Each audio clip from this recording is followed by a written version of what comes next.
Beneath the pale light of the Liurnian moon, long before the lands between fractured into faith and fire, there was a royal child born beneath the silver banners of Carian. She was Ranni, daughter to Queen Renala and to Radagon, the champion of the Golden Order, who would one day abandon both wife and realm to wed the goddess Marika. Her birth was unlike that of ordinary mortals. Within her veins mingled the moon's sorcery and the light of the Erd tree, two luminous currents that would never rest easily beside one another. Those who beheld her as an infant spoke of eyes that mirrored twin worlds, one reflecting the serene glow of the full moon school of Raya Lucaria, the other the burning radiance of the Erd tree's faith. To understand Ranni's destiny, we must begin with this fracture, for from the moment she drew her first breath, she belonged to two opposing eternities. Carian royalty held dominion over the western reaches of Liurnia, their castles shaped like frozen waves, breaking against the dark lake. Magic was their inheritance, but theirs was not the blind ambition of the Academy's scholars. It was an older, nobler sorcery, an art bound to moonlight, to reflection, and to the patience of night. Queen Renala ruled both as matriarch and as scholar, her intellect matched only by her longing for harmony between her lunar lineage and the Erd tree's creed. Into her arms, she cradled her daughter and whispered the dream that all mothers whisper, to see the child grow free from the burdens of the age. Yet freedom was impossible in a world watched by gods. Radagon, her consort, was himself an enigma. A red-haired champion, forged from light, he bore within him the secret of division, that he was not merely man, but the second self of Marika, the goddess who shaped the order. His union with Renala was therefore doomed from its first vow. When the Golden Order called him eastward, demanding his return to the capital and to the divine half that had birthed him, he obeyed. He left Renala weeping within the grand library of the Academy, her heart sealed within the amber of a great egg that would become both cradle and tomb. In that moment, the young Ranni learned her first lesson of divinity, that gods can love mortals, but only until duty calls them elsewhere. The child watched her mother's mind unravel into grief and memory. Students whispered that Renala's soul now drifted between pages of lunar tomes, searching for the family she lost. And Ranni, standing beneath the stained glass moons of Lucaria, understood that knowledge was not salvation, but a mirror reflecting sorrow back into itself. She turned away from the lectures of the scholars, away from the endless circles of spellcraft, and began instead to listen to the quiet between incantations, to the stillness of the night sky where the stars seemed bound by unseen chains. There, in that silence, the girl who would become a witch began to hear the faintest voice of something, vast and distant. It is said that in her youth she met the full moon itself, not in dream, but in revelation. Some chronicles describe her kneeling upon the highest terrace of Carian Manor, the lake's wind carrying the scent of lilies and grave wax. The moon descended, not as light, but as presence, a being known later as the Dark Moon, an echo of an outer god whose power lay not in domination, but in detachment. The communion left Ranni changed.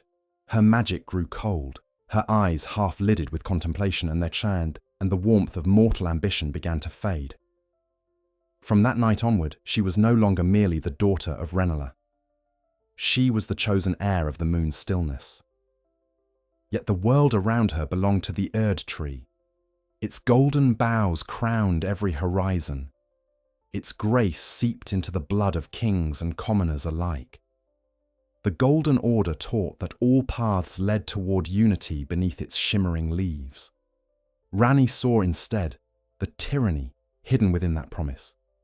To her, the Erd tree's light was a cage of order masquerading as peace. Every soul touched by grace became a puppet dancing on threads of divine design. her father's absence, her mother's sorrow. Both, she believed, were symptoms of that greater will's cruelty. In this revelation, the seed of rebellion took root. As she grew, Ranni gathered companions, not merely servants, but spirits who would echo her defiance. There was Iji, the gentle trollsmith who tempered blades yet refused to temper hearts.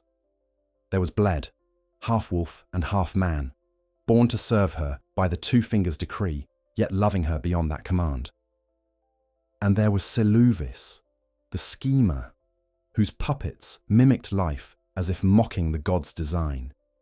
Each reflected a fragment of her own divided nature, strength bound by loyalty, intellect twisted by pride, and compassion haunted by inevitability. Together they formed a shadow court beneath the moon, unseen by the Erd Tree's radiant watchers. But destiny in the lands between is never content to sleep. The night carried whispers of an approaching cataclysm, the night of black knives, when mortal assassins stole fragments of a god's rune and slew one of the demigods. Though Ranni's role in that secret tragedy would remain shrouded for centuries, the event marked the end of innocence. On that night, death itself was restored to the world, and the immortality promised by the Erd Tree was broken. Somewhere amid the blood and silence, the young witch understood what few ever dared to. To challenge the divine, one must become a shadow capable of ending gods. Her rejection of the Golden Order did not come in thunder or rebellion. It came quietly, like frost claiming a window pane. She withdrew from courtly life, her pale hair gathering the colour of starlight. Her speech slow and deliberate, as though each word must pass through centuries before reaching the air. Those who looked into her eyes felt a distance beyond space, a melancholy so deep it silenced even mockery. She had begun to see the world as the moon sees it, distant, eternal, watching yet untouched. In later tales, scholars debate when Ranni's soul first turned toward the stars rather than the earth. Some claim she was driven by vengeance against the greater will for the ruin of her family. Others argue she sought liberation for all beings from the cycle of rebirth enforced by the Erd Tree. But perhaps it was neither hatred nor mercy that moved her. Perhaps it was curiosity, the same cosmic curiosity that had once lured the sorcerers of Lucaria to gaze into the heavens and lose themselves to madness. For Ranni, to seek the stars was not to escape the world, but to understand it from a vantage beyond suffering. Still, understanding carries its own sorrow. As she delved deeper into lunar magic, the very forces she commanded began to erode her mortal form. The moon's power is cold. It preserves by stillness, not by flame. Her skin grew pale as ivory, her voice softened to a whisper that lingered like snow on stone. Those who served her felt that in her presence time itself slowed, every heartbeat echoing in vastness. Yet behind that calm lay resolve. She had seen what the Erd Tree offered and chosen to refuse it. To the followers of grace, such defiance was blasphemy. To Ranni, it was birth. In the pale corridors of Carian, among the mirrors that caught both moonlight and firelight, she began to shape her philosophy. The belief that freedom could exist only in separation from divine will. This conviction would one day lead her to destroy her own flesh, to cast aside her body as though it were a chain. But in this first chapter of her life, the thought remained only a seed, cold and bright, awaiting the night when it would bloom into rebellion. The world beyond Liurnia slumbered, unaware of the quiet power gathering beneath its silver skies. Empires still bent the knee to the Erd Tree. Warriors still prayed for grace to guide their swords. Yet far to the west, a young princess watched the stars drift through their ordained courses and wondered what it would mean to rewrite them. For all her calm, for all her detachment, there burned within her a hidden question, a yearning not for conquest, but for truth. If the gods command the fate of all souls, who then commands the gods? And in that question, the fate of the lands between began to change. It began without thunder, without prophecy, without even the trembling of the air. In the quiet heart of the lands between, beneath a moon that seemed almost too still, the fabric of eternity tore. The Night of Black Knives was not merely an assassination. It was the first whisper of mortality within a world that had forgotten death. For generations, the Erd Tree had preserved the divine order decreed by Marika and the greater will. Demigods ruled unchallenged, their flesh immortal, their sins erased by the radiant sap of the tree that refused to let the world decay. And yet, on that single, in night, the unthinkable happened. A god died, and the age of perfection ended. Ranni's involvement in that night is a truth that only the dead have seen clearly. The scholars of later ages, poring over cryptic inscriptions and shattered runes, could only guess at her role. But in the shadows of Carian Manor, under the waning gaze of the moon, something older than rebellion was born. A covenant between mortality and starlight. To understand why Ranni would conspire in a god's death, one must remember what she had witnessed. Her father's submission to the Golden Order, her mother's unraveling into grief, her people's slow surrender to a faith that promised grace while consuming the will of all who believed. The Golden Order offered eternal life, but it was an eternity of servitude. Ranni's heart yearned for something purer, a silence in which the soul might breathe unbound. The legends tell of assassins, women cloaked in dark veils, their blades forged from fragments of a rune of death once thought sealed forever. This rune had been torn from the world by Queen Marika herself, when she sought to free her children from the reach of dying. It was entrusted to Malekith, her loyal shadow, who guarded it within his very body. But on that night, some part of the rune escaped. How it did so is the mystery that binds Ranni's fate. The Nox, an ancient subterranean people long imprisoned for defying the greater will, were said to have aided her. The Black Knives bore traces of their art, metal folded with shadow, blades that consumed light rather than reflecting it. They were weapons not forged to wound, but to erase. The first to fall was Godwyn the Golden, son of Marika and Godfrey, the beloved prince whose very name symbolized the Erd Tree's radiance. His death sent a tremor through the divine order, a wound in the metaphysical fabric of life itself. But Godwyn did not die as mortals do. His soul perished while his body lived, creating a corpse without spirit, a vessel of rot and sorrow. Beneath the Erd Tree's golden roots, the Prince of Death began to fester, and from his corrupted flesh would one day rise the death root, spreading like a forgotten truth through the veins of the world. And where was Ranni as the golden sun's light went out? Some say she stood upon the cliffs of Liurnia, the moon behind her, her hands trembling around a blade of night. Others say her soul had already fled her body, leaving only a vessel that smiled faintly as the stars realigned. What is known is that her own flesh died that same night, burned away in a ritual both sacrilegious and transcendent. She had used the stolen rune of death upon herself, severing her soul from her mortal shell. In doing so, she escaped the dominion of the greater will, but at the cost of her humanity. Her body lay lifeless within the chambers of Carian Manor, while her spirit wandered, untethered, immortal, and unclaimed by any god. In that act, she achieved what none before her had dared. She died by choice. To the faithful, this was madness. To the scholars of Lucaria, it was genius beyond comprehension. To Ranni, it was liberation. Her self-inflicted death became a paradox, an existence sustained by absence, a consciousness preserved within emptiness. When she later returned, it was not in flesh, but in the porcelain form of a doll, sculpted in her own likeness. The doll became her new vessel, cold, delicate, and unchanging. The mortal warmth that had once lived in her eyes was replaced by the calm gleam of distant stars. The night of black knives did not end with her death. The world woke to find its divinities wounded. The Erd tree, though still radiant, began to withhold its grace from certain souls. Shadows gathered in the once bright lands, and whispers of betrayal echoed through the corridors of the capital.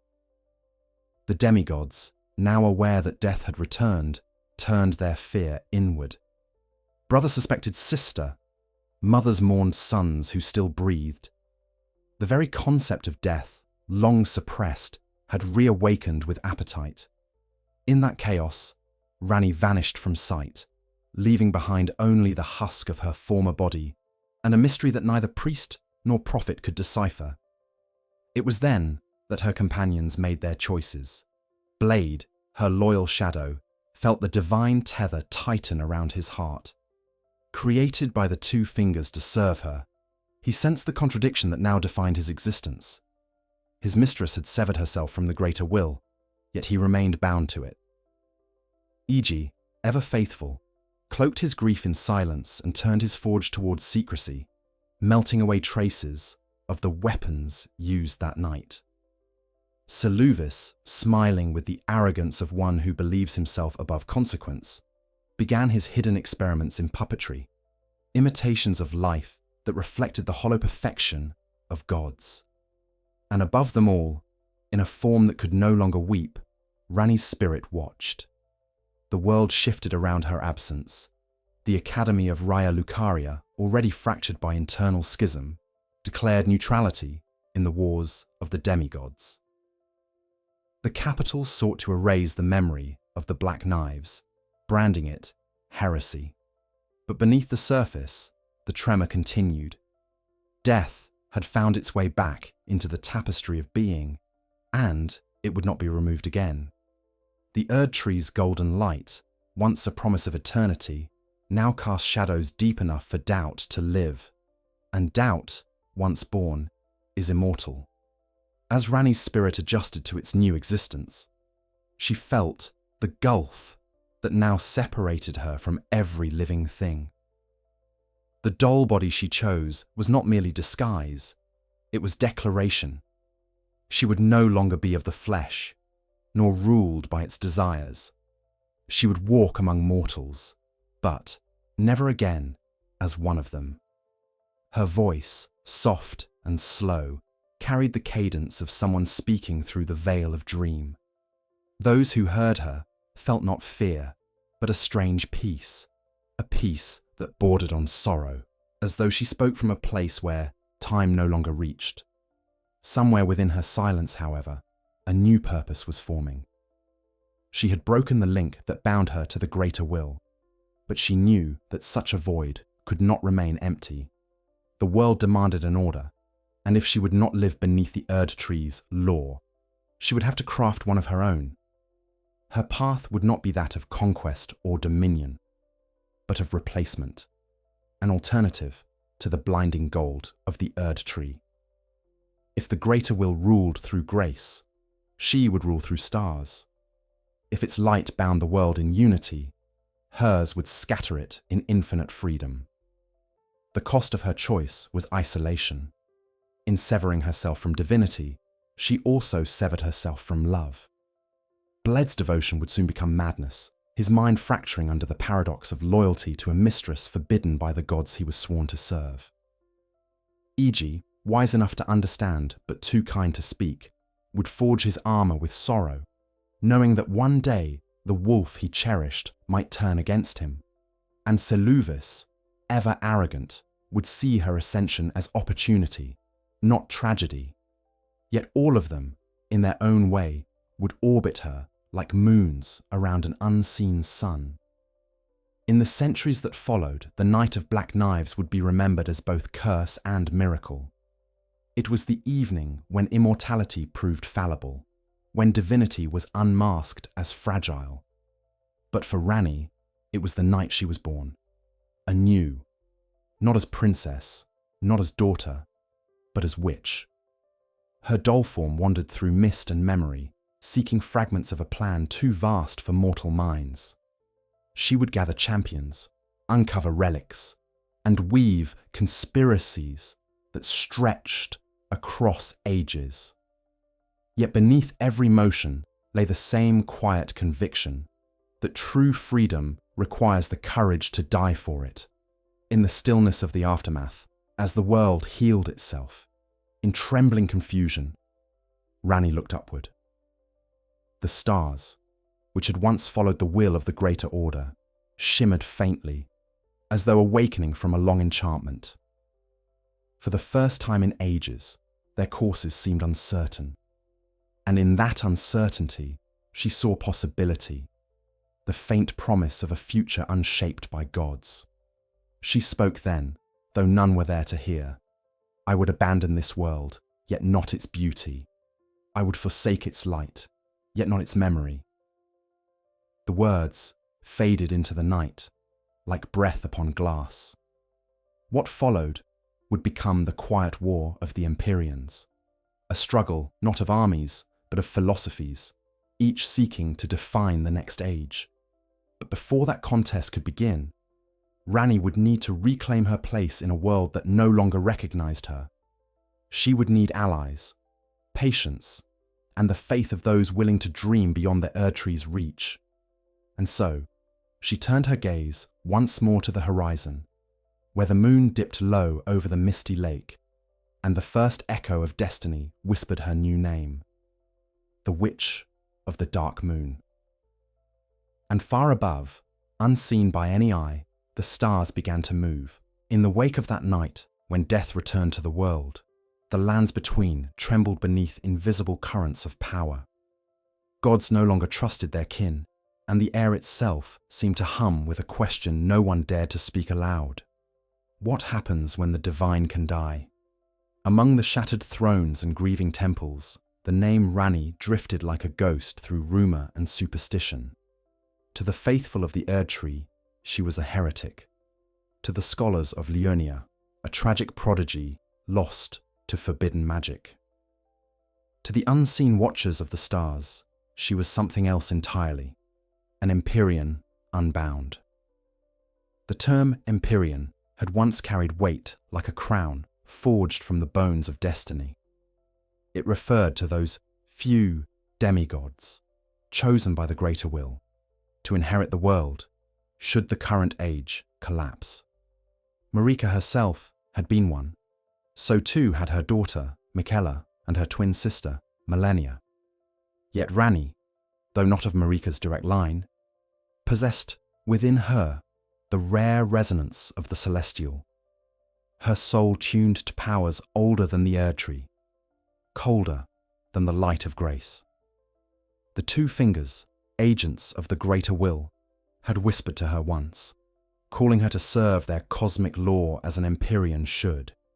But when she looked upon them, those twitching appendages wrapped in sanctimonious cloth, she saw not divinity, but puppetry.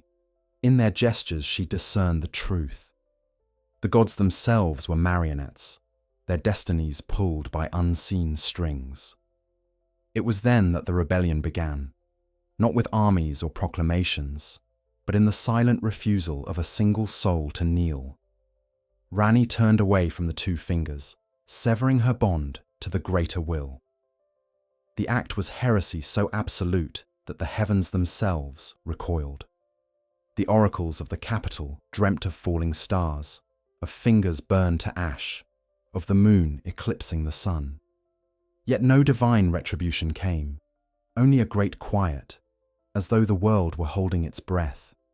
The Erdtree's light dimmed slightly, and those who prayed beneath it felt a subtle change in their hearts, a whisper of doubt, faint as frost upon stone.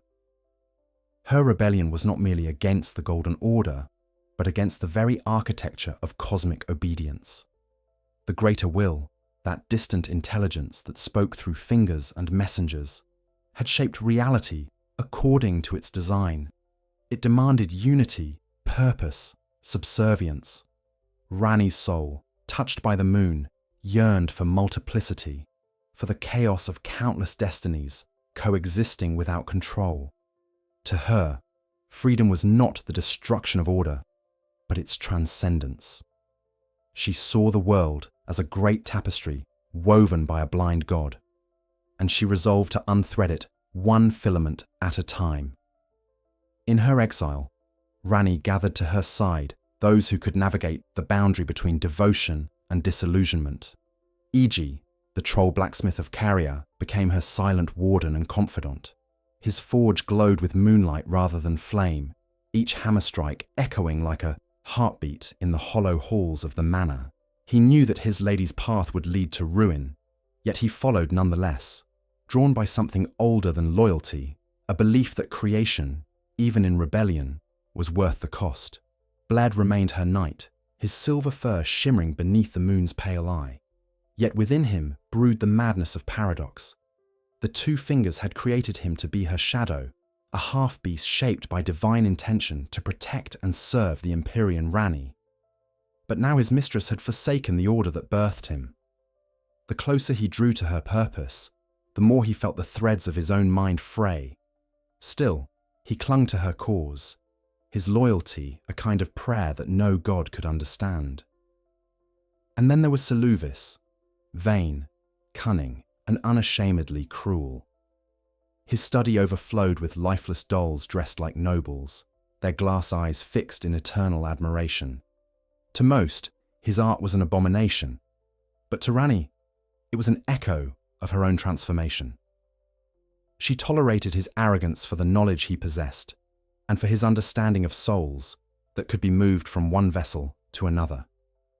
In him, she saw both reflection and warning. The fate of all who seek to imitate the divine without understanding its cost. Within the ruins of Carian Manor, Ranni built her secret court. Here, far from the Erdtree's radiance, the laws of the Golden Order held no dominion.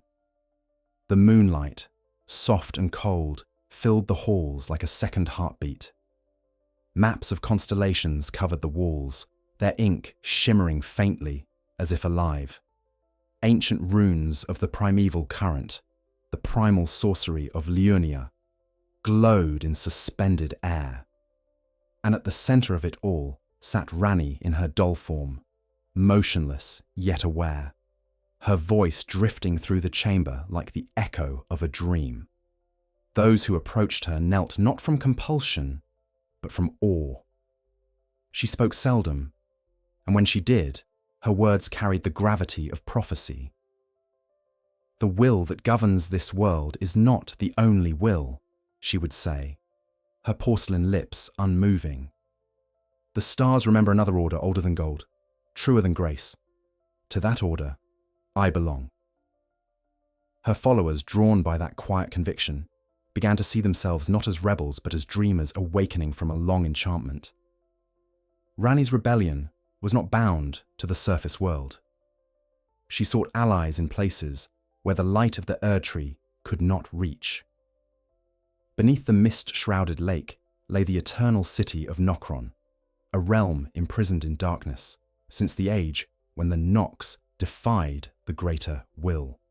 Its skies shimmered with false stars, its rivers with liquid night.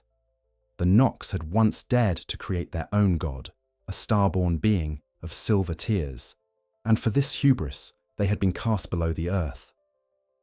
Now Ranni, kindred in defiance, looked to them as mirrors of her own fate. She learned of the Fingerslayer blade, an artifact forged in ages past, capable of killing the emissaries of the greater will themselves. The blade was no mere weapon. It was a key, a means of severing the cosmic link that bound her to the two fingers. To wield it was to commit absolute blasphemy, and yet, within the echoing caverns of Nokron, the blade waited, its edge humming with the promise of liberation. Ranni knew that if she were to truly be free, she must claim it. But such power came at a price. To touch it was to declare eternal war upon the divine. Her agents scoured the subterranean ruins, bled descended into the dark, his howls echoing against stone carved with forgotten constellations. Iji guarded the surface approach, forging armaments strong enough to withstand the magic of gods. Seluvis plotted from the shadows, his motives tangled with self-interest and ambition. And Ranni, bound to her doll form, watched through the eyes of spirit and moonlight, her consciousness scattered like starlight through mist. The threads of fate were tightening, and she felt the distant pulse of an inevitable convergence. Yet beneath her resolve lay weariness. For all her defiance, she remained haunted by what she had done. The death she had unleashed upon the world, the severing of her soul, the isolation of her existence. At times she wondered whether her rebellion was truly freedom, or simply another form of bondage, the mirror image of the order she despised. But such doubts could not be allowed to bloom. She buried them beneath purpose, as all visionaries must. The Empyrean rebellion was not one of destruction, but of withdrawal. Ranni did not seek to unmake the world. She sought to remove herself from it, to let it spin without divine interference. She imagined a future where the stars, not the Erd-tree, guided destiny, where souls would rise and fall according to their own weight, not by the grace of unseen gods. It was a vision both beautiful and cold, a cosmos without shepherds, where life itself became the author of its own fate.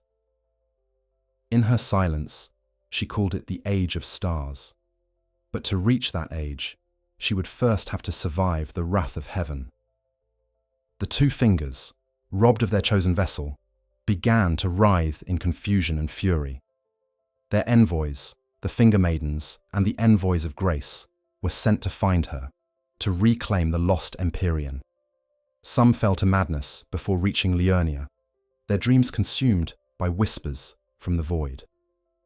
Others turned away, unable to comprehend a divinity that chose death over obedience. Only one reached her domain, a maiden who looked upon Ranni's porcelain face and saw not rebellion, but revelation. "You are the end of grace," she whispered, trembling, "and the beginning of something older." Ranni said nothing. The moonlight deepened, and the maiden vanished from mortal record. The rebellion had no banners, no songs, and no victory to proclaim. It existed only as stillness, a refusal so profound that even the gods could not silence it.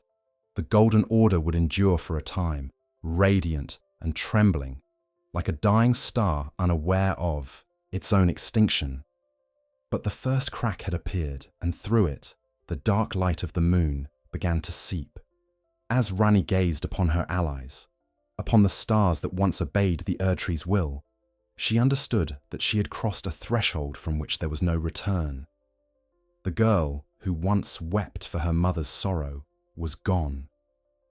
In her place stood a being who had killed her own flesh to free her soul, who sought to unbind the laws of creation itself. And yet, in the quiet between her thoughts, she felt a lingering tenderness, a memory of the world she would one day leave behind. Above Carian, the night stretched vast and endless, each star a pulse of possibility. The moon hung low, reflecting in the lake like a silver mirror.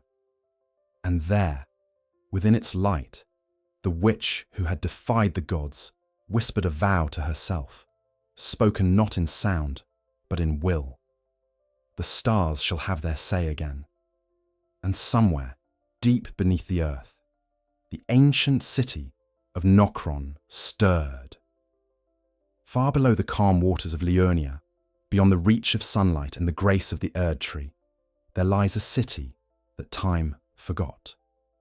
Nokron, the eternal city, suspended in shadow and silence, its sky an illusion of stars painted upon the cavern's ceiling by an ancient defiance. Once, its spires rivaled those of Lendel, its marble streets gleamed like moonlit silver, and its people spoke to the stars as if they were kin. But the greater will had no patience for mortal hubris. When the Nox sought to forge their own god, a being of liquid silver, born of night rather than grace, the heavens answered with punishment. A meteor fell, and Nokron was buried beneath the earth, its eternal sky frozen in mimicry of the one it had dared to replace.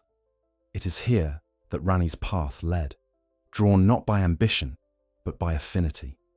She recognized in the Nox the reflection of her own rebellion, a people who'd once reached beyond divine permission, who had loved freedom enough to suffer eternity in darkness for it. Yet what remained of them was a ruin, an echo that hummed with the voices of the dead. To step into Nokron was to walk within memory itself, a place preserved not by time, but by denial of it. The descent began from the cliffs of Siofra, where silver mist drifted like ghostly breath through ancient ruins. Bled was the first to enter, guided by Ranni's command. His keen eyes scanned the false constellations that shimmered above, each one glimmering with quiet menace. Around him, the remnants of the Nox stood frozen in perpetual reverence, their stone faces lifted toward their artificial heaven. He could feel the pulse of something beneath the ground, a heartbeat that did not belong to life, but to longing. Ranni watched through his spirit. Her consciousness carried upon the current of his loyalty. What Bled saw, she felt. What he fought, she understood. Yet even as she guided him, she sensed the subtle tremor of fate within his soul. His creation was bound to the two fingers, and the deeper he ventured into the lands of those who had defied them, the more that connection strained. It was a cruel irony. Her most faithful knight was shackled to her enemy. The tunnels widened, giving way to a vast cavern whose ceiling shone with 1,000 false stars. The air smelled of old stone and rain, untouched for centuries. In the distance, the faint outline of the eternal city shimmered like a mirage, its towers leaning, its bridges suspended over nothingness. The city's grandeur, even in ruin, seemed to mock the surface world above. Here was proof that the will of the gods could be denied, that beauty could bloom even in exile. Blad's footsteps echoed through the empty streets. The silence of Nokron was not the silence of death, but of something waiting. Statues lined the avenues, figures of slender grace and sorrow, their eyes carved to gaze eternally at the ceiling sky. In the plaza stood the remnants of a great altar, upon which rested a chalice filled with dust and starlight. It was said that the Nox had poured their dreams into such vessels, hoping to distill from them a god who would love them as the greater will never did.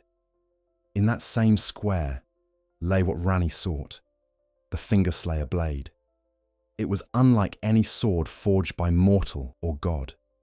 Its surface was obsidian dark, and yet beneath that darkness, faint silver veins pulsed like lightning trapped in glass. Bled approached it with reverence, though his instincts screamed in warning. The blade did not wait to be lifted. It recognized purpose. When his hand neared, its pulse quickened, responding to Ranni's distant presence through him. A faint whisper rippled through the air. Neither sound nor thought, but an echo of the slain gods who had once feared its touch. When Blade carried the weapon from the altar, the cavern itself seemed to sigh. Fragments of the full sky quivered, and from the shadows emerged guardians, ancient automatons wrought from the black metal of the Nox. Their faces were featureless, their movements graceful yet unrelenting. The fight that followed was not one of victory, but of endurance. For every guardian that fell, another seemed to rise from the darkness, its form lit by the pale shimmer of starlight reflected on steel. Bled fought with the savagery of his kind, his great sword cleaving through echoes of civilizations long dead.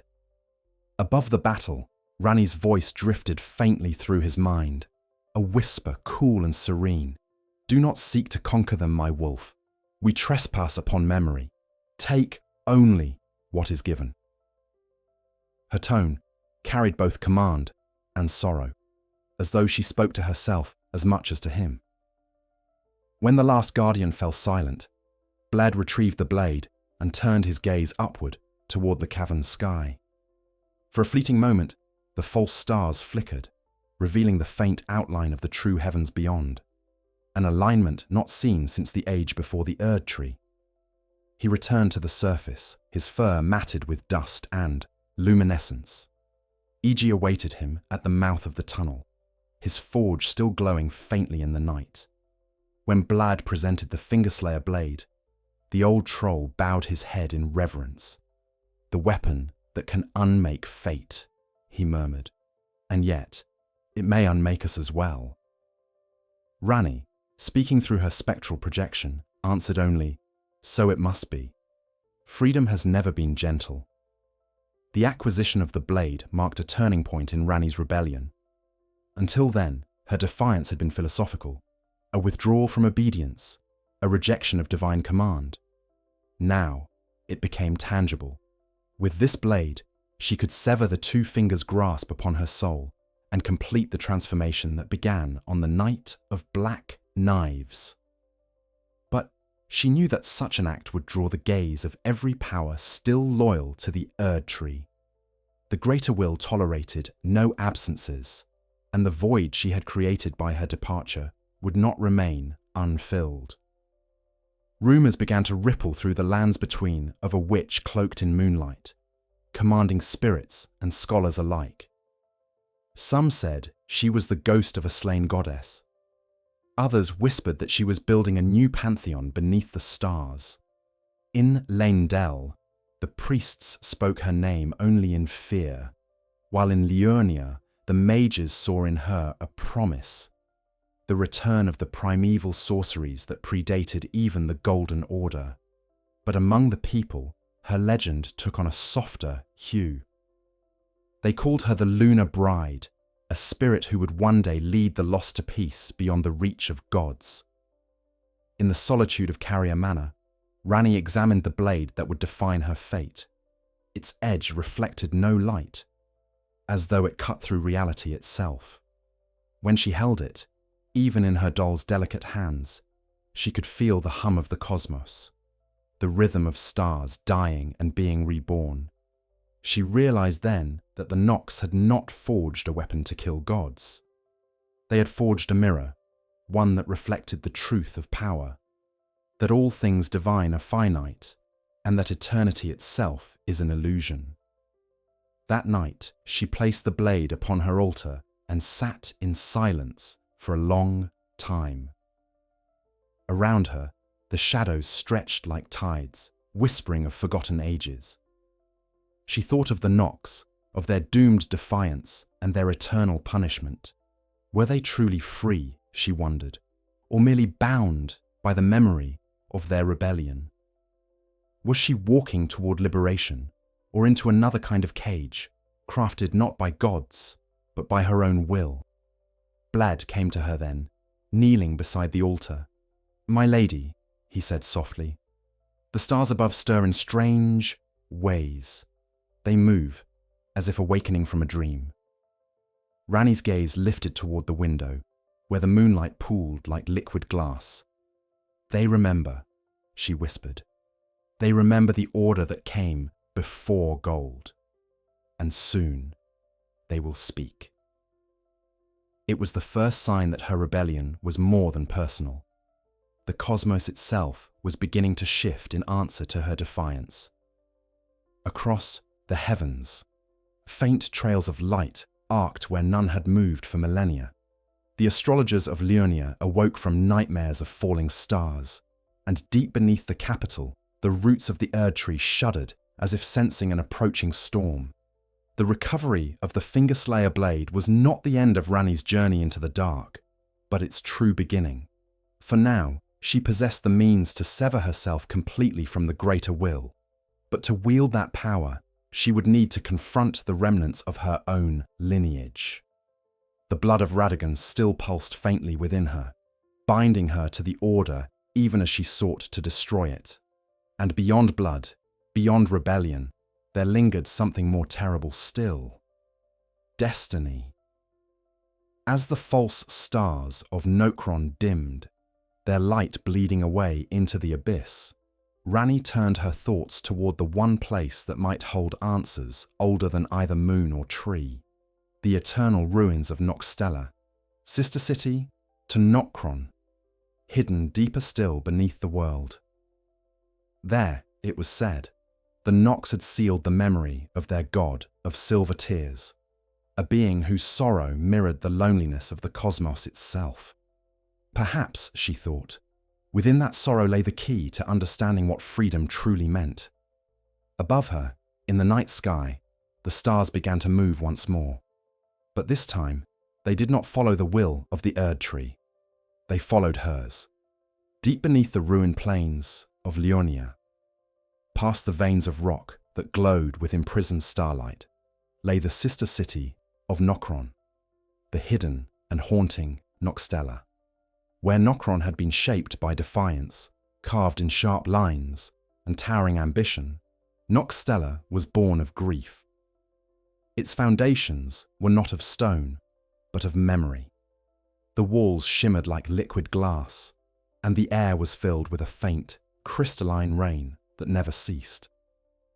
Each droplet, it was said, was a tear shed by the silver beings who once ruled here, creatures that remembered the stars, even as they drowned beneath the earth. The descent into Nokstella was unlike any journey upon the surface. To reach it, one had to follow the flow of Ainsel's Black River, a current of ages that wound through tombs of unknown kings and caverns whose ceilings gleamed with ghostly constellations. The river whispered secrets to those who listened, fragments of prayers, songs of despair, and echoes of laughter from a civilization that had sought to rewrite the heavens. Ranni heard those whispers as she travelled, her spirit riding upon the wind like a forgotten thought. The air grew colder the deeper she went, and yet within that cold, she felt a strange familiarity, as though she were returning to a place she had never known, but somehow belonged. Blade did not accompany her this time.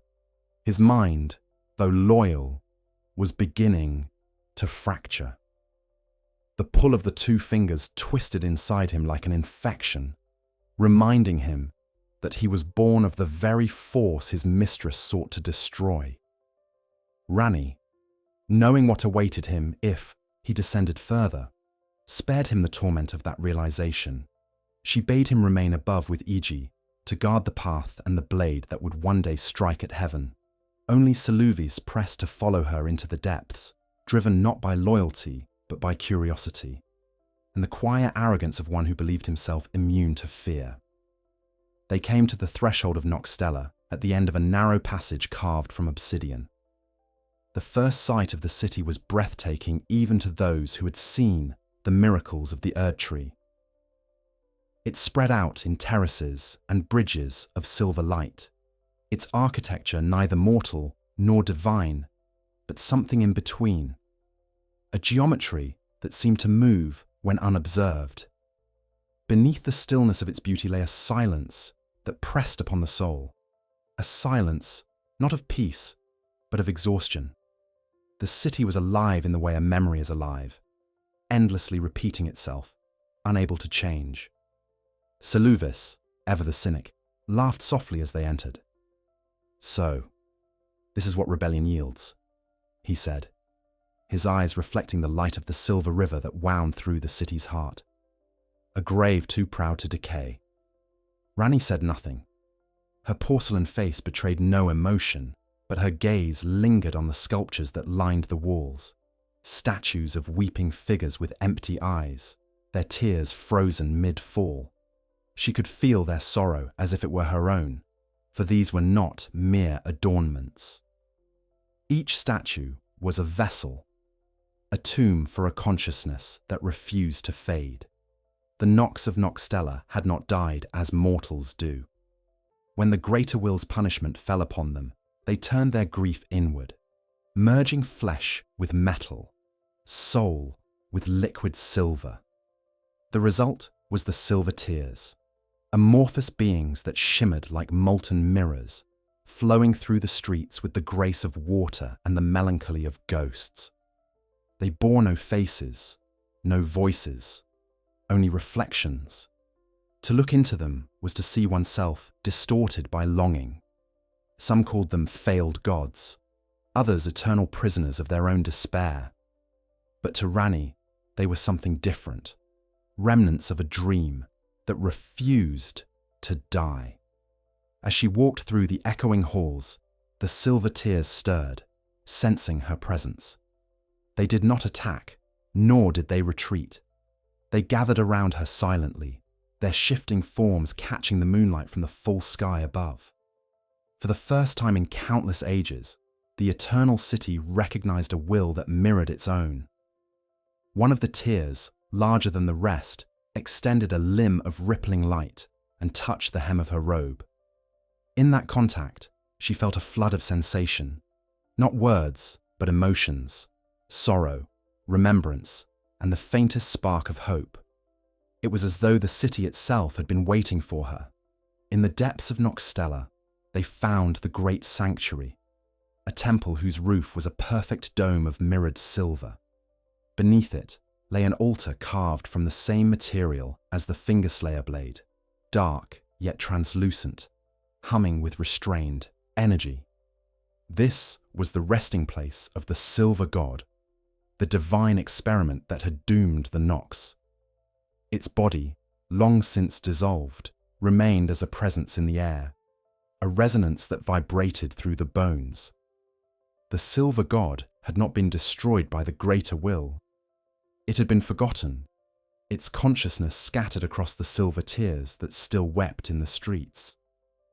Ranni approached the altar slowly, her steps echoing in the vast chamber. "You sought to make a god in your own image," she murmured, her voice barely louder than breath.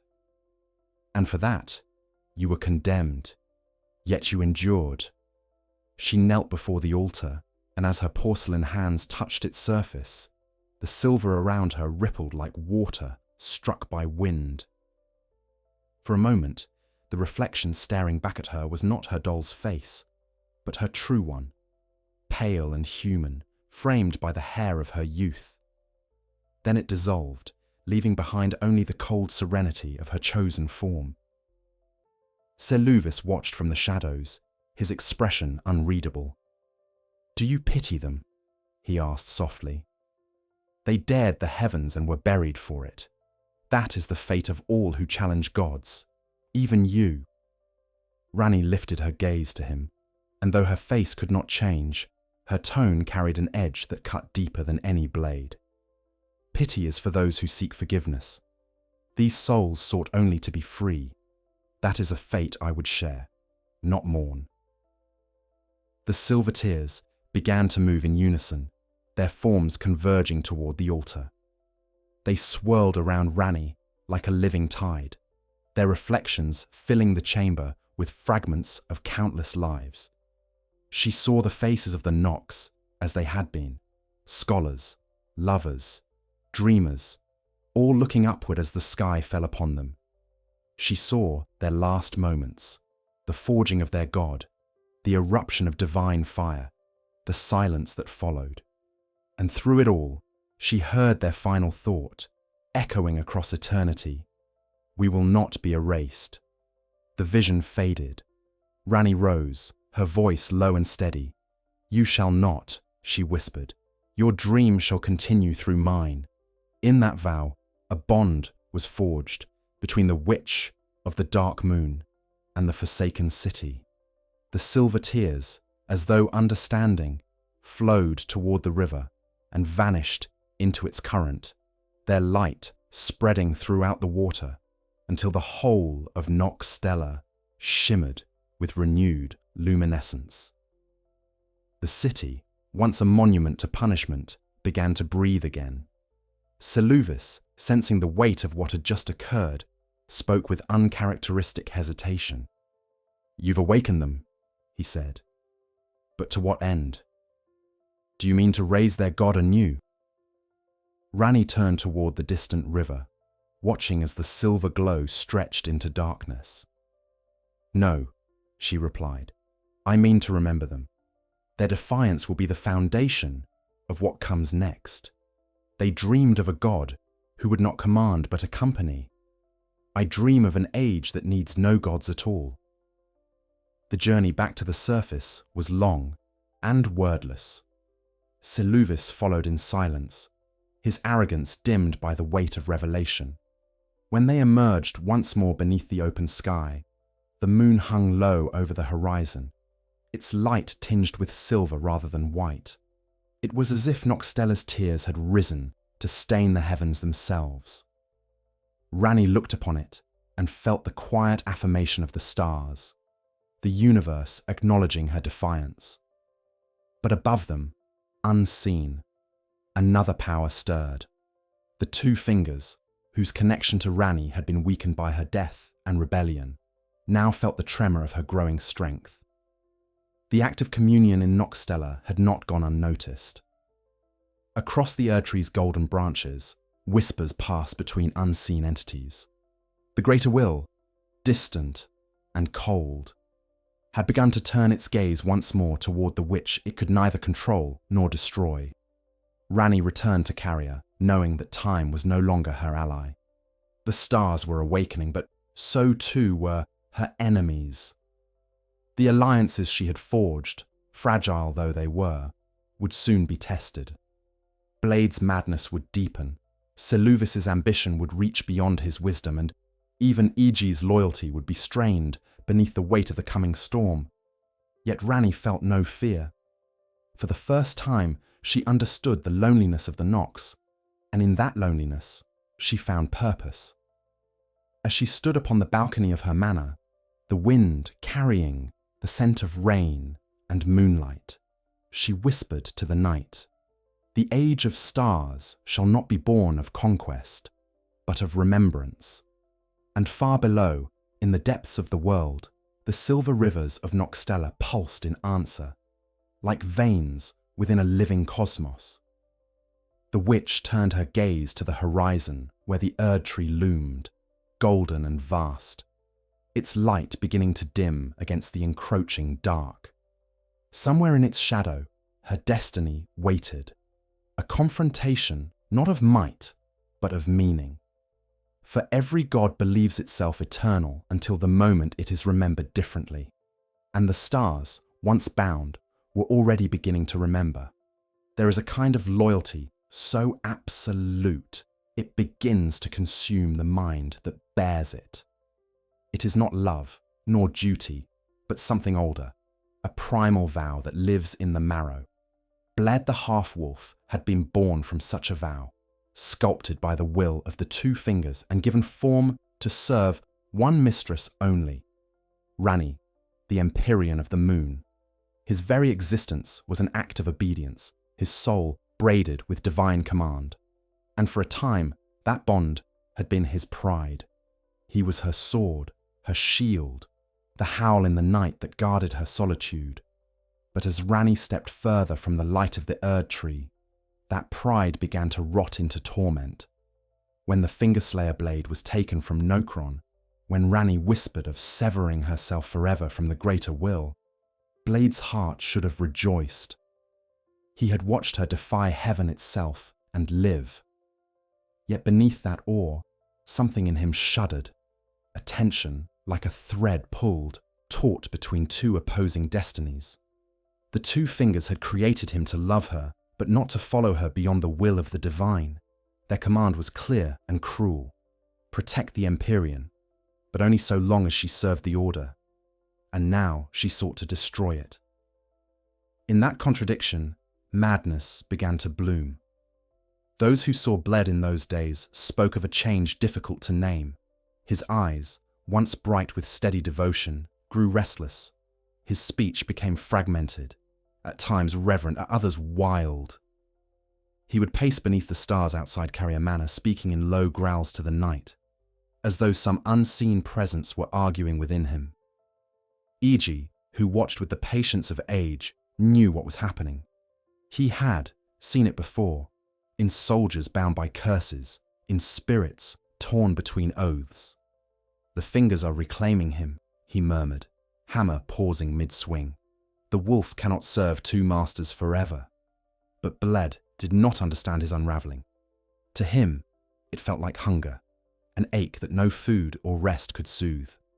He longed for Ranni's voice, for her calm that steadied the storm inside him.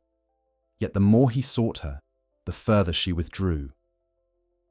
Ranni knew what was happening too, and though her heart was now made of cold intention, she still felt the echo of sorrow.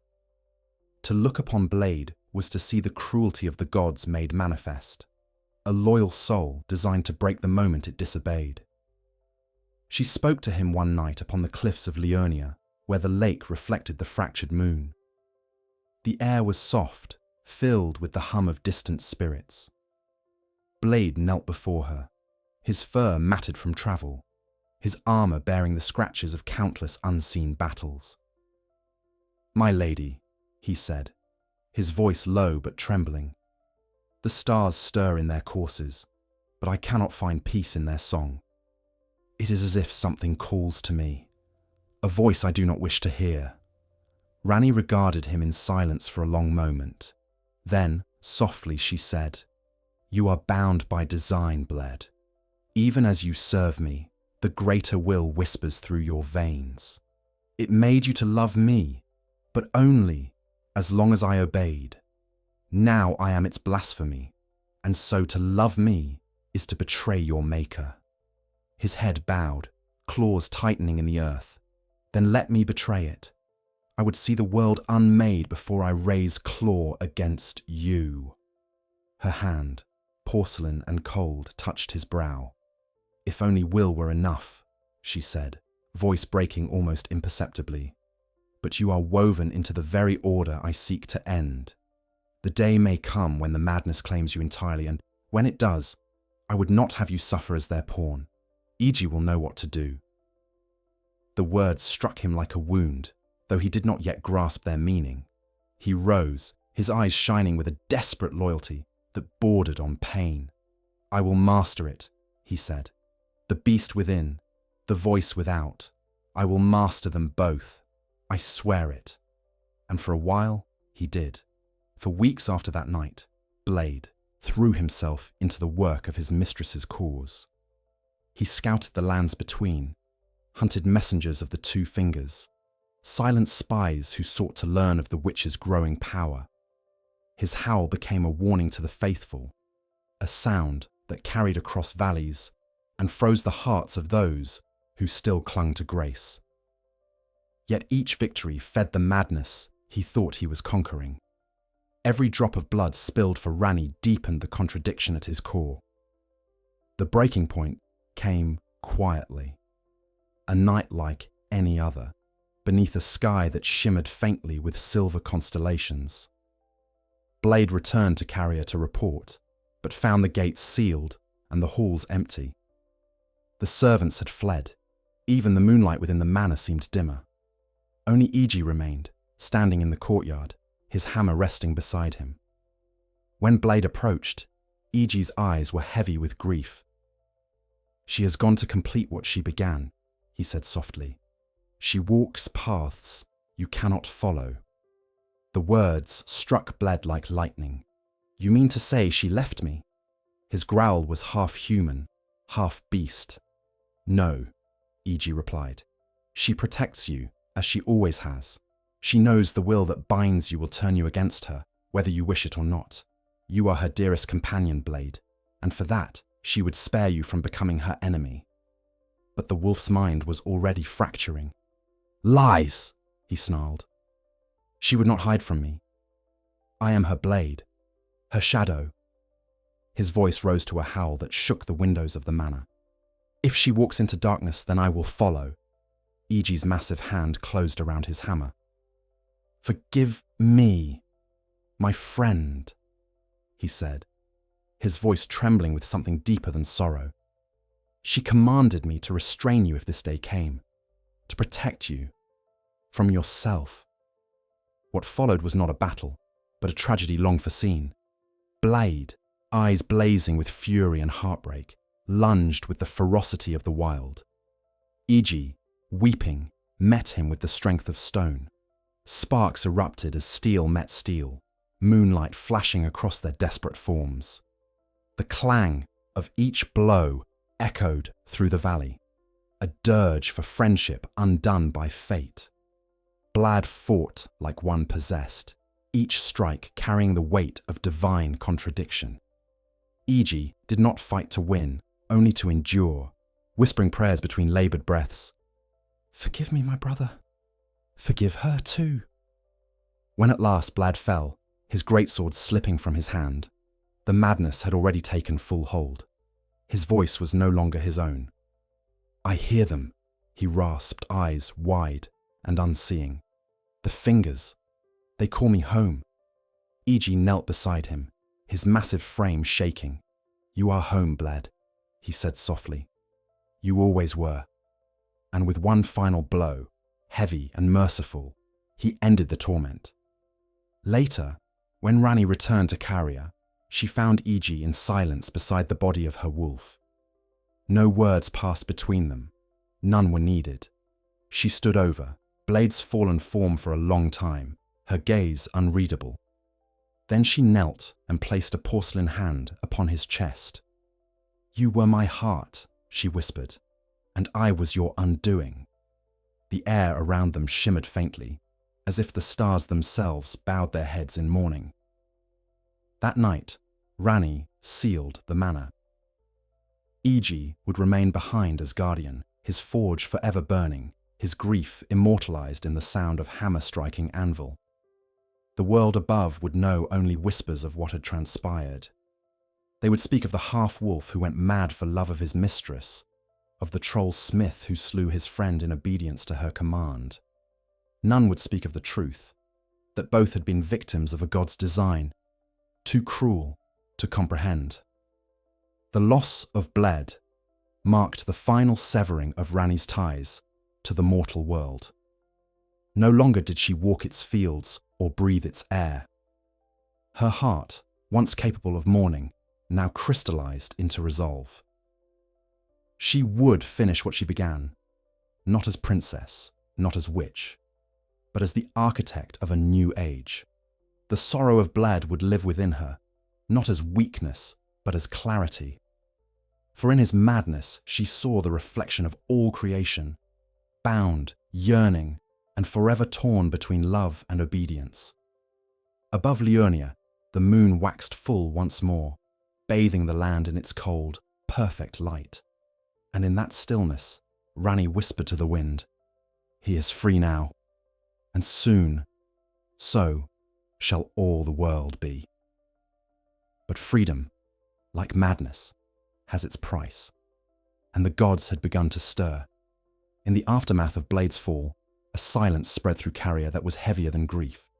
The great halls, once alive with the hum of sorcery and the distant ring of Iji's hammer, now echoed only with the quiet rustle of the wind.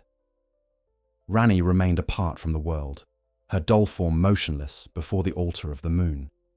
Within her, thought moved like the tide, slow, deliberate, and immeasurably deep. She no longer mourned as mortals do. Her sorrow had been refined into purpose. Yet even in her stillness, one presence continued to linger near her domain, restless and covetous. That presence was Seluvis. Preceptor. Seluvis had always been a creature of contradictions. He called himself servant, yet his every word dripped with superiority.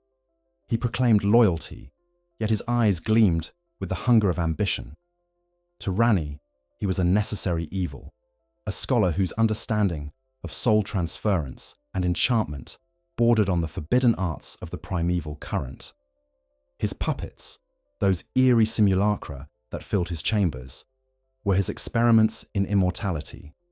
his attempt to mimic the power of the gods. And though Ranni tolerated his work, she did not trust him.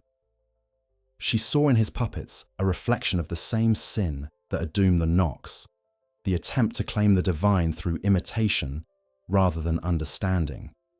Seluvis, however, saw himself differently. In his mind, he was a visionary, a man unbound by the sanctimonies of the Golden Order or the sentimentality of his peers. He watched Ranni's rebellion with fascination, admiring her defiance while secretly resenting her restraint. To him, she was squandering her power. Why strive for an age without gods when she could simply become one?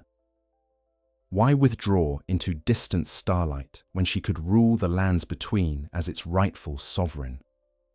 His admiration curdled into envy and envy into treachery. When word of Blade's death reached him, Seluvis saw not tragedy, but opportunity. "The loyal beast is gone," he murmured to himself, pacing the marble floor of his tower. "The smith remains shackled by grief. The witch is alone now, ripe for guidance." He poured himself a glass of amber liquor, raising it toward the silver light filtering through his window. "My dear Ranni, you may command the stars, but it is I who shall shape your destiny." It began subtly. He sent messages to the sorcerers of Raya Lucaria, rekindling old alliances with those who still worshipped the primeval current, the raw chaos of magic that predated the Erd Tree's order. In the Academy's hidden chambers, he whispered of Ranni's plan to abandon the world, painting it as betrayal of sorcery itself. "She would leave us to die in darkness," he said, his voice honeyed and convincing. "But I would see us ascend. I would see us take the place of the gods who abandoned us." Among his listeners were those whose thirst for forbidden knowledge outweighed their caution. The seeds of conspiracy began to take root. At the same time, Seluvis continued to play the role of faithful servant. He attended Ranni's council when summoned, bowing low and speaking with perfect decorum. Yet beneath his mask, he seethed with impatience. Each time Ranni spoke of the age of stars, of a cosmos liberated from divine control, his hands tightened behind his back. To him, her vision was cowardice, dressed as enlightenment. Freedom, he thought, is meaningless if one does not wield it. He began to dream of a new order, one ruled not by distant gods, but by intellect, by those who could manipulate soul and form as easily as clay. In that dream, he saw himself seated upon a throne of silver puppets, their glass eyes reflecting his triumph. But ambition is a hunger that feeds upon itself. The more Seluvis plotted, the more desperate he became. He knew that Ranni's power, bound to the dark moon, was beyond anything he could achieve alone. To surpass her, he needed her soul, or a copy of it. Thus was born his most blasphemous experiment. In secret chambers beneath his tower, he began to craft a vessel, a doll not unlike Ranni's own form, but fashioned in her likeness with obscene precision. The process required knowledge stolen from the sorceries of the Nox, and blood taken from unwitting disciples of the Academy. To animate it, he required an essence of the Empyrean herself. Seluvis's first attempt to obtain that essence failed. He approached Iji under the pretense of loyalty, suggesting that Ranni's isolation was weakening her. "If we could but strengthen her bond to the world," he said smoothly, "perhaps she might be spared the loneliness that consumes her." Iji, wise beyond Seluvis's manipulation, saw through the deception. "Her will needs no bolstering," he said gravely, "nor would she thank you for meddling in her fate." When Seluvis pressed further, the old troll's tone hardened. "Whatever you are plotting, abandon it. The moon watches even the ambitious." Thwarted, Seluvis turned to darker means. He sought out remnants of the Nox who still wandered the subterranean depths. their knowledge of soul binding unmatched. From them, he learned of the Silvertear's lingering essence, an echo of divine memory capable of replicating the consciousness of another. He bribed, threatened, and killed until he possessed a vial of that shimmering liquid. With it, he could attempt the unthinkable, to create an imitation of Ranni herself, a puppet that would obey his command while bearing her likeness. He called the creation Ranni's Shade. To the untrained eye, it was perfect, identical in every curve and gesture, but to Seluvis's growing frustration, it lacked her mind. The doll stood in silence, eyes empty, responding only to his voice. "You will learn," he told it, running a hand along its porcelain cheek. "You will awaken, as she did, and when you do, you will serve me." Yet deep down, he knew he had failed. The imitation was soulless, a vessel without spark. In his arrogance, he had attempted to forge a goddess, but all he had made was a reflection. Still, he persisted. Madness crept into his brilliance. He began to speak to the doll as though it were alive, rehearsing conversations he might one day have with the true Ranni. "You think yourself untouchable," he would say, pacing before it.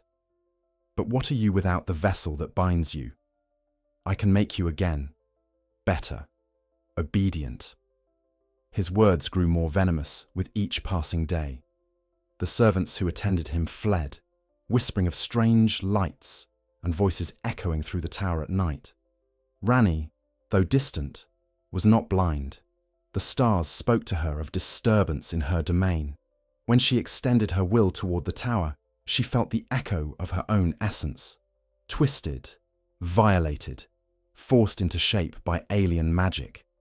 Her calm broke for the first time in many moons. To be imitated was nothing. To be used was unforgivable.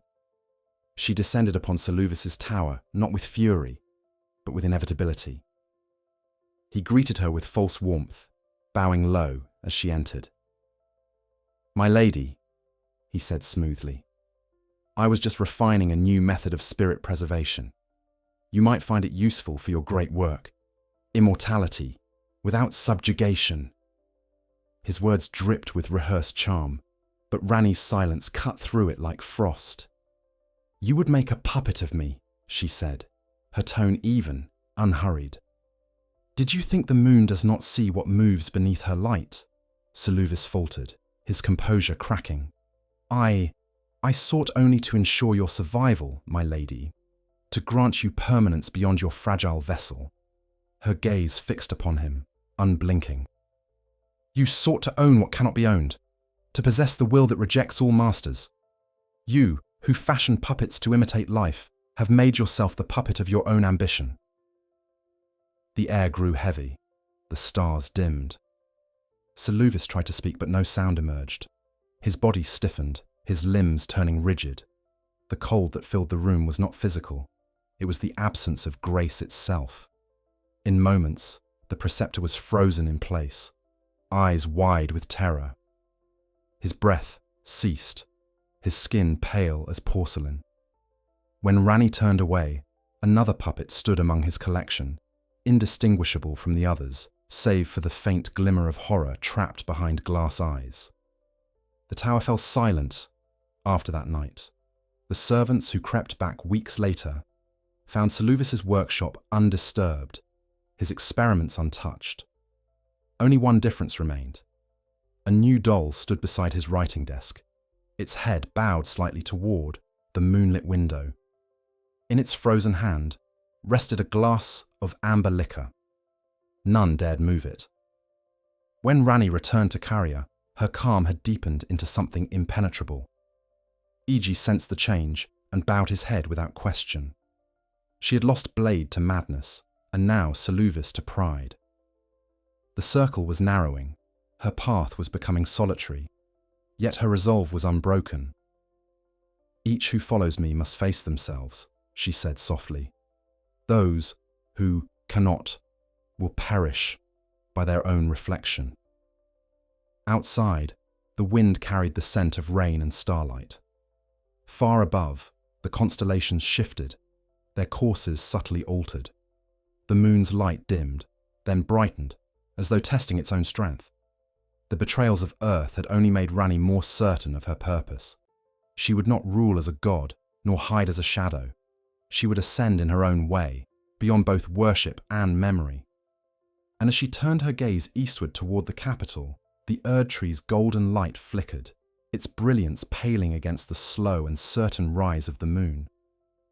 The age of gold had not yet ended, but its light was already dying. The Erd tree still towered over the lands between, radiant and immense, its boughs stretching across the firmament like the veins of heaven itself. Pilgrims still knelt in its shadow, praying to the greater will for guidance, believing their grace eternal. But even eternal light can flicker, and in those waning days, the glow of the Erd tree had begun to tremble. Its brilliance tainted by shadows it could not dispel. From the capital of Leyndell, the high priests spoke of purification, of renewal through faith. Yet behind their gilded sermons, fear grew like rot beneath polished stone. The rune of death, once stolen, had not been reclaimed. The corpse of Godwyn the Golden still pulsed with its corrupted life beneath the roots of the Erd tree, spreading a sickness unseen but deeply felt. The very sap of the divine tree carried the memory of death through its veins, a secret poison that none could cleanse. And though the clergy dared not speak it aloud, the gods themselves had turned away in silence. Radagon, the red-haired champion and second half of Queen Marika, now sat upon the throne as consort and warden of the divine order. To the faithful, he was both saviour and symbol, a god who bled, a god who built. But even he could feel the fracture within the golden law.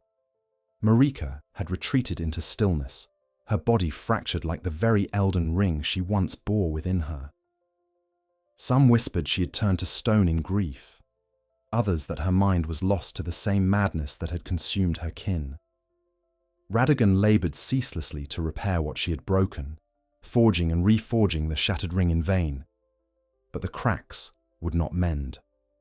The greater will had withdrawn its voice, and in the silence left behind, new voices began to rise. Ranni watched all of this from afar, her gaze fixed not upon the capital, but upon the fading light that spilled from the Erd tree's crown. She understood what the priests would not, that the order was not merely faltering, but collapsing beneath the weight of its contradictions. The Erd tree promised unity, but demanded subservience. It offered immortality, but denied change. In its golden glow, she saw not sanctity, but stagnation.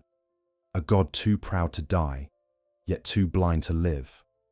To understand her next step, one must understand the nature of the Elden Ring itself. It was not, as many believed, a mere object of divine power. It was the order of reality, the sum of laws that governed life, death, time, and soul. Its runes were not letters, but principles. Its structure, a harmony of opposites. Life balanced by death, light balanced by shadow, grace balanced by will. When Marika shattered it in her defiance of the greater will, she had not simply rebelled. She had revealed the truth that underpinned creation, that the order of the world was not immutable, that even divinity could fracture and reform. Ranni took that truth as foundation. If Marika's act was defiance, hers would be transcendence. She did not seek to destroy the Golden Order, for it was already unraveling. She sought instead to replace it with something purer. A cosmic law, born not of control, but of distance. Where the greater will ruled by presence, her age would rule by absence. It would be a law that did not dictate, but allowed. The age of stars would not command the cosmos. It would set it free. But before she could bring that age into being, she needed one final act of separation. To sever herself completely from the greater will's lingering grasp. Though she had long cast off the body it once blessed, a fragment of her essence still resonated with the divine design. The faint echo of her father's blood, of Radagon's light, of Marika's shadow. To break that final tether, she would need to confront the very heart of the Order, the Erd Tree itself. The path to that confrontation wound through chaos. Across the lands between, the demigods, Marika's children, Ranni's kin, by blood or circumstance, had turned upon one another, vying for the fragments of the shattered ring. Morgoth, the veiled king of the capital, sought to preserve the old faith, guarding the Erd Tree against all who approached. General Radahn, Ranni's half-brother and the greatest of the demigods, waged war against the very stars to hold the cosmos still. Malenia and Miquella, twin prodigies of grace, pursued their own doomed dreams of purity. And beyond them all, the tarnished, the mortal exiles of grace, rose from obscurity to challenge the gods themselves. Ranni watched these struggles with the detached compassion of one who had already transcended them.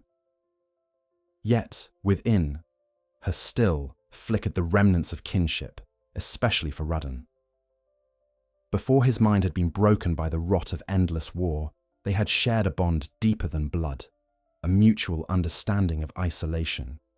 He, who had halted the stars themselves through his gravity magic, had done so not for conquest, but for loyalty.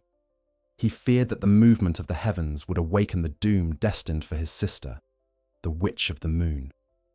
His madness, when it came, was not born of pride, but of love. When the stars stopped, the sky itself became still. The constellations froze in their courses, and the world entered a long silence between breaths. To most, it was merely a celestial, and thus an anomaly. To Ranni, it was a prison, a stillness that mirrored her own eternal solitude. She could feel the universe waiting, as though the very fabric of reality anticipated her next move. It was then that she reached out, not to the gods of the Erd Tree, but to the remnants of those who had once opposed it. Deep within the ruins of the primeval sorcerers, she communed with the consciousness that slumbered in the stars, the dark moon itself, the entity that had chosen her long ago. It was not a god in the mortal sense, nor a being of will and thought. It was the cosmos given awareness, a dream older than time. In its silence, she felt understanding, not command. She asked, not for power, but for distance, for the strength to remove her soul from the cycle of divine interference. The answer came as light, cold, blue, infinite. The dark moon unfolded above her, and, within its glow, she saw the truth of the greater will. It was not a deity, but a parasite of order, feeding upon belief, reshaping existence through faith. It had no body, no face, only intent, the same intent that had bound her, that had twisted Blade, that had cursed the Nox, that had chained even Marika to its purpose. She saw the entire history of the lands between as one long act of possession. And she knew then that freedom could never be found within its light.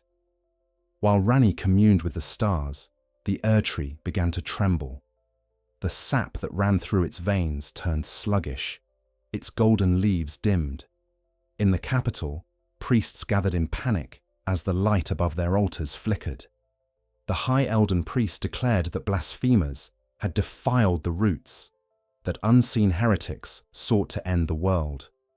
They were not entirely wrong, for as Ranni's will intertwined with the dark moon, the law of the cosmos itself began to tilt. The balance that had sustained the Golden Order for ages wavered, and in that moment of imbalance, the Erd Tree felt the first touch of death since the rune had been stolen. Radagon, sensing the change, fell to his knees before the divine tree. "Marika," he whispered, "what have you done?" But Marika did not answer. She was already fracturing, her mind scattering into the wind like dust. The greater will, sensing its order slipping, reached down through its vessels, the two fingers that remained faithful. But their gestures went unanswered. The witch they had once chosen, the Empyrean of the moon, had become unreachable. When the news of the Erd tree's fading reached Liurnia, Ranni stood beneath the night sky and raised her gaze to the trembling stars. "It begins," she murmured. "The law that would bind the world shall fall, and another shall take its place." Around her, the wind stirred, carrying whispers of countless souls, some fearful, some joyful, some simply lost. The stars, long frozen by Radahns's will, began to move again, each one a spark of the future breaking free from the gravity of the past. In the capital, golden petals fell like tears. The priests wept at the altars, the soldiers prayed in vain, and far beneath the city, the corpse of Godwyn stirred in his endless sleep, his body blooming with eyes that wept dark sap. The rot of death had reached the roots of eternity. But Ranni did not rejoice. She watched the ruin unfold with solemn clarity, knowing that every ending is a kind of birth. The fall of the Golden Order was not her victory, but the universe's correction. For too long had the world been trapped in radiance. Now it would learn to live in shadow, to walk beneath the indifferent stars. She turned from the fading light and whispered, "Let the Erd tree die, so that the cosmos may dream again." And in the silence that followed, the golden age of grace ended, not with a roar, but with the soft sigh of leaves falling into darkness. The last days of Radagon were not written in prophecy, nor sung by the priests who served him. They were whispered instead through the echoing chambers of the capital like the dying breath of a dream. For in the twilight of the Golden Order, the God who was both husband and wife, both saviour and sinner, stood at the heart of a crumbling world, struggling to repair a law that no longer wanted to live. He was a God made of contradiction, a being born from division. In his red hair burned the light of creation, and in his heart the echo of remorse. For Radagon was not merely a consort to Marika, he was Marika. Two souls joined in divine duality, sharing one will, one purpose, one damnation. When the Erd tree first began to dim, he thought it a test, the kind that gods endure to prove their worth. But as the light faded further, he felt something stranger, something that gods were never meant to feel. He felt doubt. Each day, he descended into the sanctum of the Elden Ring, where the fragments of the divine law still hovered in the air like shards of sunlight frozen in motion. There, upon his knees, he worked with trembling hands to mend what she had broken. The sound of his hammer echoed through the golden chamber, a rhythm both sacred and desperate. "I will restore it," he whispered to himself, to her, to no one. "I will make it whole again." But the pieces refused to fit. The more he struck, the more the runes resisted, as if the very essence of the world rejected repair. The priests of Leyndell watched their god with reverent fear. They saw him bleeding as he worked, divine blood that shimmered like molten light dripping onto the marble floor. To them, it was sacrifice. To him, it was penance. He could feel Marika within him, silent, sleeping, or perhaps weeping, but he could not reach her. Some nights he dreamt of her voice whispering from beyond the veil, saying, "Radagon, you cannot mend what must be unmade." Yet even in the face of that truth, he persisted, for he was not the kind of god who could stop fighting. When Ranni's stars began to move once more, the balance of heaven shifted, and Radagon felt it like a blade through the soul. The laws he struggled to repair wavered. The fragments of the Elden Ring glowed with unstable light. their geometry unraveling into chaos. He knew then that his sister-daughter, his blood and defiance, had succeeded where he had failed. She had reached beyond the Golden Order and touched the will of the stars themselves. The cosmos had begun to turn without the Erdtree's consent. He rose from the altar, his face pale beneath the weight of realization. "So," he murmured, "even the heavens defy me." For the first time since his birth, he felt small, an echo of divinity trapped within flesh.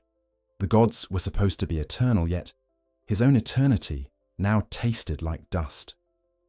In the mirror of polished gold before him, he saw both his faces at once, the stern visage of the champion Radagon and the serene sorrow of Queen Marika. And he saw, too, the space between them, the fracture that had always been there, widening like a wound. The scholars of Leyndell would later speak of strange omens in those days. The sky bleeding crimson, the Erdtree's roots twisting upon themselves, and the faint sound of weeping beneath the throne room. None knew that what they heard was the quiet struggle between god and goddess, locked in the same body, each pulling in opposite directions. Radagon sought to repair, Marika to erase. Together they formed the paradox at the heart of all creation: preservation through destruction, destruction through love. When the tarnished champions began their march toward the capital, drawn by the faint call of the fractured ring, Radagon met them not with wrath, but with weariness. He knew their coming was inevitable. The greater will had abandoned him, and the Golden Order could no longer protect itself. The age of grace had ended, and all that remained was to decide how it would die. Yet even in despair, Radagon's pride endured. He gathered what power remained to him, and sealed the Erdtree's heart with flame. "Let none enter," he commanded. "Let none profane what remains of her." Around him, Leyndell burned with devotion and terror. The priests raised their banners high, singing hymns to a god who no longer listened. Warriors of gold fell in their thousands upon the steps of the capital. Their faith turned to ash by the fire that consumed their god's command. From afar, Ranni watched the flames rising in the distance. She could feel her father's defiance, not as anger, but as grief. She understood, at last, that Radagon was not her enemy. He was a prisoner, as she was, a vessel built to uphold a will not his own. His desire to mend the ring was not obedience, but a kind of love, a longing to restore the unity he and Marika had once shared before the world divided them. And yet, love could not heal what was never meant to last. The order they had built was flawed at its root, a system sustained by denial of death and choice. In the final days of his rule, Radagon stood before the Elden Ring one last time. Around him, the golden light had grown pale, flickering like a dying candle. He reached out to the shards of divine law and whispered, "If you will not mend, then perhaps I am not meant to be your hand." His reflection stared back at him through the glow, Marika's eyes filled with quiet resignation. "Then let us end together," she said through his lips, her voice and his becoming one. The blow that followed was both mercy and rebellion. He struck the altar with his hammer once more, not to repair but to destroy. The sound was unlike any thunder that had ever rolled across the lands between. It was the unmaking of a law. The fragments of the Elden Ring exploded outward, scattering light like shattered suns. The impact tore through the capital, splitting marble and flesh alike, and the Erdtree's glow dimmed to a ghostly shimmer. When the dust settled, Radagon stood alone in the ruins of the sanctum, his form cracked and bleeding light.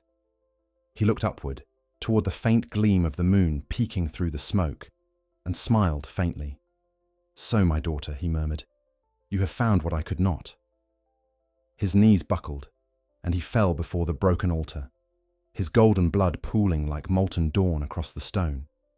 But gods do not die as men do. As his consciousness faded, he felt the call of the greater will, a cold, endless whisper urging him to rise, to become once more its instrument. Yet something within him resisted. Perhaps it was Marika's will, or perhaps it was love for the world he had failed.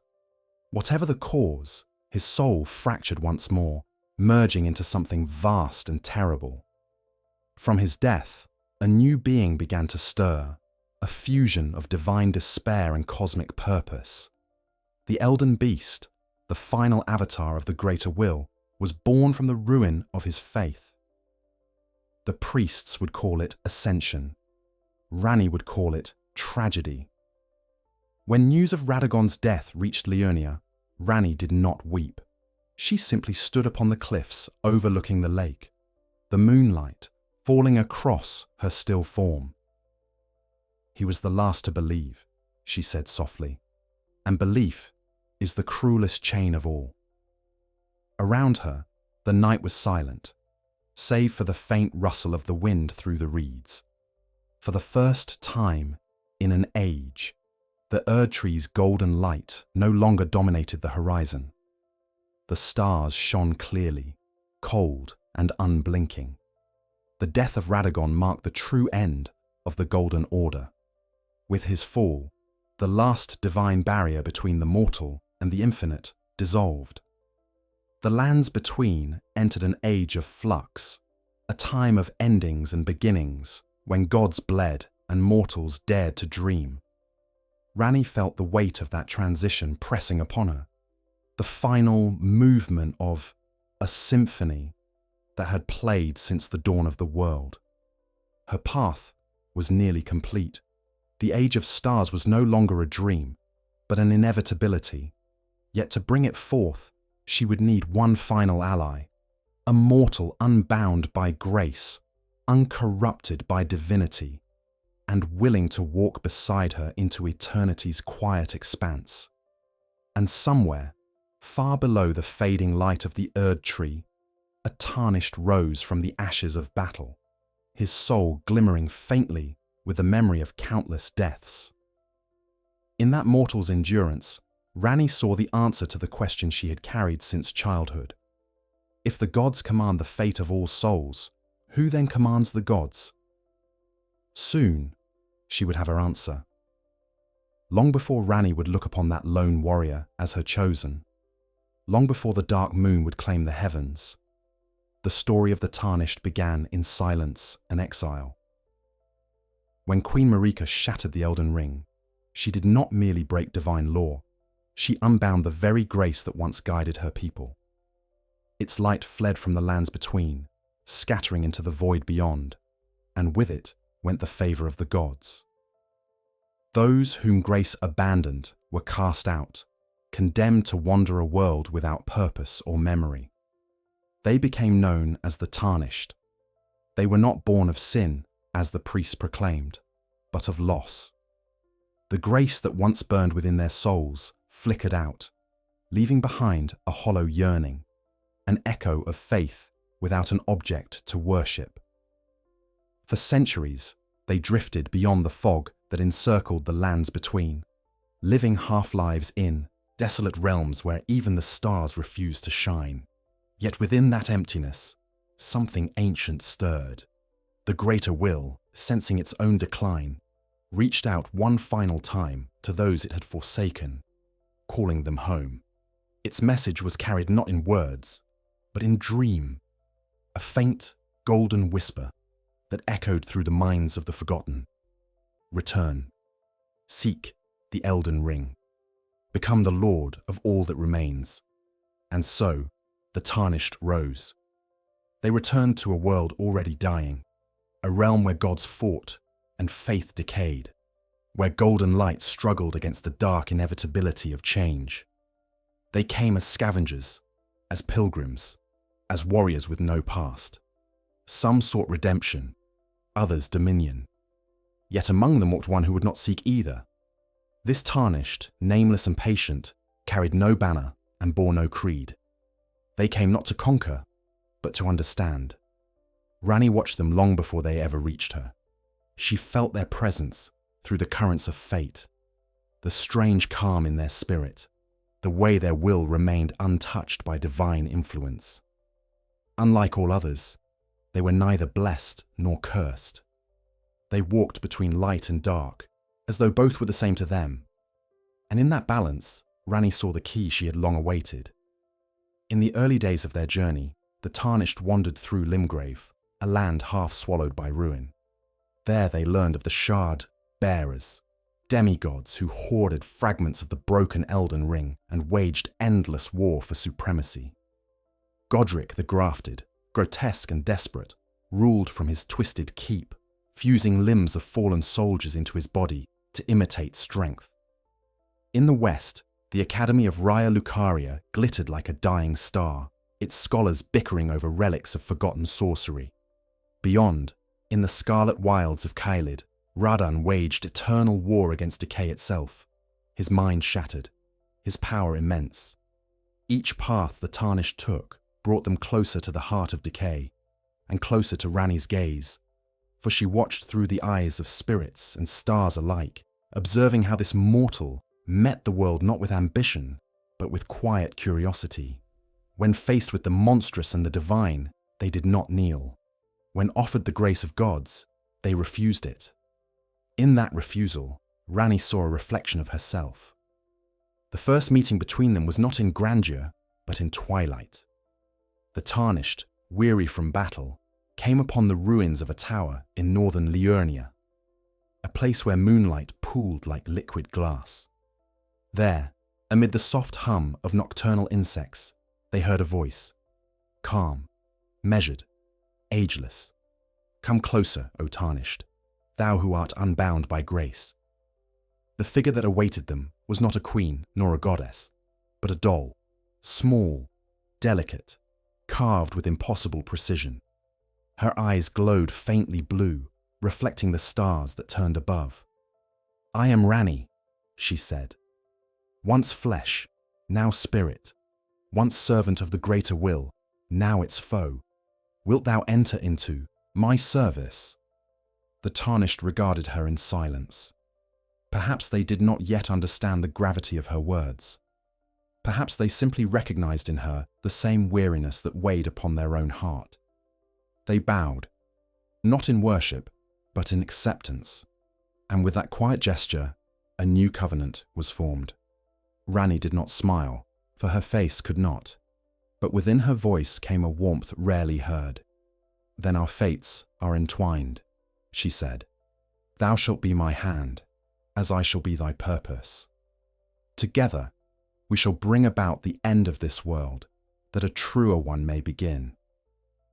Thus began the partnership that would unmake the Age of Gold. To serve Ranni was not to follow blindly. She tested the Tarnished in subtle ways, observing their choices, their reactions to mercy and cruelty alike. When they aided her allies, Iji, still faithful despite his grief, and Seluvis's remnants, whose arrogance lingered even in death, she measured their loyalty. When they descended into the underworld and retrieved for her the relics of the forgotten Nox, she studied their resolve. And when they stood before the slain demigods and claimed their runes, she saw not hunger in their eyes, but comprehension. The Tarnished understood that power was merely another form of burden. Through these trials, Ranni began to perceive what the greater will could not, that freedom was not the absence of law, but the courage to exist without command. The Tarnished, who carried no grace and obeyed no divine whisper, embodied that truth. They were not chosen. They had chosen themselves. It was in the aftermath of General Radahn's fall that their bond deepened. The Festival of Redmane, held in the wastes of Caelid, drew champions from across the lands. Warriors, mages, and beasts alike gathered to end the suffering of a demigod who had become a monster. The Tarnished fought not for glory, but for mercy. When Radahn fell, the stars he had held captive for centuries broke free, streaking across the heavens in a shower of silver flame. From that celestial storm, the course of fate shifted once more. Ranni watched from afar, her spirit trembling with quiet awe. "The stars move again," she whispered. "The age resumes its course." She knew then that her path was nearly open. The death of her brother had unbound the heavens, and in their movement, her destiny advanced. The Tarnished had become the instrument of the cosmos itself, the bridge between mortal endurance and divine purpose. But the greater their victories, the heavier their burden became. For each demigod they slew, each shard they claimed, the world grew more fractured. The Erd Tree, wounded and afraid, refused to grant them entry, sealing itself behind a wall of divine flame. The greater will, in its silence, allowed chaos to fester. And through it all, Ranni guided the Tarnished, her voice a calm current through the madness. "You walk a path that none before thee dared," she told them, beneath the silver glow of her tower. "The gods shall not aid thee, nor shall they forgive thee. But if thou wouldst follow me, know this, our goal is not dominion, but departure. I would abandon this world, not rule it. For love of it, I would leave it free." And the Tarnished, who had seen the futility of every crown, understood. Their journey henceforth became one of purpose rather than conquest. They sought the remnants of Ranni's design, the runes, the echoes, the instruments by which she would unmake the golden order and birth the age of stars. They delved into the depths of Ainsel, where shadows of the past lingered, and retrieved the remnants of Ranni's lost form, her flesh that had died on the night of Black Knives. With it, she completed the separation of her soul from all mortal tether. When she spoke to the Tarnished again, her voice carried the distance of eternity. "Soon," she said, "the world shall sleep, the Erd Tree shall wither, and the heavens shall open. When that day comes, thou shalt choose whether to remain or to follow me beyond the reach of gods." The Tarnished said nothing, for there was nothing to say. They only nodded, their gaze steady as the stars themselves. And so, beneath the dying glow of the Erd Tree and the rising light of the moon, the mortal and the witch continued their quiet pilgrimage. One walked to end the age of gods, the other to ensure that, even in ending, it was done with grace. In their union, the final act of the world began to take shape, not as apocalypse, but as release. Far above, the stars turned slowly, patient as the gods once were, and for the first time since the dawn of the Golden Order, the cosmos began to dream again. The night that the Erd Tree refused grace was the night the world remembered fear. Across the lands between, the golden boughs that once shimmered in endless radiance burned, not with divine light, but with a hollow glow, the reflection of fire unseen, waiting to awaken. For though the gods had long sought to banish death, they had forgotten that fire was older still. It was the first rebellion of creation, the first force to consume and renew. Beneath the surface of the dying world, that rebellion stirred again. Its name was the Flame of Despair. The flame had slept since the dawn of the Erd Tree's rule, buried deep within the catacombs beneath Mount Gelmir, sealed by Marika herself, who feared what it might do if allowed to breathe. It was not merely flame, but a god in its own right, ancient and endless, the very embodiment of chaos unbound. To those who saw it in visions, it appeared not as light, but as hunger, an ever-churning blaze that devoured form and law alike. It had no purpose beyond release, no creed beyond destruction, yet even the gods who bound it could not destroy it. For in their creation of order, they had given chaos its reflection. In the age of Ranni's rebellion, that reflection grew restless. The Erd Tree's weakening grace had left cracks in the divine order, and through those cracks, whispers of fire began to seep. It reached the minds of those who had lost all. Warriors broken by endless war, priests who saw their faith decay, mothers who buried children beneath golden leaves. They heard the flame's voice in their despair, promising not salvation, but ending. All shall burn, it whispered, and in the ashes all shall rest. Ranni, who had turned her gaze away from gods and grace alike, knew of the flame stirring long before it reached the surface.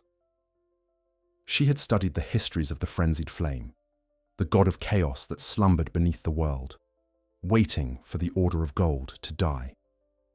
Yet to her, it was not an enemy. It was the mirror of her own purpose. Where she sought freedom through detachment, the flame sought freedom through annihilation. Both paths led away from the tyranny of the greater will, though one led to silence and the other to screaming. She spoke of it once, to the Tarnished as they rested beside the ruins of Gelmir's cliffs, where rivers of magma glowed like open wounds. The air was thick with heat, and the mountain moaned as if alive. "There lies beneath these stones," she said softly, "a god without restraint, a will that burns all it touches, not for hate, but for hunger. It is the truth the Erd Tree denied, that all order is built upon the promise of decay."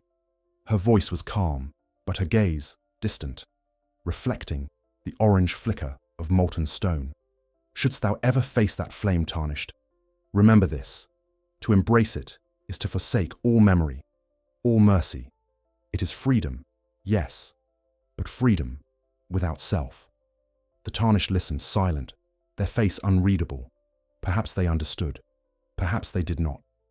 But deep within them, the faint whisper of something older than gods stirred, a curiosity born of despair and hope intertwined. The legends say that in those days the frenzied flame began to manifest upon the surface. Villages burned without cause. The eyes of men turned gold, then red, then hollow. Those who gazed into the fire saw visions of eternity undone, of worlds consumed and reborn as endless light. Some called it madness, others called it truth. The priests of Leyndell declared it heresy, and their soldiers scoured the lands to hunt those marked by the flame. Yet even in their zeal, they could not extinguish what had already taken root. For despair, once born, cannot be slain. It only changes shape. Among the Tarnished, stories spread of a place beneath the capital where the very walls wept blood, where a door of stone hid the heart of flame. Few dared seek it. Those who did returned blind or broken, their voices filled with laughter and grief in equal measure. They spoke of an eye in the dark, vast as the sun, that opened not to judge, but to devour. "It called to me," one muttered before his mind failed him. "And in that gaze, I saw peace." Ranni watched these omens unfold with measured calm. The age of the Erd Tree was collapsing faster than she had foreseen. The greater will had grown desperate, and its silence had become a kind of madness that infected all it once touched. "The world devours itself," she whispered one night, standing before her mirror of still water. And perhaps that is the truest nature of life, to consume and be consumed. The Tarnished, meanwhile, drew ever closer to the heart of flame. Whether guided by fate or chance, they descended into the depths beneath Leyndell, through catacombs of smouldering stone and charred bone. There, they found the remnants of an age before grace, a place where the laws of the world had melted away, leaving only the pure presence of chaos. And at the end of that descent, they stood before the great sealed door. It was not carved with symbols, for none could contain what lay beyond. Its surface pulsed faintly, as though alive, the heat radiating from it almost gentle, like the breath of a sleeping beast. As the Tarnished approached, the air shimmered, and a voice spoke, not in sound, but within the blood itself. "You have suffered," it said. You have died and risen, forgotten and remembered. Come, let it end. All shall burn, and in the burning, all shall be free. For a moment, the Tarnished hesitated. To open that door would be to surrender every dream, every love, every name. To reject it would be to continue a war that had no end. And in that hesitation, the world held its breath. Far above, Ranni felt the tremor ripple through the stars. Her hand tightened upon the edge of her mirror. She knew what that moment meant. The choice before the Tarnished was the same that had once faced her: to submit to the chaos of feeling, or to embrace the cold clarity of detachment. Fire or night, despair or silence. Do not, she whispered into the wind, her voice reaching across realms. Let thy heart be consumed by flame. I have need of thee still. And perhaps the stars heard her, for the door remained closed. The Tarnished turned away, their mind their own once more. Yet even in refusal, they were changed. They had seen the face of despair and lived. The fire's whisper lingered, faint but unforgotten. It would follow them always, a reminder of what awaited all who sought meaning in a world without gods. Ranni received them again beneath her tower. The moonlight shimmered around her like a veil, and for the first time, a hint of relief touched her voice. Thou hast seen the madness that would swallow this world, she said, and still thou returnest. Then, truly art thou free. The Tarnished bowed their head, and in that gesture, Ranni saw not servitude, but choice. Together, they stood in silence, watching as the faint glow of the Erd-tree dimmed further upon the horizon. The time of endings had begun, yet even in the midst of decay, there was beauty. For in the dying light, the stars shone clearer, unburdened by gold. The cosmos breathed again, vast and indifferent, awaiting the dawn of its next dream.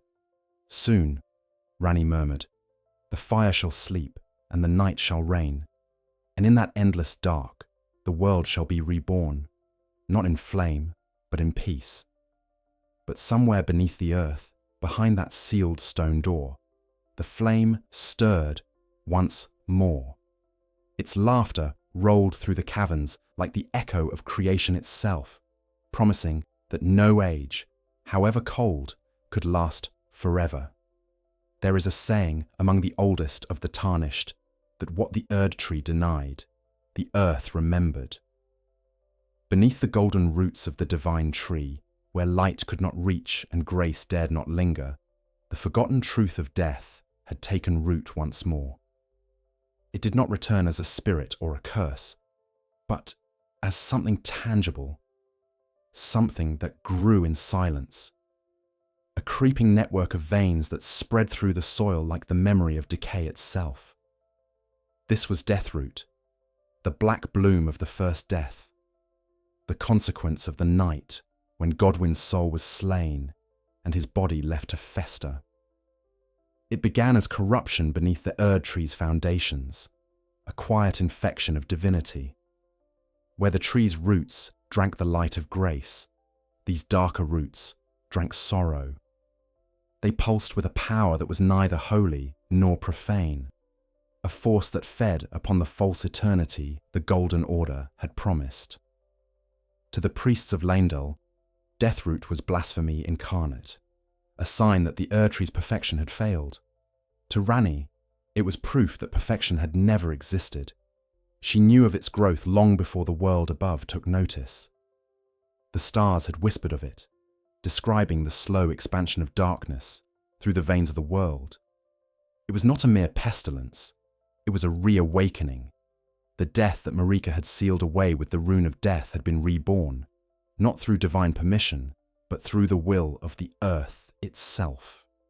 Every blade of blackened grass, every withered bloom that grew near the Erd-tree's roots was a rebellion, a quiet, inevitable refusal to accept immortality.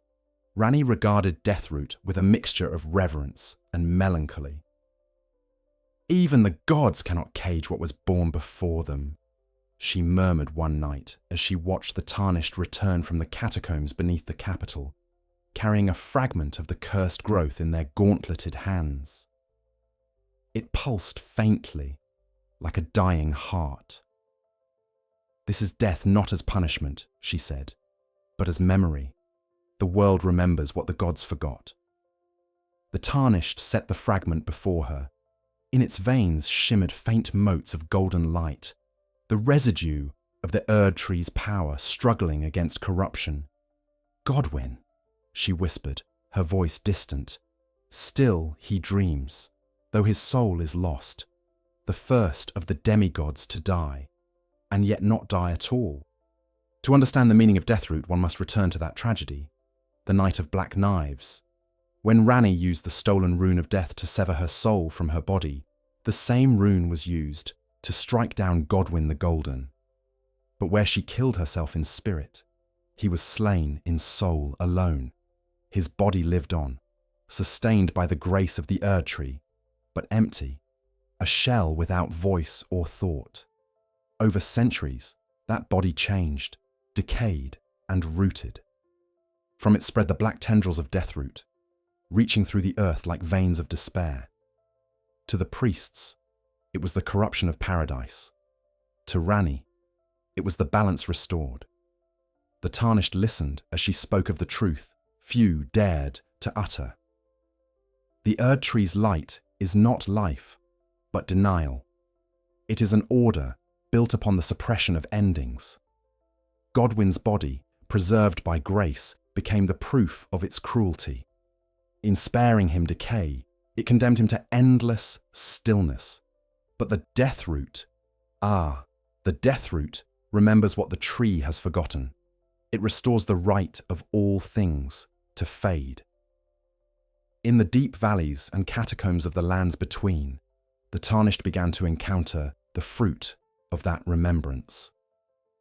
The once holy beasts of the Erd tree's service had turned pale and blind, their bodies sprouting black thorns where light once bloomed. Corpses refused to rest. They rose in mockery of their former grace, their voices hollow, repeating fragments of prayers to a god who no longer listened. The priests called them blasphemies. The people called them omens. But Ranni saw only inevitability. "There can be no freedom where decay is forbidden," she told the Tarnished. "Even the stars, when their fire fades, fall into shadow. Should life not do the same?" Her words carried neither cruelty nor joy, only understanding. She had long accepted that to be free of the greater will was to accept death, not as failure, but as release. The Erd tree's golden promise had been a lie, a cage lined with light. The Deathroot was the key that opened it, yet there were others who sought to wield this power for themselves. Deep within the catacombs, priests turned necromancer and soldiers turned zealot fought for control of the dark growth, believing it to be the next source of divinity. Among them moved a shadowed figure, the beast clergyman, Gurranq, who devoured the Deathroot in an endless ritual of penitence. He was no mere servant of the flame nor follower of the tree.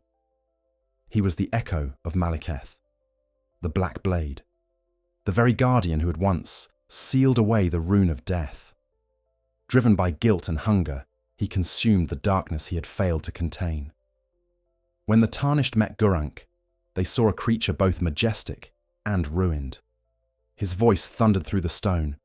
"Bring me the Deathroot, and I shall devour it, for if I do not, it will devour the world." His devotion was monstrous, but his purpose pure.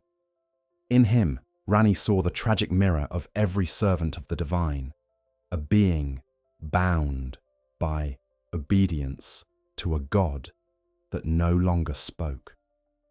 "He is what I would have become," she whispered when the Tarnished told her of him, a slave to a silence mistaken for faith.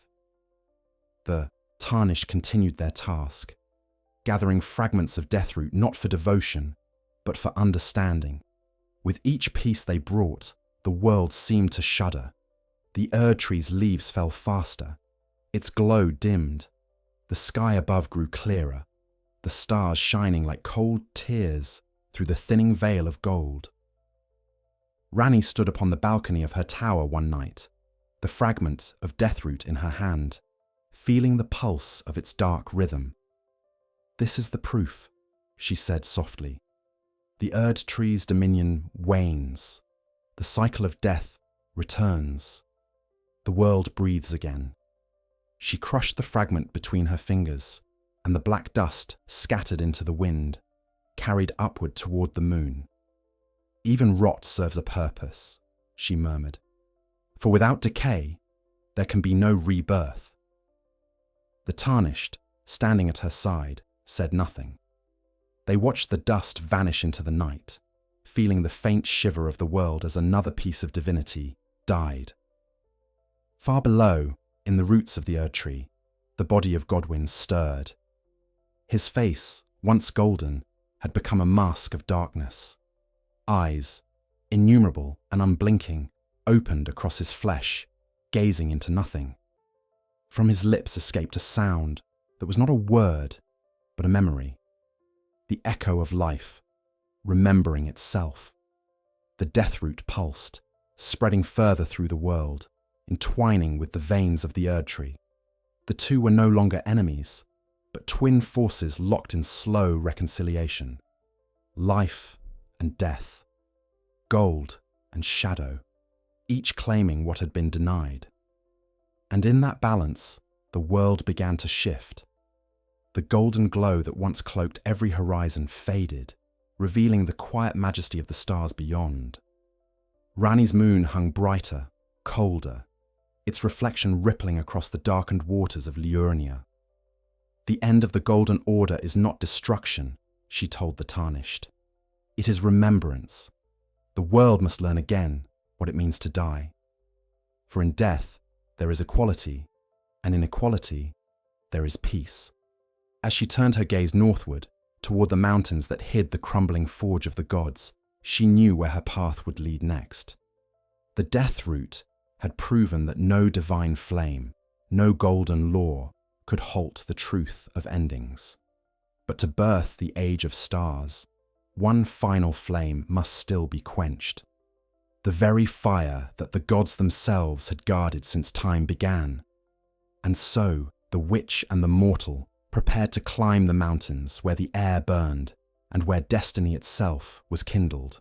Far below, the death route continued to spread, a silent testament to the truth the Erd tree could no longer deny, that the world would one day rest, and from its stillness, begin anew. The journey northward was a pilgrimage into fire. Beyond the tranquil waters of Liurnia and the whispering ruins of Carian lay a land where the sky itself bled and the snow never ceased. The mountaintops of the giants had long been spoken of as a forbidden realm, a place where even the light of grace faltered and the winds carried the voices of those who burned. For centuries, mortals and gods alike had avoided its frozen peaks, not for fear of the cold, but for what lay at their summit, the forge of the giants, the crucible where the first flame of the Erd tree's power had been born. Ranni had always known that her path would lead there. The age of stars could not begin until the fire of the old world was extinguished. The Erd tree, even in its decay, still guarded the laws of the greater will, and its roots, entwined with a flame of ruin, ensured that its light could not truly die. Only by quenching that flame could the cycle of divine renewal be broken. And so, accompanied by the Tarnished, she turned her gaze toward the north, toward the heart of fire that had once kindled gods and would now end them. The ascent began at the edge of the Forbidden Lands, where the wind howled through shattered bridges and half-buried corpses of ancient guardians. The Tarnished moved through drifts of white ash rather than snow, for the mountain was not frozen. It was burned. Here the sky glowed not with gold, but with the dull red of perpetual sunset, a reminder of the eternal flame that slumbered above. The spirits of long-dead warriors drifted among the cliffs, their eyes empty, their armor blackened from battles fought against the giants ages ago. They did not attack. They simply watched, as though waiting to see if mortals could succeed where gods had failed. As they climbed higher, the ruins of an ancient civilization emerged from the frost. These were not the works of men, but of giants, creatures of flame and stone, who had once defied the greater will. Their temples, carved into the mountainside, still burned with faint embers, each structure a monument to rebellion. The Tarnished paused before one colossal doorway, upon which was carved an inscription so eroded that only fragments remained. We fought not for conquest, but remembrance.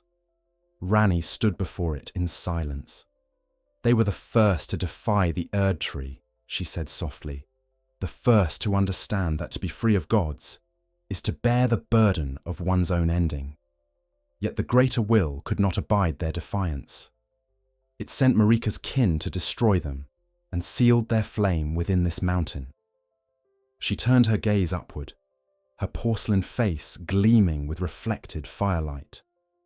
What the gods could not destroy, they feared. And fear is the seed of tyranny.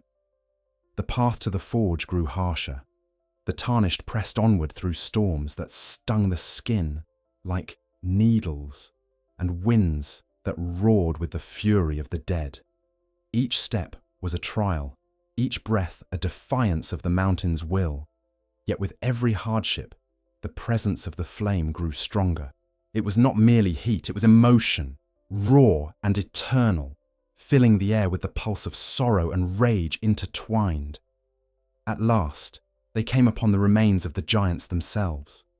Their corpses lay half buried in the snow, enormous forms of blackened bone and charred sinew.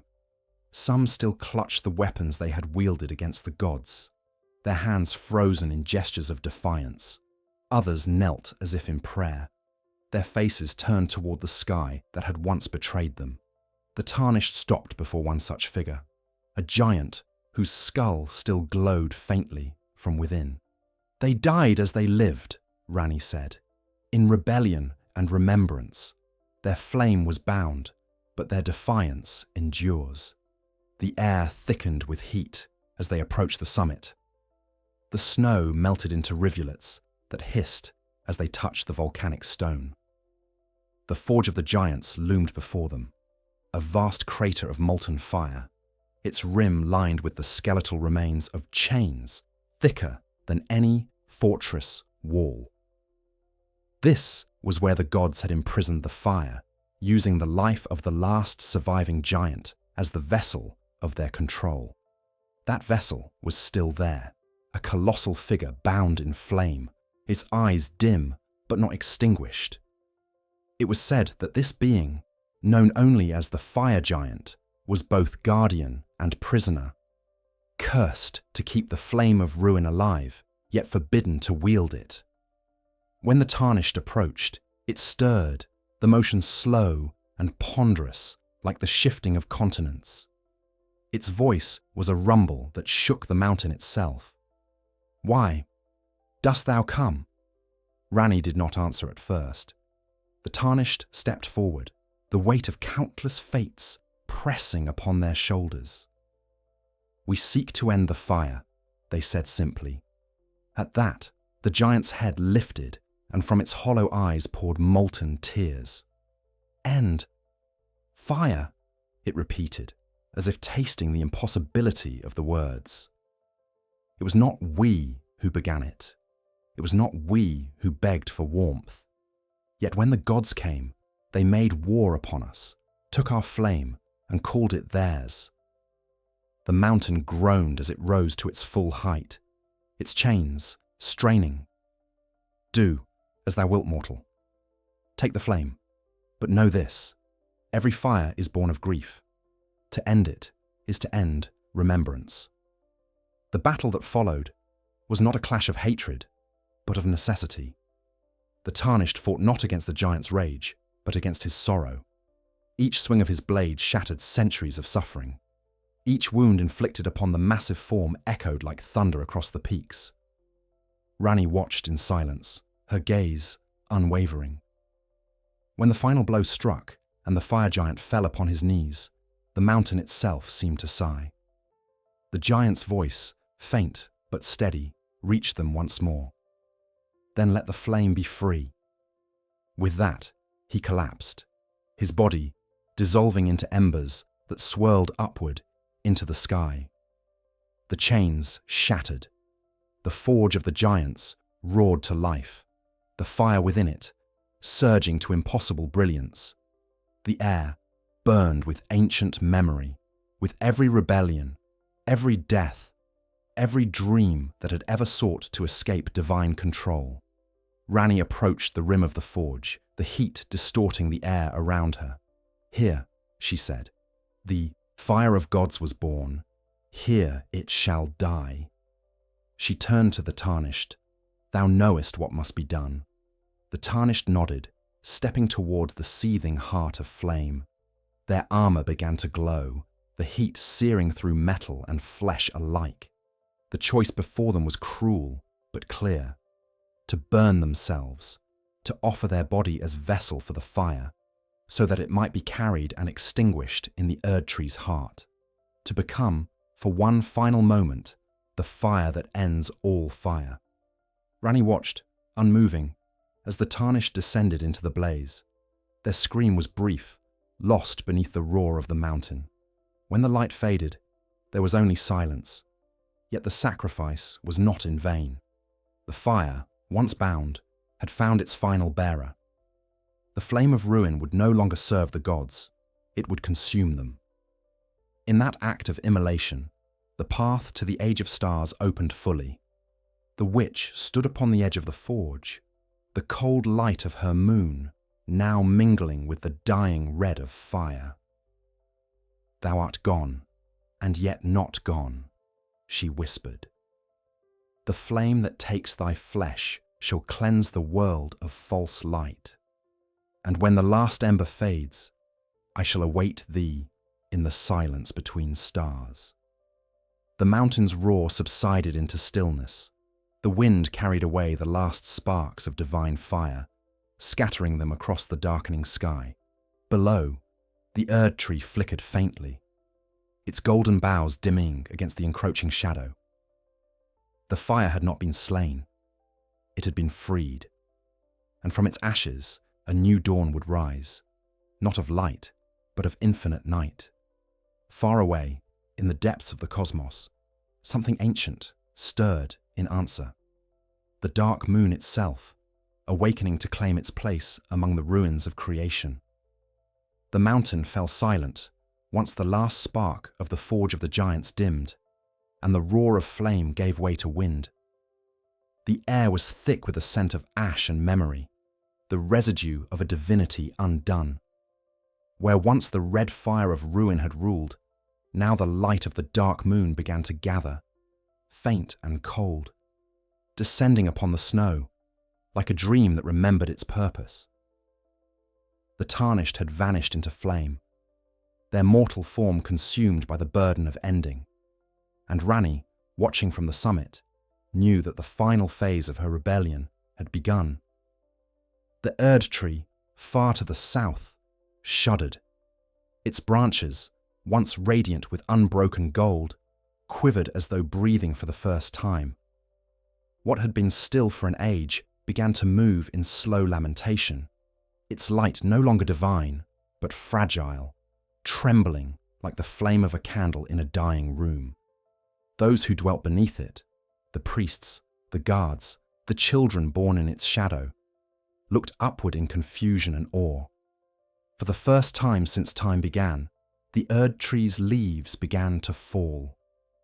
They did not drift like the gentle gold of autumn, but like embers. Each leaf, as it descended, disintegrated into ash before it touched the ground.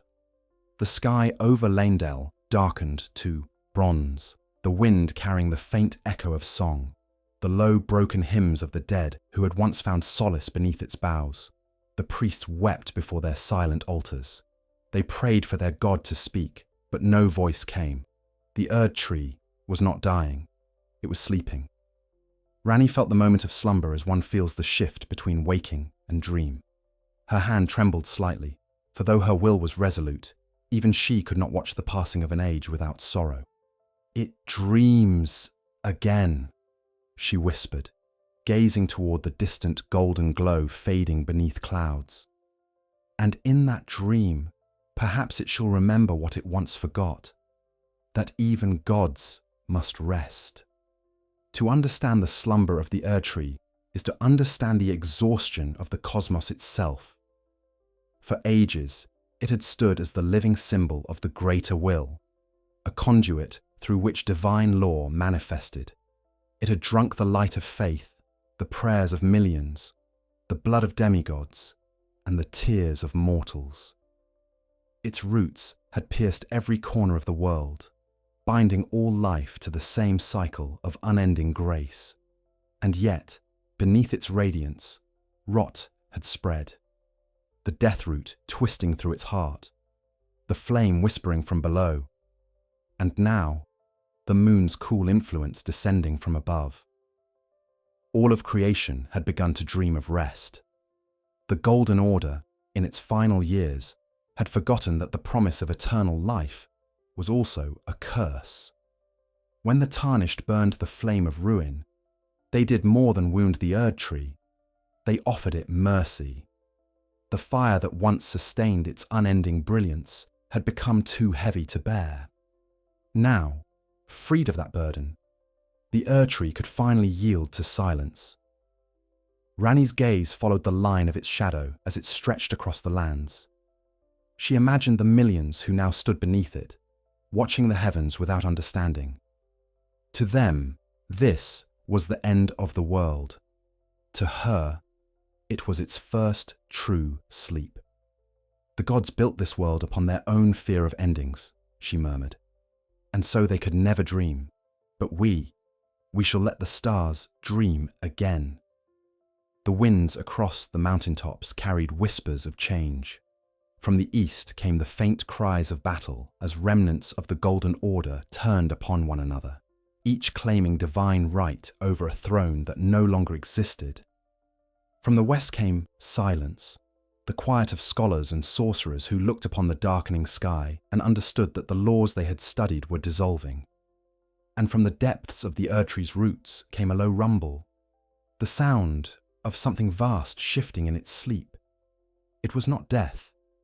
It was remembrance. Ranni descended from the mountain slowly, her steps measured, her eyes fixed upon the fading horizon.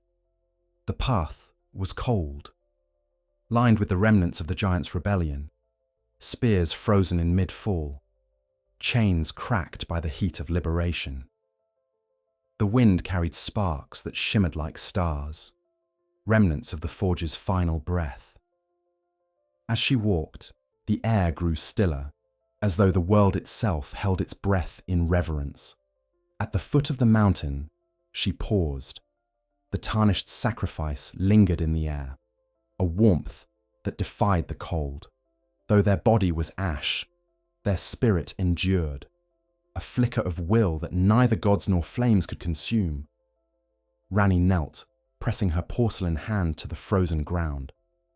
"Thou hast given thyself that the world might rest," she said softly. "In time thou shalt awaken again, not in flame, but in starlight." She rose and turned her gaze southward. The Erd tree loomed faintly on the horizon, its light waning, its roots pulsing with slow, rhythmic life. It was no longer the golden cage of the greater will. It was a dreaming titan, and through its dreams, Ranni could feel the pulse of the cosmos aligning to her purpose. The stars, long frozen by Radan, now moved freely once more. The constellations shifted into new patterns, forming paths unseen since the dawn of the world. The dark moon, her eternal companion, hung low and vast, its glow spreading across the night. "The world slumbers," she said, her voice quiet but unshaken. "And in slumber it heals. When it wakes again, it shall be beneath new law, not of grace, but of freedom, the law of stars, distant and constant, untouched by will." As she spoke, snow began to fall, not of frost, but of ash. It drifted across the land like the memory of fire, soft and silent. The Erd tree's last golden rays caught the ash midair, turning it momentarily to light before it vanished into shadow. The lands between, once ruled by radiance, now glowed faintly silver under the moon. Far below, in the roots of the great tree, the corpse of Godwyn stirred once more. The black veins that ran through his flesh pulsed in rhythm with the tree's slumbering heart. But where once his existence had been a corruption, now it was balance. Death and life intertwined within the same trunk, no longer in conflict, but in accord. The death root reached upward through the soil, wrapping the Erd tree's roots like dark fingers embracing gold. The world's duality, life and decay, had finally reconciled itself in sleep. And yet, even in that peace, remnants of resistance remained. In the capital, Morgoth still stood, his cracked form holding vigil before the dying tree. "Mother," he whispered to the silent boughs, "I have kept thy grace, though it burns me." His golden blood pooled at his feet, staining the marble with the last devotion of a world undone. Around him, the last faithful prayed not for salvation, but for understanding. None came. The gods were gone, and the stars had begun to sing. Ranni watched it all unfold, with the calm of one who had seen the end from the beginning. Her rebellion had not been born of hatred, but of necessity. A daughter freeing her world from its parents' unending grasp. Yet even in victory, she felt the faint ache of loss. The light was beautiful, she admitted, softly. Even prisons can shine. As she turned to leave the mountain, the moonlight dimmed, its glow now steady and serene. The world was entering the long dusk between ages, the interlude where memory fades and possibility begins. The Erd tree slept, and in its dreams, the universe began to rewrite itself. Somewhere in the silent dark, the spirit of the tarnished stirred, drifting beyond the reach of fire or fate. They would awaken again, not as a servant of grace, but as a traveller beneath the stars. For the age of stars was not yet born. It waited still for one final act, the unsealing of the cosmic gate that would carry Ranni and her chosen beyond the reach of the gods. The air grew quiet, the last embers of divinity cooling to dust. The golden age had ended. The age of dreaming had begun. And in the stillness that followed, the world exhaled for the first time. The capital of Leyndell had long been the heart of the Golden Order, a labyrinth of marble sanctuaries and gleaming spires, a city where even the dust shimmered with traces of divinity. It had endured ages of war, rebellion, and resurrection. It had seen gods ascend, demigods fall, and mortals worship until their voices turned to whispers of devotion. But now, as the Erd tree slumbered and its light dimmed to pale embers, Leyndell began to crumble beneath the weight of its own faith. The first sign was silence. The hymns that once rose, each dawn from the 1,000 chapels of the capital, ceased. The bells that marked the hours of prayer lay shattered upon the streets. The priests who had spoken of endless grace now stood wordless before their dying god, their eyes hollow from sleepless nights. The light that had poured from the Erd tree and bathed the city in perpetual day faded into twilight. The golden rooftops that once caught the radiance of heaven now reflected only the cold gleam of the moon. The people of Leyndell wandered through the streets in confusion. Some clung to faith, murmuring the old prayers, hoping the gods would awaken and restore their world. Others fell to despair, tearing down the gilded statues of Marika and Radagon, as though by destroying their images, they might erase their suffering. The soldiers of the Golden Order fought among themselves, some still loyal to the absent divine, others declaring that a new lord must rise from among the mortals. The city that had once embodied unity now devoured itself in the chaos of unmaking. And at the heart of it all stood Morgott, the veiled king, last son of the Erdtree's grace. His body was broken, his golden blood a constant wound, but his will remained unyielding. He had sworn to defend the capital even against the gods themselves, and now, with the Erdtree asleep, that vow became his curse. He stood upon the steps before the sanctum, his staff trembling in his hand, gazing upward at the dimming branches. "Mother," he whispered, "thy light wanes, yet I remain. Was I not thy child? Was I not faithful?" The wind answered him only with the rustle of dying leaves. Morgott's eyes, once bright with divine purpose, dimmed with sorrow. He understood now that devotion had made him a relic, a monument to an order that could no longer sustain itself. It was then that the Tarnished arrived, their body remade by fire, their soul tempered by sacrifice. They climbed the stairs of the capital, their armor scarred, their step measured. The air trembled as they approached, not from power, but from the quiet certainty of inevitability. Morgott looked upon them and saw not a warrior, but a messenger, an omen of the end he had always feared. "So," he said, his voice carrying the weight of centuries, "thou wouldst see the Erdtree's throne empty. Thou wouldst bring darkness to the house of light." The Tarnished said nothing. Words were hollow before such ruin. Morgott lifted his staff, its head glowing faintly with dying grace. "Then let the last son of Marika test thy resolve." The battle that followed was less a duel than a confession. Morgott fought with desperation rather than anger, each strike a plea for meaning, each parry a denial of his own extinction. The streets below trembled beneath the weight of their conflict. The marble cracking, the golden statues collapsing into dust. The Tarnished moved like inevitability itself, calm and relentless, their blade carrying the silent will of those who had lost faith in gods. When the final blow came, Morgott fell to his knees, his staff slipping from his grasp. The golden light that had sustained him flickered and went out.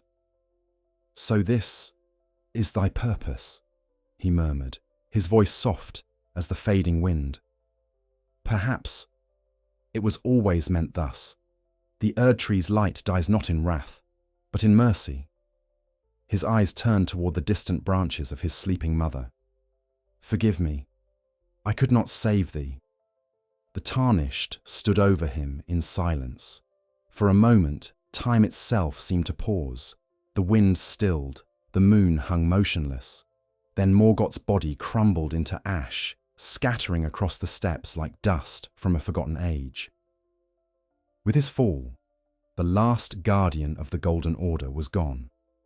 The capital was unprotected. The barriers that had once shielded the sanctum fell away, and for the first time in history, the gates to the Erdtree stood open. Yet the Tarnished could not enter. The great trunk, though dormant, still resisted all intrusion. Its bark shimmered faintly, a wall of divine sleep, impenetrable and absolute. Ranni, watching from afar through her moonlit mirrors, understood. "The tree slumbers," she said, "but its dream must be ended. The fire thou bearest is its lullaby. Carry it now into its heart, and let it rest forever." As the Tarnished made their way deeper into the capital, they passed through streets where even the air seemed to mourn. The statues of Marika wept golden tears that turned black as they touched the ground. The fountains ran dry, their basins filled, instead, with dust and broken crowns. The last of the priests, their robes tattered and their eyes glazed with madness, whispered fragments of scripture as they threw themselves before the sleeping tree.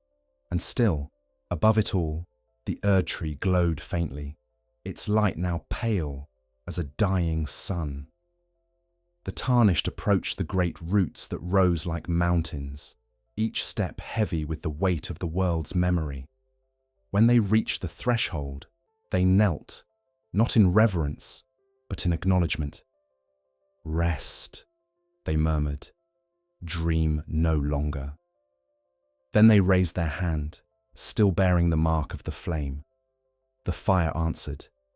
It leapt from their palm like a living thing, wrapping around the trunk in ribbons of red and gold. The air filled with the scent of burning sap, of old life giving way to new. The Erd tree did not scream. It sighed. The sound was deep and mournful, the exhalation of a god yielding at last to its own impermanence. The branches, once golden, turned black and crumbled into starlight. The sky darkened, and for a single heartbeat, the world stood without light or shadow, balanced perfectly between life and death. When the fire faded, what remained of the Erd tree was not ash, but soil, rich, dark, and alive. From it grew the first shoots of a different kind of growth, pale and silver, glimmering faintly beneath the moon.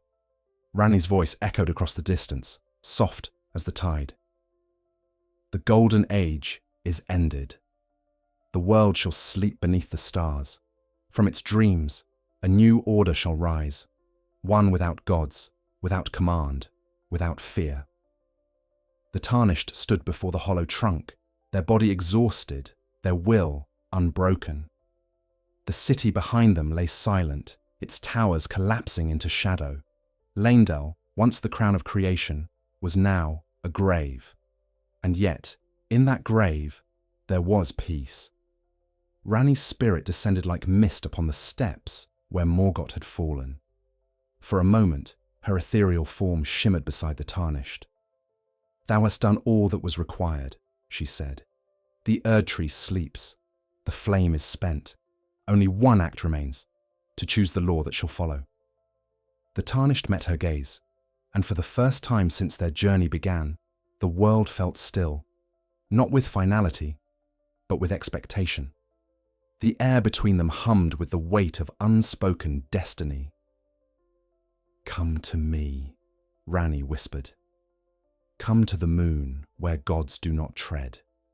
There we shall weave the age of stars, and the world shall dream without end." As her form faded into the starlight, the Tarnished turned their back upon the ruins of Leyndell. The path before them was narrow, winding through the roots of a world reborn. Behind them lay the silence of a fallen empire. Ahead, the infinite quiet of the cosmos. The Erd tree's slumber was complete. Its shadow stretched across the lands like a memory of light. The age of radiance had ended not in fire, but in sleep. And somewhere, far beyond the horizon, the moon awaited. When the Erd tree fell silent, and its golden boughs ceased to glow. The night that followed was unlike any the lands between had ever known. It was not the darkness of despair, nor the chill of oblivion. It was vast, calm, infinite. For the first time since the Greater Will's descent, the stars were no longer veiled. They moved freely across the heavens, their slow, patient courses writing new patterns into the sky. At their center, the moon hung low and enormous, pale as polished bone, watching the slumbering world below. Ranni stood beneath it once more. Her form, faintly luminous in the cold starlight, appeared not as the Witch of Rebellion, but as something older, something inevitable. The silver glow reflected upon her porcelain skin made her seem neither human nor divine, but a quiet synthesis of both, the daughter of gods, and yet beyond their grasp. Around her tower, the winds had gone still. Even the spirits that once whispered through the ruins of Carian now waited, listening for her voice. From the summit of her domain, Ranni raised her gaze to the sky. It calls, she murmured. At long last, the dark moon awakens. The call she felt was not sound but resonance. It throbbed faintly in her soul, an echo of something vast and distant, the same force that had chosen her on the night she cast off her flesh. It was the voice of the cosmos, the will not of gods, but of the infinite itself. It did not command, it invited. And she, who had built her purpose upon refusal, felt the rare impulse to answer. To the tarnished, who had come to stand beside her once more, the moon's light was both awe and unease. It illuminated the landscape in a ghostly silver, every shadow deepening into endless blue. The air trembled faintly, and the stars above seemed to breathe.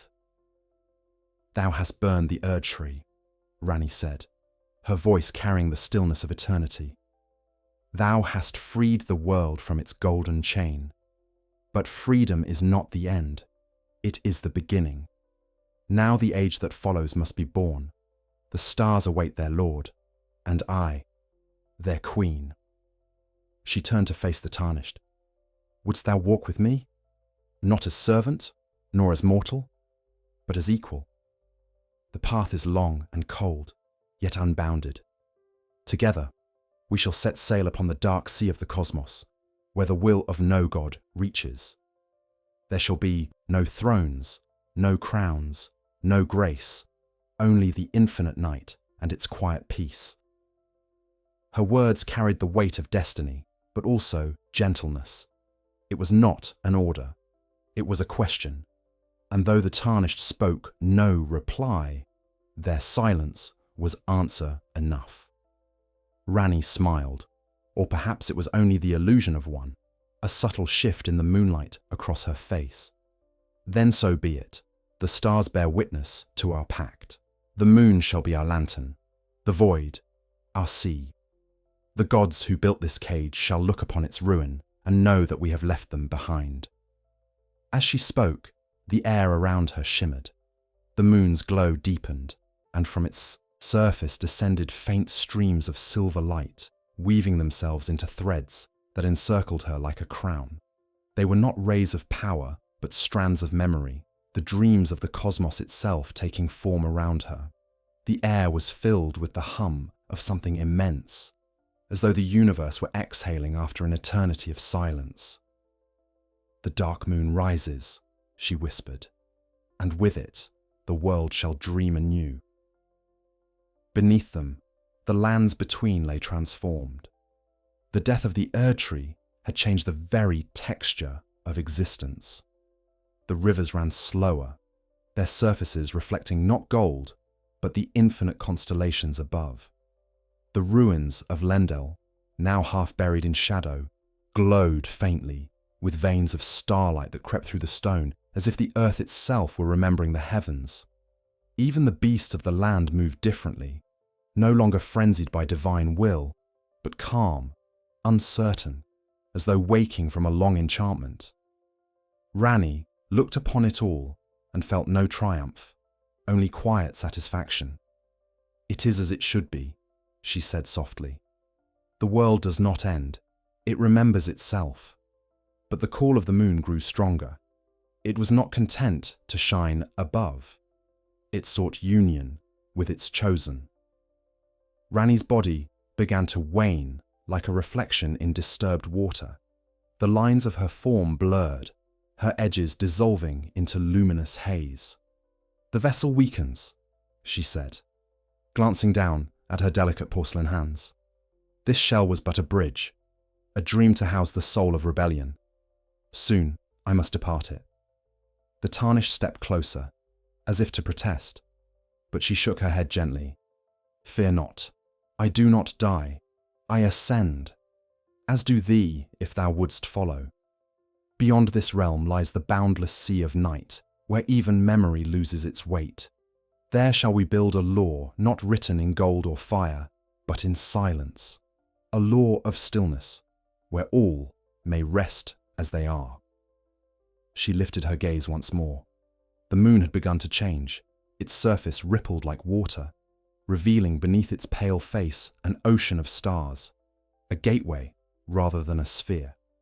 The hum in the air grew deeper, resonant enough to stir the mountains. "The age of stars begins," she declared, "but it shall not be born of conquest, it shall be born of release." For a moment, time seemed to fracture.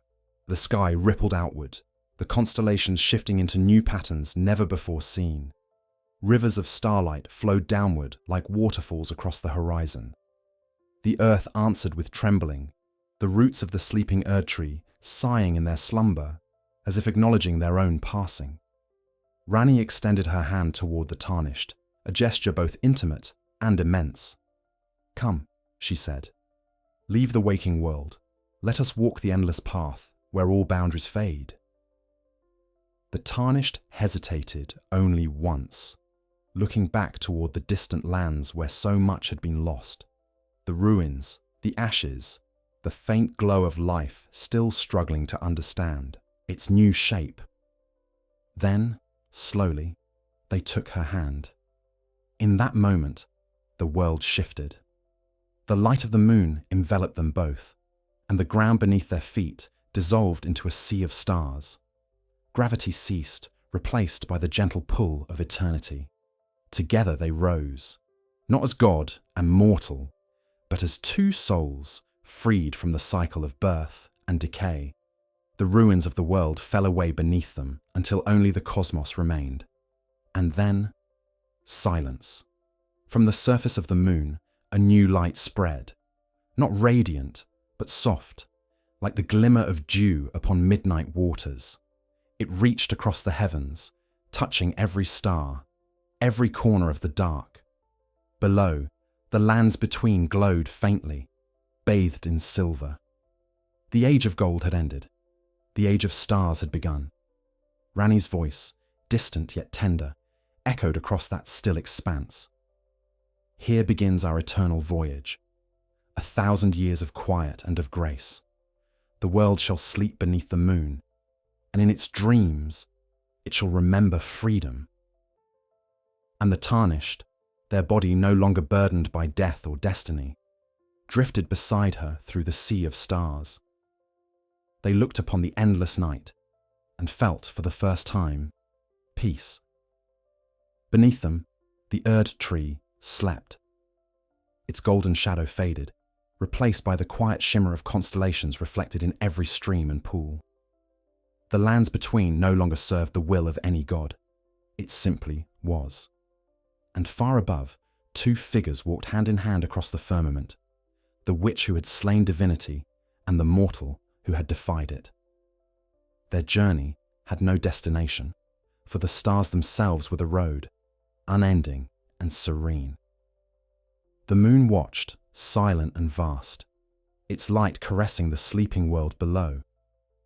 At first, the world did not understand what had happened. The golden glow that had once warmed its soil was gone, replaced by a silver hush that felt neither alive nor dead. The Erd tree's branches no longer reached for the heavens, and its roots no longer whispered to the living. Instead, a soft radiance, pale, quiet, uncommanding, fell from the night sky. It was as though the world had been wrapped in a dream. The age of stars had begun, and in that dream, every soul felt its weight lift. Those who had once prayed to the greater will awoke from their faith like sleepers from fevered visions. The priests of Lendel, who had spent lifetimes reciting the same golden prayers, found themselves wordless, their temples now illuminated by moonlight filtering through the broken roofs. They knelt not before altars, but before the open sky, uncertain whether to grieve or give thanks. The silence that followed was vast, an emptiness that was not despair, but the space where something new might grow. In the far north, the snow ceased to fall. The forge of the giants, once a wound upon the world, cooled at last. Its molten rivers solidified into obsidian plains that reflected the constellations above, each one a mirror of the infinite night. To those who wandered there, it seemed as though they were walking upon the surface of heaven itself. In Liurnia, the great waters grew still. The Academy of Lucaria, once obsessed with knowledge and control, found its magic changed. Spells no longer shone with gold, but with silver, their runes shifting like ripples upon water.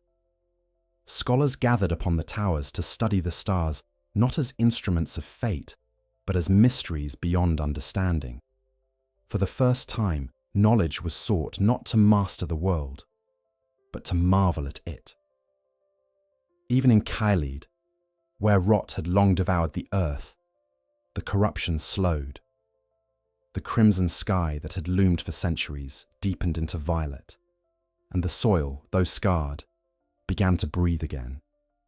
Those few who survived the endless plagues spoke of dreams, where the stars wept light upon the ground, washing the land clean. It was not salvation, it was stillness. The world was healing by forgetting its sickness, but the most profound change was one that could not be seen. It was the quiet within the hearts of all living things. The whisper of divine command, so long mistaken for guidance, was gone. No God's voice echoed in the soul. No unseen hand steered desire. Men and beasts alike moved by their own will, uncertain but free. That uncertainty was the truest form of grace the world had ever known. Far beyond the firmament, Ranni and the Tarnished walked among the stars. They did not walk as mortals do, for there was no ground to tread, no air to breathe. They moved through the quiet cosmos as thoughts move through the mind, effortless, infinite. The stars bent around them, each one a memory of creation, each one whispering fragments of the universe's first breath. Ranni's voice echoed softly through the vastness. The greater will is gone, and the world no longer bends to its command. The stars are free, and so too is all that lives beneath them. Yet freedom, like the night, is vast. It offers no comfort, no law. The mortals below must learn to walk without light. The Tarnished looked upon her, the faint glow of the dark moon reflected in their eyes. They will fear it, Ranni continued. They will search again for gods, for order, for meaning.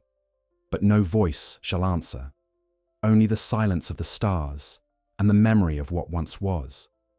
It must be thus, for only in silence can they hear themselves. Below them, the lands between glimmered faintly, not with radiance, but with reflection. The rivers caught the light of the constellations, and the ruins of the Erd tree gleamed like a sea of glass. The world, once the stage of gods, now resembled a vast mirror, its beauty lying not in perfection, but in stillness. Ranni turned her gaze upon the Tarnished. "Thou hast endured death, flame, and time itself," she said softly. "Thou hast slain gods and unmade the order that bound creation. Yet all I ask of thee now is peace. Rest beneath the stars and watch with me as the world learns to dream." Her words drifted like snowfall. The Tarnished said nothing, for there was nothing to say. They understood her completely, not through language, but through presence. For in the stillness between them, there was a communion deeper than any prayer. As they continued their endless voyage, the moon followed. It no longer circled the world as before, but moved with them, a pale lantern upon the tide of eternity. Sometimes, when they passed through clouds of starlight, Ranni's form flickered, her human shape dissolving into the endless silver mist that had birthed her. Each time she reformed, she seemed quieter, more distant, as though she was becoming the very night she ruled. "The farther we travel," she murmured, "the more I feel it, the dissolution. The self that once was Ranni fades. Soon I shall be only thought, only memory. The moon does not need a name." The Tarnished, who had long since abandoned their own, reached for her hand. Their fingers met, not as flesh, but as light, touching light. "Then let us fade together," Ranni whispered. "Let the universe remember us not as gods nor heroes, but as the ones who departed willingly." The stars above them pulsed in answer. Across the cosmos, entire constellations shifted, forming new patterns unseen since the dawn of time. The spiral of galaxies turned slower, as though listening. Ranni and her companion drifted into the heart of that silence, their forms dissolving further until they were indistinguishable from the surrounding light. Below, the lands between felt the tremor of their passing.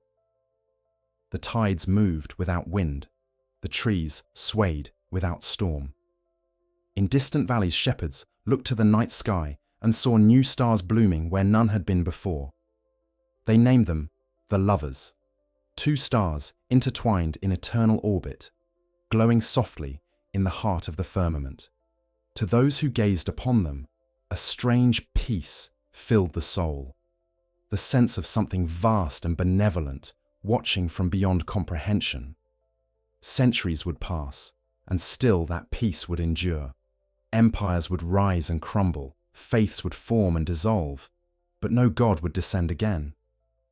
The age of stars was not an age of rule, it was an age of rest. The world no longer needed guardians, for it had learned to exist without direction. In its quiet, it found meaning. And yet, among the mortals, there remained stories. They spoke of a pale queen who had walked the world as a doll, who had slain the gods, not for power, but for silence. They said she now drifted among the stars with her mortal consort, watching over the sleeping world. Her name was spoken not in worship, but in gratitude. One day, when the silver tides of night recede and the stars themselves fade into memory, perhaps the world will dream again of gold. But for now, it dreams of peace, of quiet, of the cold serenity of the moon. The age of stars had begun, not with fire, not with glory, but with a whisper. And beneath that whisper, the world slept on. Time, in the age of stars, no longer moved as it once had. The world still turned, rivers still flowed, and the sun still rose upon the horizon. But these rhythms no longer held dominion over the living mind. For when the gods departed and divine order dissolved, so too did the sharp boundaries between moments. Years folded upon years like silk drifting through water. Days became soft echoes of themselves, blending until memory and dream were one and the same. It was said that in the first centuries, after the slumber of the eared tree, mortals still remembered what had been. The old songs of gold and grace lingered in the throats of the faithful, though they sang them now not as praise, but as mourning. In the ruined chapels of Lendel, voices once raised in devotion now carried only nostalgia, a lament not for gods, but for certainty. For while divine tyranny had been broken, so too had the comfort it once gave. The world was free, yes, but freedom is a vast and silent thing, and silence demands endurance. Over time, the hymns faded. The priests who could no longer commune with the greater will abandoned their temples, seeking solitude in the mountains and forests. Their robes turned grey, their eyes clouded by the stillness of contemplation. Some found peace in that solitude. Others were consumed by longing for a voice that would never again answer. They came to be called the dreamers, those who sought to recall the age that had passed by, surrendering to endless sleep beneath the shade of ancient ruins. It was whispered that, in their dreams, faint glimmers of gold still flickered, fragile as dying embers. The scholars of Lucaria, meanwhile, turned their eyes to the sky. No longer bound by the doctrines of grace, they studied the stars as one might study the sea, endless, unfathomable, beautiful.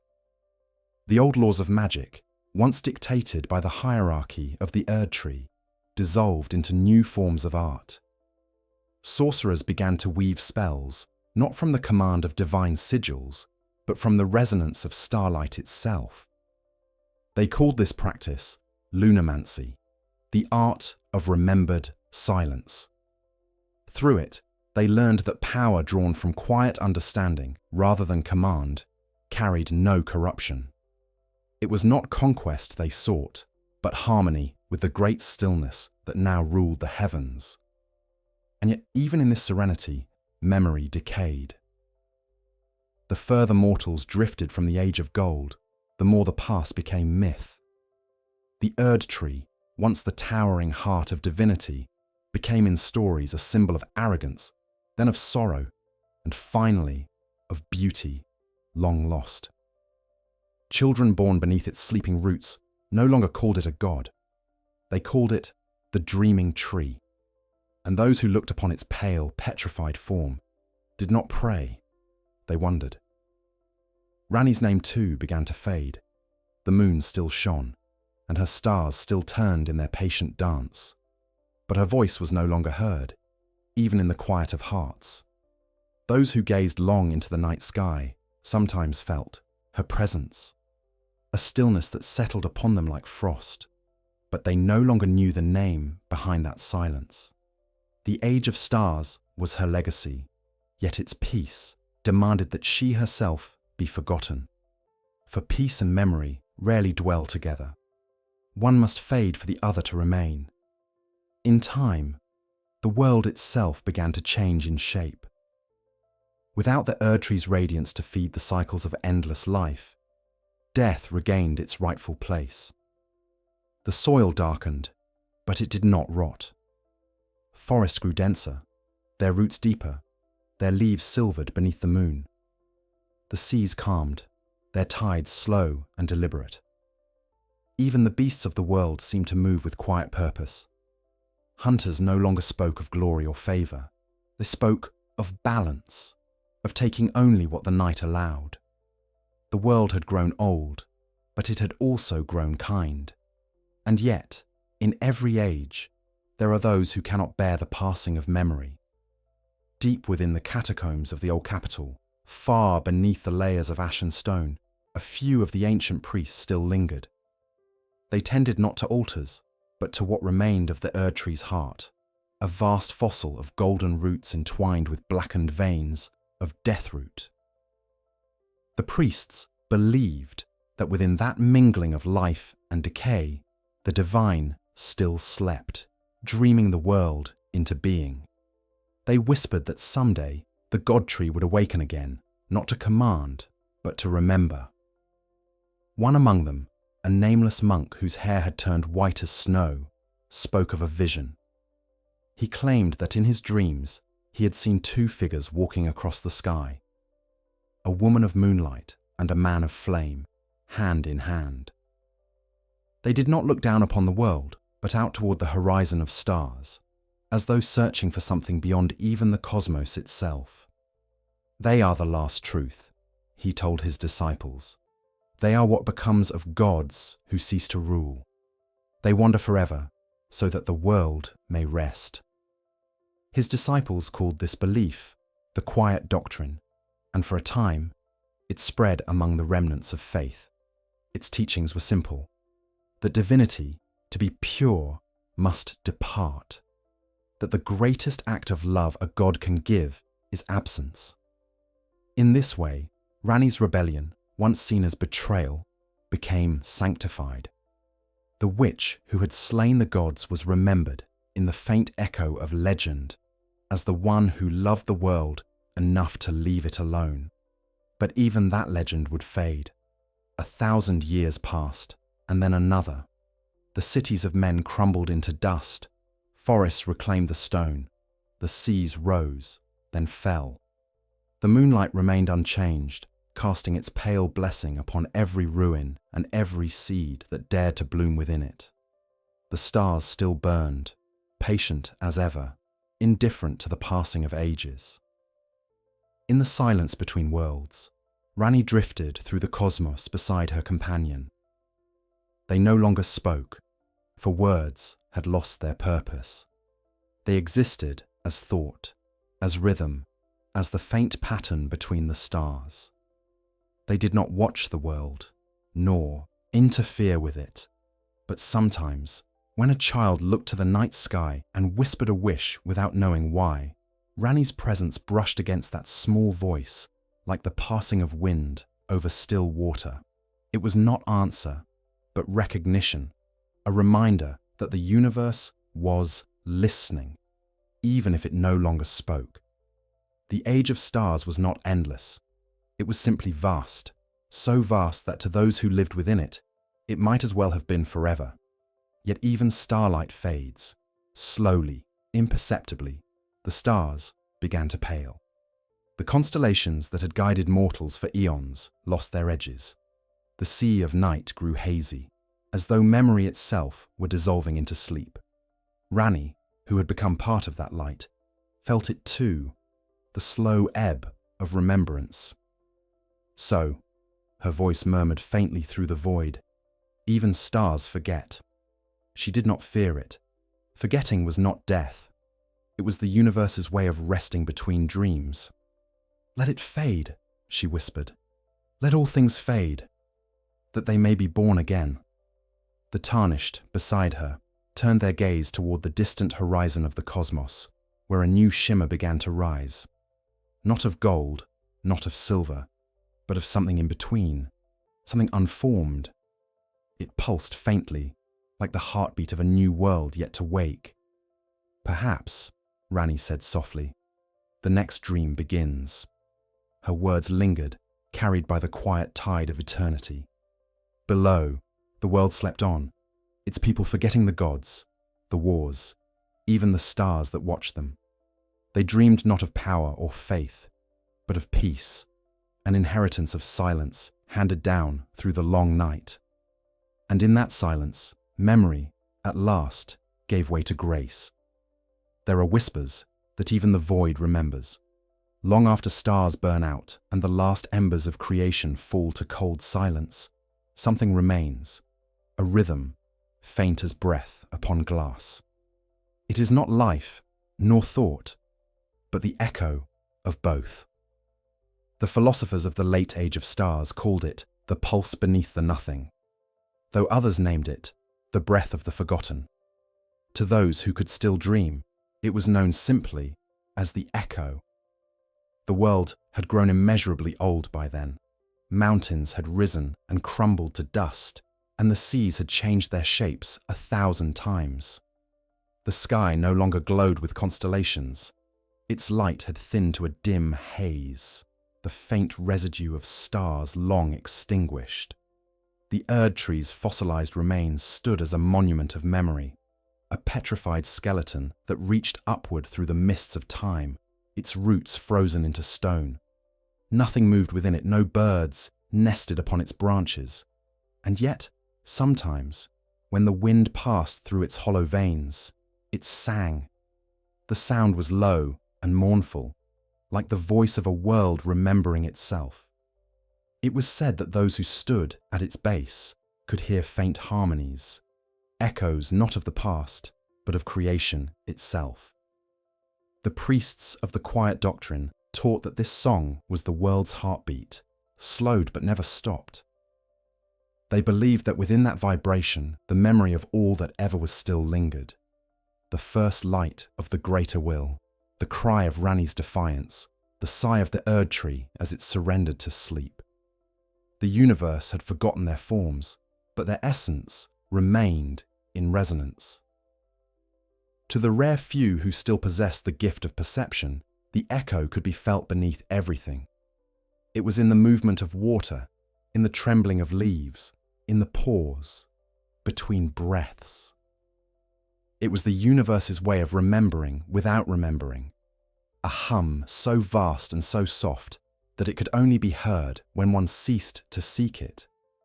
And among those who listened most deeply, legends spoke of a figure who walked the barren lands beneath the fossilized Erd tree. Some said it was a remnant of Ranni herself, others that it was the last reflection of the tarnished who had followed her into the cosmos. The truth was simpler and more profound. It was neither, and both. It was the echo of their union, reborn not as flesh, but as song. When the wind shifted across the old ruins, it took on the timbre of a voice, neither male nor female, but eternal. It did not speak words, for language was long forgotten. Instead, it sang. Its song had no melody, no rhythm that mortals could measure. Yet those who heard it felt their hearts stir, as if recognizing something they had always known. The tune was the shape of memory itself, the recollection of warmth, of belonging, of the moment before time began. Those who came near it were changed, though not in body. Their dreams grew deeper, calmer. The constant hunger of life, the need to grasp, to define, to possess, faded. They began to live as the stars once shone, without purpose, yet filled with quiet meaning. In this way, the world continued, not as empire or faith, but as echo. Some of the descendants of humankind began to carve new dwellings in the hollowed roots of the dreaming tree. They called themselves the listeners, for they believed that to live rightly was to listen, not to speak. They built no temples, forged no weapons. Their only craft was the creation of instruments that mimicked the tones of the echo, the deep vibration of the world's pulse. From their flutes and harps came sounds that did not rise to heaven, but sank into the earth, joining the hum beneath the soil. To them, music was prayer, and silence was the answer. It was during this era that one among them, a young woman whose eyes reflected the moonlight though no moon remained, began to hear the echo more clearly than any before her. Her name, if she ever had one, was lost to time. She was called the Rememberer. When she played, the air shimmered faintly with traces of light, and within that light, the forms of ancient memories would appear. Brief visions of what once was. She saw the first dawn of the world. The Erd tree rising from the dust like a golden flame. She saw Marika's tears as she shattered the ring. She saw Ranni's doll lying motionless upon the snow, and the tarnish standing beside her, silent as the moonlight that bound them. And when the vision ended, she wept, not in sorrow, but in awe. For she understood what few in her time could comprehend, that the universe did not forget, even when it pretended to. Every act, every grief, every sacrifice was inscribed upon the fabric of creation, not in form, but in vibration. The gods had vanished, but their resonance endured. The Rememberer wandered far beyond her people, following the path of the echo as it pulsed beneath the land. She travelled through forests that glowed faintly with silver moss, through valleys where the air shimmered as if filled with invisible flame, and finally to the shore of an ocean that had no horizon. There, the sky met the water in seamless grey, and the world seemed to fold upon itself. The echo was strongest there, a deep, endless hum that rose from the sea, like the breathing of something asleep. She sat upon the edge of that water for 3 days and nights, her harp resting upon her knees.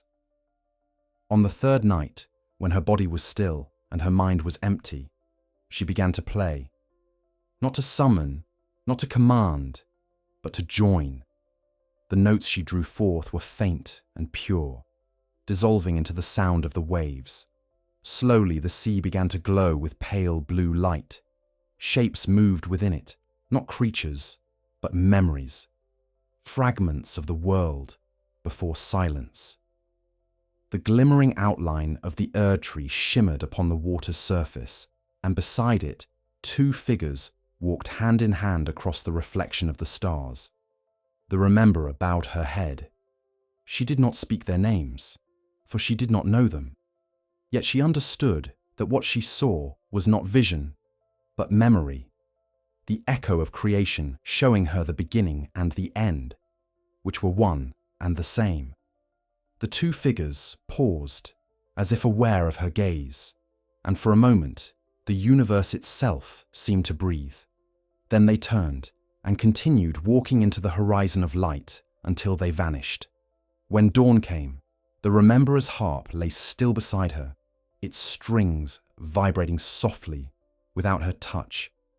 The sound it made was not melody, but heartbeat, steady, eternal. Those who found her later said she had turned to stone, her face serene, her eyes open toward the sea. From her body grew a tree of silver wood, its leaves faintly luminous even in darkness. The people of her time called it the listener's tree, and beneath its branches they gathered to hear the hum of the world. It was said that on nights when the wind passed through its boughs, the faint echo of Ranni's voice could still be heard, a whisper of the same promise she had once spoken to her tarnished, that the world would sleep beneath the stars, and in its dreams remember freedom.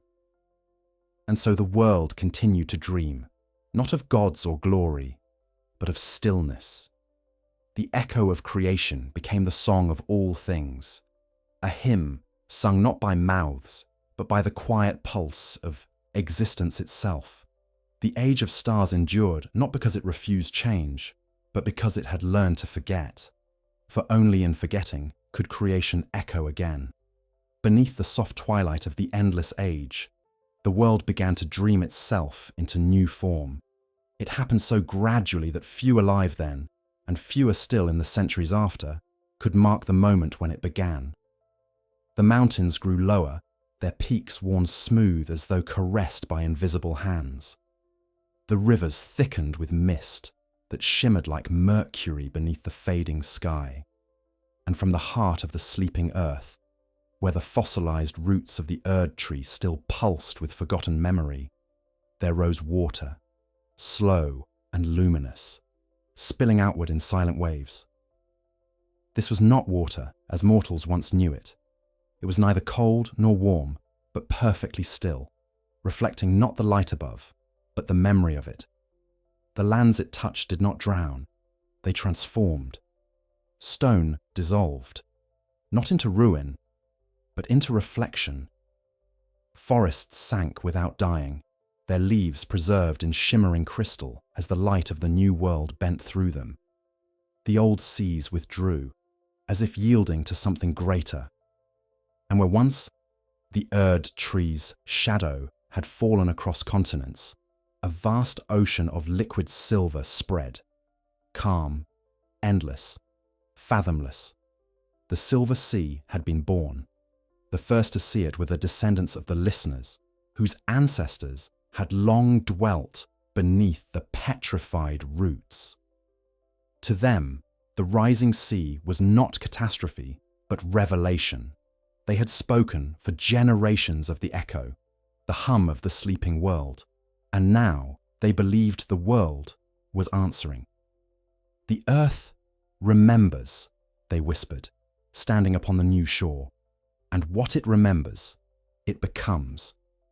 When they waded into the water, it bore them up gently, though it had no current. They found that it neither drowned nor chilled. It was weightless, as if touching light. Some said they heard voices when they stood within it. Not words, but impressions, fragments of lives long gone. The Silver Sea was not merely matter, it was memory in liquid form, the condensation of all that had ever been. The dreams of gods, the sorrow of mortals, the sigh of Ranni's passing, all flowed together here, undisturbed. In time, those who lived along its borders began to change.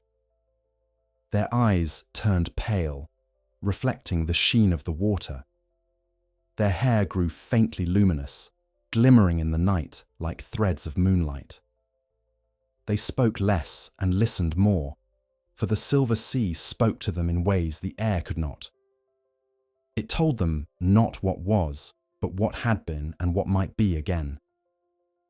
In its stillness, they found prophecy, but prophecy without command. It did not dictate. It revealed. Among the listeners, one rose who could read the sea more deeply than any before him. He was called Aeon, though that name would, in time, fade as all others had. Aeon did not see visions as others did. When he looked upon the silver sea, he saw shapes, rising and falling beneath its surface, vast forms, like drifting continents of memory. In those forms, he recognized the echoes of the old world, the Erd tree's crown, the silhouette of the moon, the shadow of two figures walking side by side. Each appeared and dissolved like breath upon glass. Aeon came to believe that the Silver Sea was not merely the end of the world, but its next beginning. He wrote in his silent script, etched upon sheets of crystal, that the sea was the universe dreaming itself anew. All creation, he wrote, is a cycle of forgetting. When the stars fade, their light becomes the sea, and from that sea, new stars shall rise. What drowns here is not lost. It is waiting to remember itself. The listeners built no temples, yet they gathered in circles along the shore, each night repeating the same quiet ritual. They would walk into the shallows until the water reached their knees, close their eyes, and breathe. Some said they felt the sea pulse in rhythm with their hearts. Others claimed to glimpse faces beneath the surface. Some familiar, some ancient, all serene.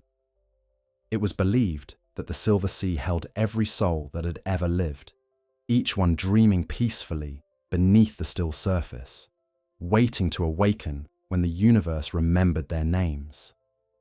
Generations passed, and the Silver Sea continued to expand. It crept across the lowlands, covering valleys and plains, swallowing ruins without sound. Yet unlike the seas of the old world, it left no decay. Even as cities sank beneath it, their outlines remained visible, frozen in perfect clarity upon the seabed. In this way, the world became a reflection of itself, a mirror so vast that sky and water could no longer be told apart. Those who gazed across it said that the horizon had disappeared, replaced by a boundless continuity of light. It was then that the people began to dream differently. Their sleep grew long and deep, their bodies still as the sea itself. Children were born with eyes that glowed faintly even when closed, as if dreaming before birth. It was said that these children could hear the memories of the world whispering through their veins. They became known as the Silverborn, and they were considered the keepers of the world's last stories. One Silverborn child, quiet and pale, asked her mother one night, "Who dreams the sea?" The mother did not know how to answer, but in her heart, she felt the truth, that the sea dreamed itself. It was the echo of all dreaming minds, the reflection of thought upon thought, until meaning dissolved into stillness. The scholars of the later centuries wrote of this time as the age of reflection. They described it as neither progress nor decline, but a kind of perfection, an equilibrium where the living and the remembered coexisted. The world no longer grows, they wrote, for growth is hunger. It no longer decays, for decay is fear.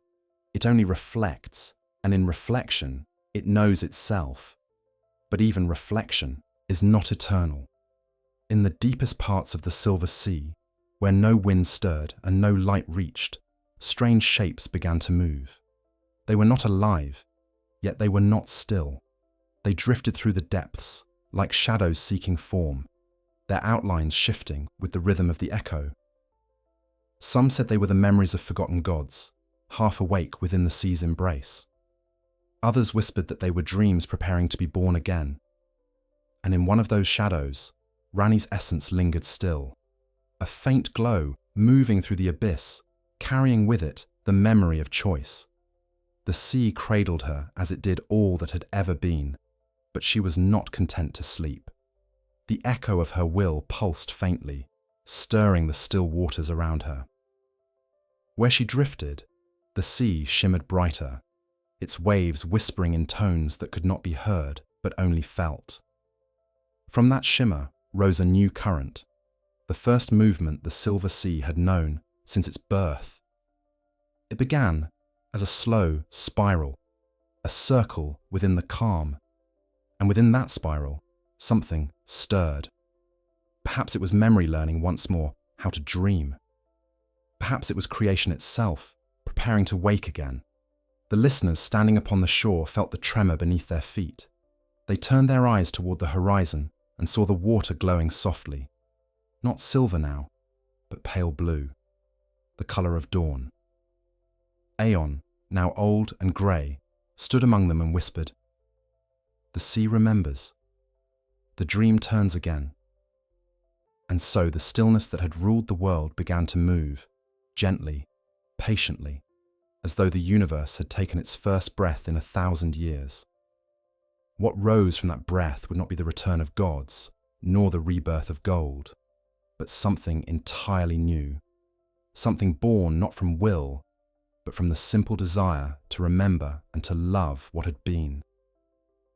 The stars, dim though they were, shimmered faintly above, as if watching their reflection take life below, and beneath them, the silver sea rippled for the first time, whispering the promise of awakening. The first movement of the silver sea was so delicate that many thought it an illusion of light, a trick of the eye upon the mirrored water. For centuries it had lain in perfect stillness, its surface undisturbed even by wind. But on that pale morning, a single ripple spread outward in a slow, deliberate circle. It moved with the rhythm of a heartbeat, faint but constant, and as it touched the distant shores, the world itself seemed to sigh. The listeners who stood watch upon the coast fell silent, sensing that something vast had stirred beneath the calm. The silver sea was remembering. At first, the tides were small, the waves barely more than the breath of the sleeping world. They rolled in gentle pulses, each one carrying with it the faint shimmer of light, reflections of memories long buried. Those who entered the shallows began to see visions, not of gods or heroes, but of the land itself, the forests before they turned to crystal, the rivers before they thickened into silver, the sky when it was still blue. The sea was dreaming backward, unspooling its own creation. Elders among the listeners warned their people to be still, to let the sea unfold without interference. "It does not awaken for us," they said. "We are only its witnesses." Yet younger generations, born beneath the silver dawn, could not resist the pull. Some waded into the waves, seeking communion with the memory that shimmered within.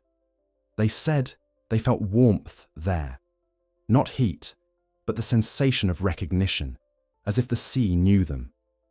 Others sank beneath its surface and did not return, their forms dissolving into threads of light that swirled gently before vanishing. From that day onward, the tides continued to grow. They did not rage as the seas of old had, nor did they destroy. They came in measured breath, steady as the pulse of the world, reshaping coastlines and mountains with patient inevitability. The sound of the waves became the new music of the age, a vast, unending hymn that filled every valley and cavern. To hear it was to feel memory itself breathing through the earth. The scholars of the later listeners began to study the tides, though not with tools or records. They listened. They learned to discern patterns within the waves, as one might discern meaning from silence. Each cycle carried a theme, a resonance, echoes of ages past, reborn as sound.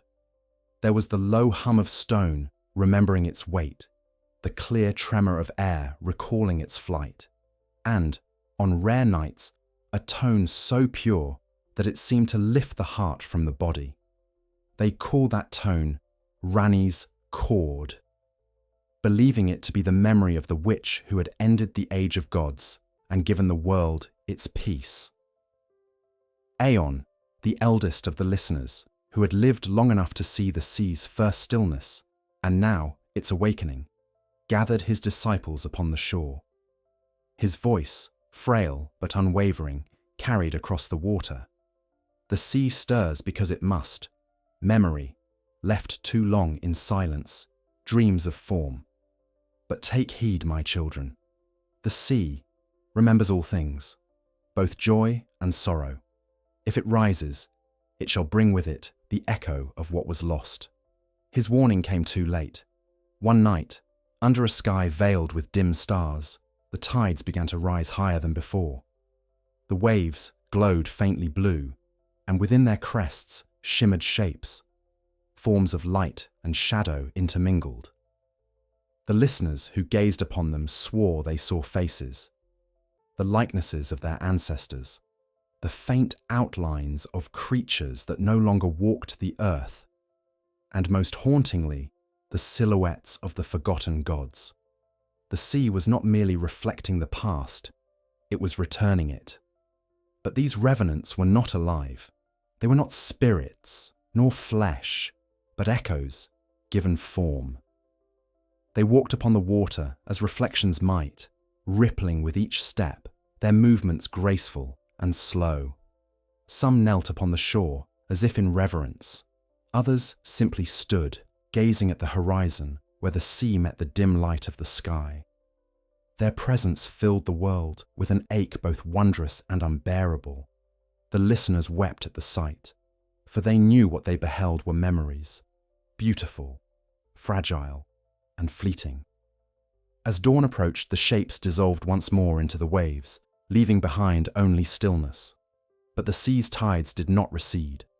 Each day thereafter, they grew stronger, their song deeper, as if drawing breath for something vast.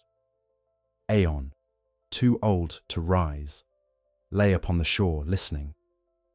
"It gathers itself," he whispered to those who sat beside him. The sea dreams of form. The dream turns to voice, and the voice to world. Creation does not die. It only pauses between heartbeats. His disciples tended to him as he faded, his last sight the horizon glowing with soft light. When he died, they laid his body upon the water, and the sea accepted it without ripple. His form dissolved into silver mist that spread across the tide, joining the memory of all that had been. Decades passed, and the sea continued to rise. The continents shrank until only scattered islands remained, peaks of ancient mountains, now silent sanctuaries surrounded by endless light. Upon one such isle, a small group of listeners built a circle of stone and crystal, the last dwelling of humankind. They named it the Shore of Echoes. Here they gathered to sing in harmony with the sea, their voices merging with its eternal rhythm. It was said that on certain nights, when the water glowed brightest, one could see two figures walking far upon the surface, one draped in shadow, the other in pale light. They never spoke, nor turned their heads, but their steps stirred ripples that spread across the entire ocean. The listeners believed this to be the union of Ranni and her tarnished, still traversing the fabric of creation, their love now woven into the sea's heartbeat. And yet, even as the sea swelled higher, the people did not fear. They had long accepted that the end of all things was not destruction, but remembering. The waves did not consume, they gathered. The world was not dying, but returning to its origin. On the final night, when the last stars flickered and vanished into the mist, the silver sea rose to meet the sky. The air shimmered, and the horizon disappeared. Water and light became indistinguishable, merging into a single vast mirror. The listeners stood upon their island, hand in hand, their reflections infinite upon the surface. They began to sing, not of gods, nor of ages, but of stillness. Their song blended with the sea, and in that union, they vanished, their voices dissolving into the hum of creation. In that moment, the universe remembered its beginning. The first light of the cosmos pulsed once more within the sea, and from that pulse came a new rhythm, the same slow heartbeat that had stirred the tides. It echoed outward, filling the void, spreading through every corner of existence. Creation had not ended, it had inhaled, and as the sea drew breath, the world exhaled its final memory. the gentle murmur of a name carried on the waves. Ranni. The echo rippled through eternity, reaching even the faintest remnants of starlight. Then, at last, silence. But within that silence was movement, small, soft, patient. The first whisper of a new dream forming in the dark. When the silver sea at last covered all the lands of the world, when even the tallest peaks were swallowed beneath its patient glow, there followed a stillness so deep that sound itself seemed to cease. There was no wind, no cry of birds, no whisper of leaves. The entire sphere of the world lay submerged in the quiet radiance of its own memory. The stars had gone out, the sun no longer rose, and the moon, the last witness of the age before, had drifted beyond sight. Yet within that perfect calm, something stirred. It began not as light, nor as movement, but as awareness. The sea had gathered everything, every thought, every dream, every death. It had absorbed the laughter of children and the silence of gods, the blood of heroes and the dust of forgotten empires. Now it held them all, compressed into stillness so complete that it could no longer remain, only still. Like breath drawn after long suffocation, the universe exhaled. The surface of the sea shimmered, its silver hue deepening into luminous blue. Beneath it, in its boundless depths, the faintest glow began to form, subtle as a candle's spark, yet infinite in its promise. This was the first light of the new dream. The light was not born of flame. It was not brightness in the way mortals once understood. It was memory remembering itself, awareness awakening within the sleeping cosmos. It pulsed once, sending ripples through the sea, and with each ripple, fragments of forgotten sound returned. The low hum of creation's echo, dormant since the dawn of the age of stars, trembled anew. The sea's surface quivered like the skin of a drum struck by the heartbeat of eternity. And then came the first sound, the faint vibration of life rediscovering its voice.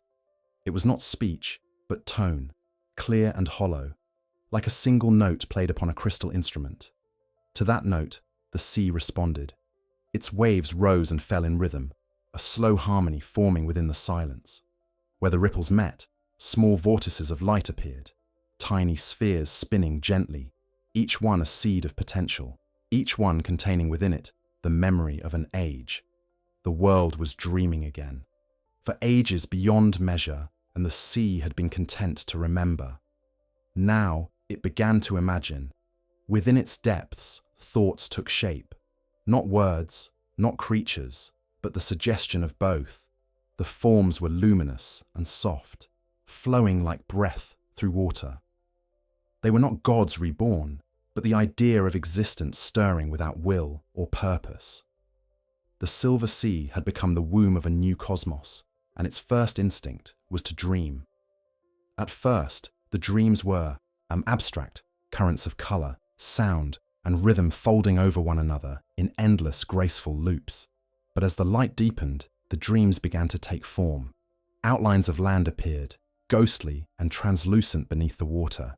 Mountains shimmered like reflections. Valleys open like sighs.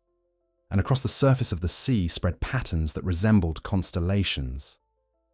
Each pattern was the echo of something that once had been, reinterpreted through the dream's logic. From these patterns rose the first shapes of life. They were not flesh nor spirit, but both, luminous phantoms gliding just beneath the surface, drawn together by memory's pull. They moved not with hunger or fear, but with curiosity, as though seeking to understand what they were. Their eyes, if they had eyes, reflected the blue glow of the sea's heart. They did not speak, for there was no language to contain the purity of their awareness. They simply were. And above them, the first light grew brighter. Its glow spread outward in great waves, illuminating the vastness of the sea until the boundary between water and sky vanished completely. It was as though the sea had turned itself inside out, making the dream its surface and the surface its dream.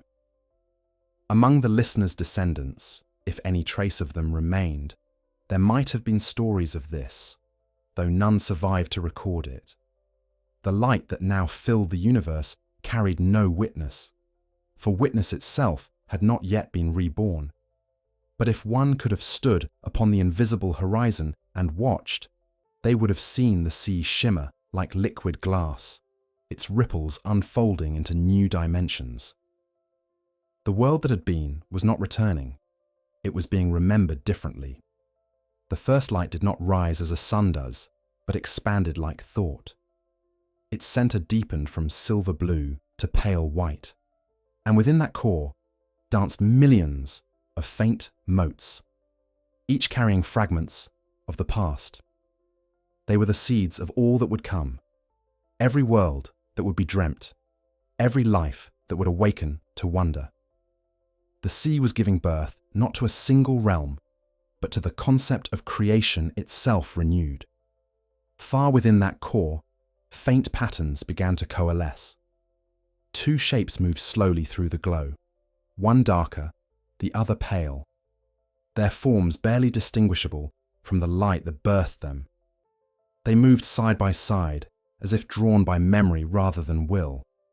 The sea seemed to recognize them, for its waves trembled in gentle response. And though they had no faces, no names, they carried within them the echo of those who once had, Ranni and the Tarnished. Their essence had drifted through the sea since the age before ages, not as souls, but as resonance, frequencies bound to the rhythm of the cosmos. Now, as the sea remembered itself into life, that resonance found shape again. They were not reborn, for they had never truly died. They were reimagined, not as gods nor mortals, but as archetypes of balance, darkness and light, silence and motion, thought and feeling. Together, they embodied the harmony that had allowed the world to end peacefully and begin again. As they moved, the sea sang. It was not the song of the old world's flame, nor the hymn of the Erd tree's grace, but something gentler, a melody of unity. Every wave carried the tune, and through it, the newborn world found its rhythm. The shapes that swam beneath the surface began to hum in answer, their forms aligning with the music. The dream was no longer solitary. It was communal, interconnected, a symphony of awareness. In that harmony, the first light pulsed brighter, expanding outward in vast concentric circles that reached beyond the edges of existence.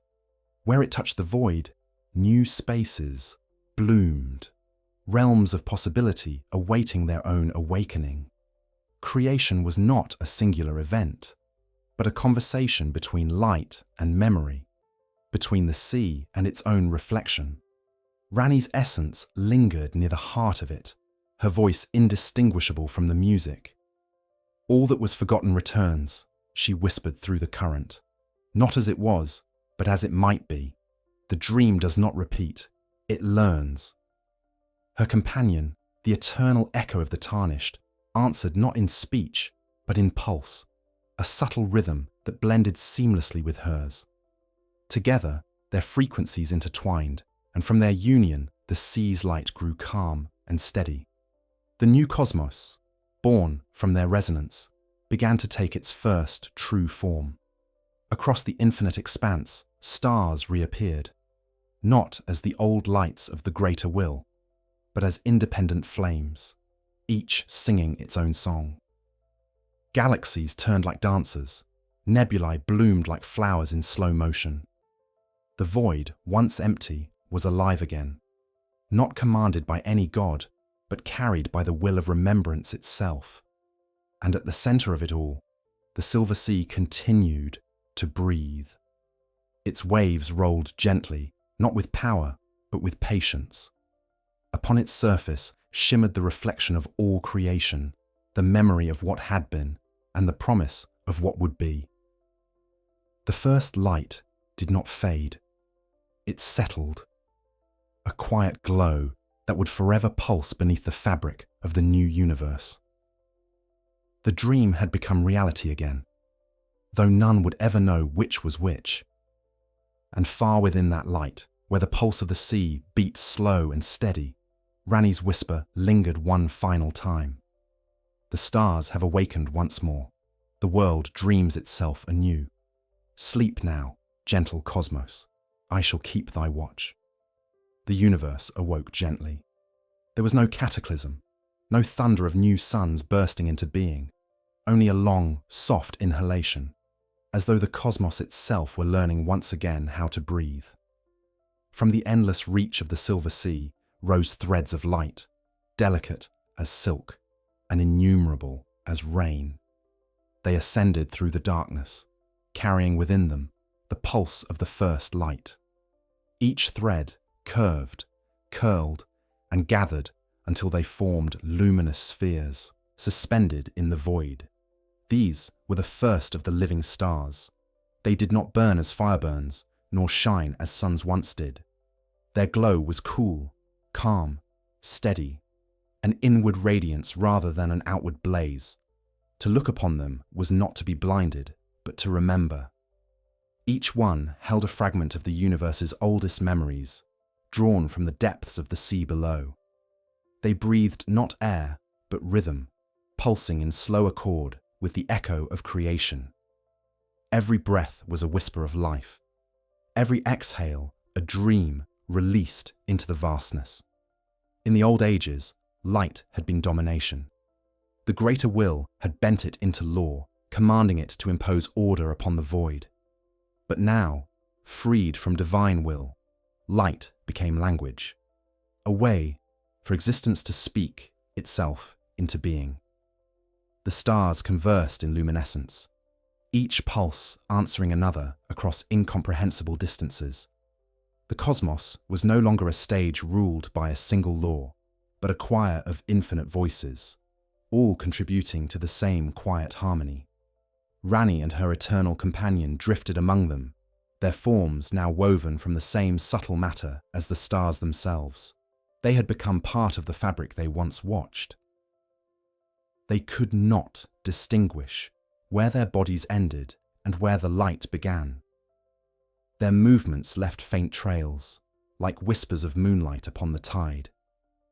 "They breathe," Ranni murmured, her voice faint as starlight. "They live as the sea once lived, by remembering." Her companion, whose silence had always been his truest language, reached out toward one of the stars. As his touch neared, the sphere brightened slightly, as if acknowledging a familiar presence. Within its glow shimmered faint visions, fragments of the old world, reflected not as history, but as feeling. The laughter of the first mortals, the slow fall of golden leaves from the Erd tree, the sorrow of Marika beneath the weight of her crown. All were there, not as scenes, but as impressions folded into light. Ranni observed with quiet wonder. "Each carries the memory of a world," she said, "and yet none commands the others. No will binds them. They are free to sing or to sleep as they choose. This is how creation endures, by listening to itself." The stars' song deepened. It was not music in the mortal sense, but the resonance of being. Waves of tone and color rippled through space, intersecting, merging, separating again. Where they overlapped, new lights bloomed, smaller and more intricate. Some formed clusters, spinning slowly around one another. Others drifted apart, vanishing into the velvet dark. Time had not yet returned to its former meaning, but its rhythm had begun to reassert itself, measured not by the rise and fall of suns, but by the breathing of the stars. Far below, the silver sea responded to their song. Its surface rippled in sympathy, its light flickering as though the sea were smiling. Every wave carried reflections of the stars above, their movements mirrored perfectly upon the endless water. In this way, the heavens and the sea became one great dialogue, the stars exhaling memory, the sea inhaling it. From that conversation, the cycle of existence began anew. It was during this exchange that the first worlds began to form, not by command, nor through divine decree, but through resonance. In places where the stars' songs harmonized most perfectly, their vibrations condensed, pulling light and memory together into shapes of matter. These worlds were born not of chaos, but of unity, each one unique, yet echoing the rhythm of the whole. Their surfaces glowed faintly at first, then cooled into color and texture, oceans of mirrored silver, forests of glass, mountains that hummed when the wind passed through them. The stars regarded these new creations not as possessions, but as reflections of themselves. Their light shone softly upon the worlds, nurturing them not through command, but through companionship. Life, when it came, arose naturally, as thought arises from silence. The creatures that emerged were neither mortal nor divine. They were gentle, luminous things that breathed in rhythm with the stars above. They felt no hunger for worship, no fear of death. They lived as the universe now lived, by being aware of their own quiet place within the vastness. Ranni watched as this new harmony unfolded, and though she no longer possessed the boundaries of flesh, she felt something like emotion stir within her essence. "This is what I sought," she whispered. "A world without masters. A sky where every light has its own song." Her companion's light pulsed faintly beside hers, affirming. He had long ago ceased to be the tarnished, yet the strength of his will, his acceptance of suffering, his defiance of despair, still lingered. Now it resonated through the cosmos as a stabilizing tone, the unspoken rhythm that bound all harmony without binding it. Where Ranni was the melody of freedom, he was its heartbeat. Together, they were the balance upon which creation now rested. In the millennia that followed, the stars continued to breathe, and the worlds beneath them evolved in endless variation. Some grew verdant and alive, their skies filled with creatures that sang to the heavens. Others remained barren, their beauty found in stillness and light. No two worlds were the same, and none were bound by fate. Each was a thought, a fragment of the greater dream, the cosmos thinking itself into infinity. Among these worlds, one shimmered more brightly than the rest. Its oceans gleamed with silver light, its mountains sparkled like frozen clouds. When Ranni drifted close, she saw within its waters faint reflections of the world she had once known. The shape of the Erd tree, its shadow falling across tranquil fields, and beneath it, the memory of a small figure walking among ruins. "So it remembers even that," she said softly. "The dream has not forgotten its first dreamer." Her companion's presence flickered, an unspoken question carried through the light. "No," she replied, answering what he had not asked. "We shall not descend. That world must belong to itself. It must learn, as we once did, that freedom means solitude. Let it dream in peace." The stars pulsed in approval. The sea below rippled faintly, acknowledging the choice. And so the new cosmos continued its slow unfolding, guided not by command, but by mutual awareness. Yet even in this harmony, change persisted. The stars, though living, knew that their light would one day fade. It was not tragedy, it was rhythm. When they dimmed, their final breath would fall back into the sea, where memory would rest once more until it was ready to dream again. This was not the end of things, but the assurance that there would always be new beginnings. Ranni watched as one of the stars pulsed softly, its glow dimming as it released its final breath. The exhalation spread across the heavens, like the sigh of a sleeping god. Even the infinite must rest, she murmured. So the dream continues. Her companion's light drifted closer, brushing against hers. Together they turned toward the sea, watching as the fallen starlight joined its depths, merging seamlessly with the silver below. In that moment, Ranni understood what the universe had become. It was no longer ruled by flame or grace, by will or law. It was a single, continuous breath, an eternal tide of creation and release, memory and forgetting. It did not need gods to sustain it.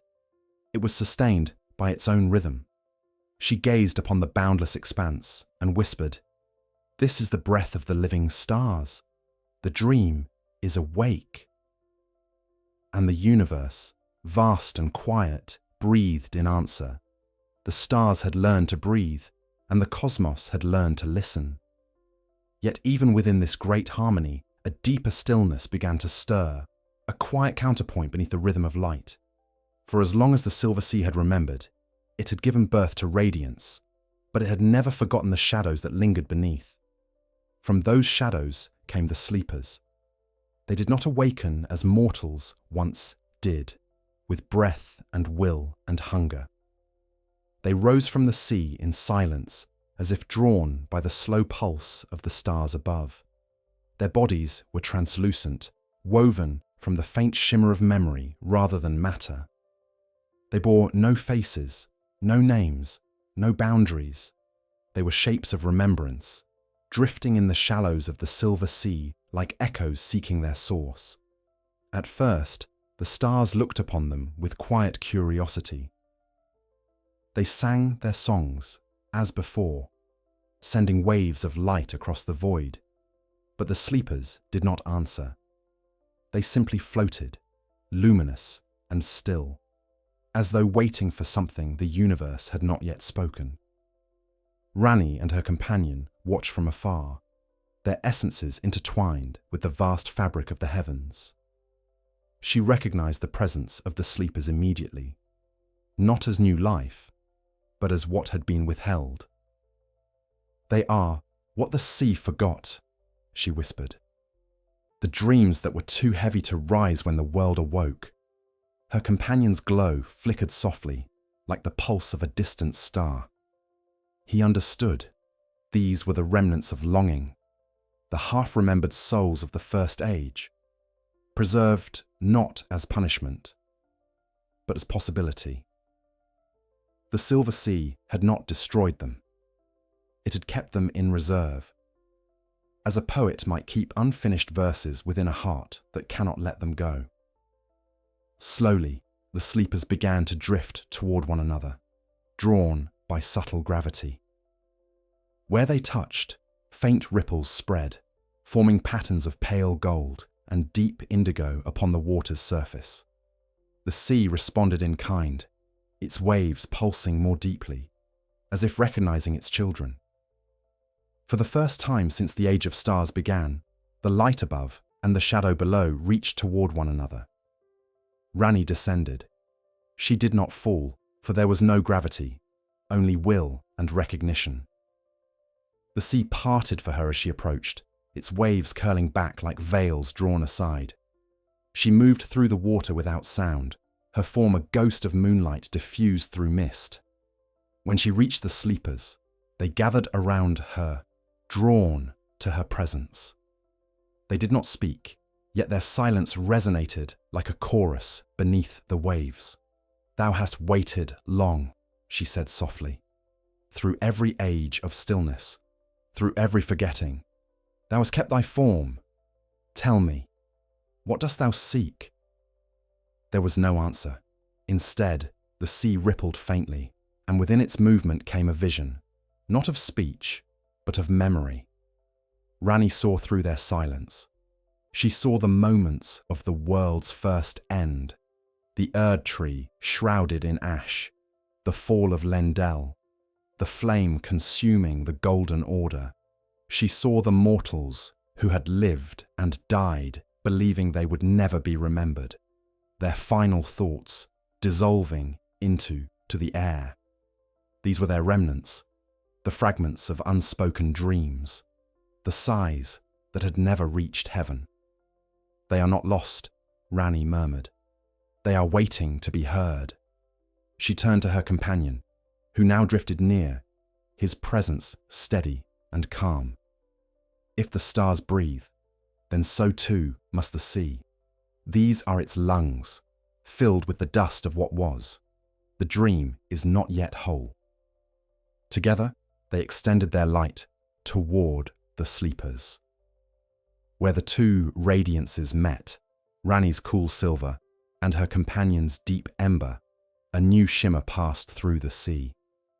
The sleepers began to move, not drifting aimlessly now, but following the rhythm of the stars' song. They rose and fell with the waves, their forms gaining clarity, faint outlines of faces emerging within the glow. Some smiled, others wept, though no tears fell. Their sorrow was gentle, almost peaceful, as though even grief had been sanctified by time. The stars above responded, their breaths deepened, their light pulsing in time with the sea's movement.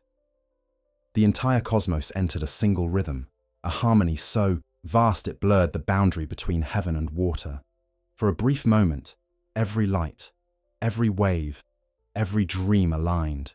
The universe inhaled together, and in that breath, the sleepers spoke. It was not speech as mortals once knew it.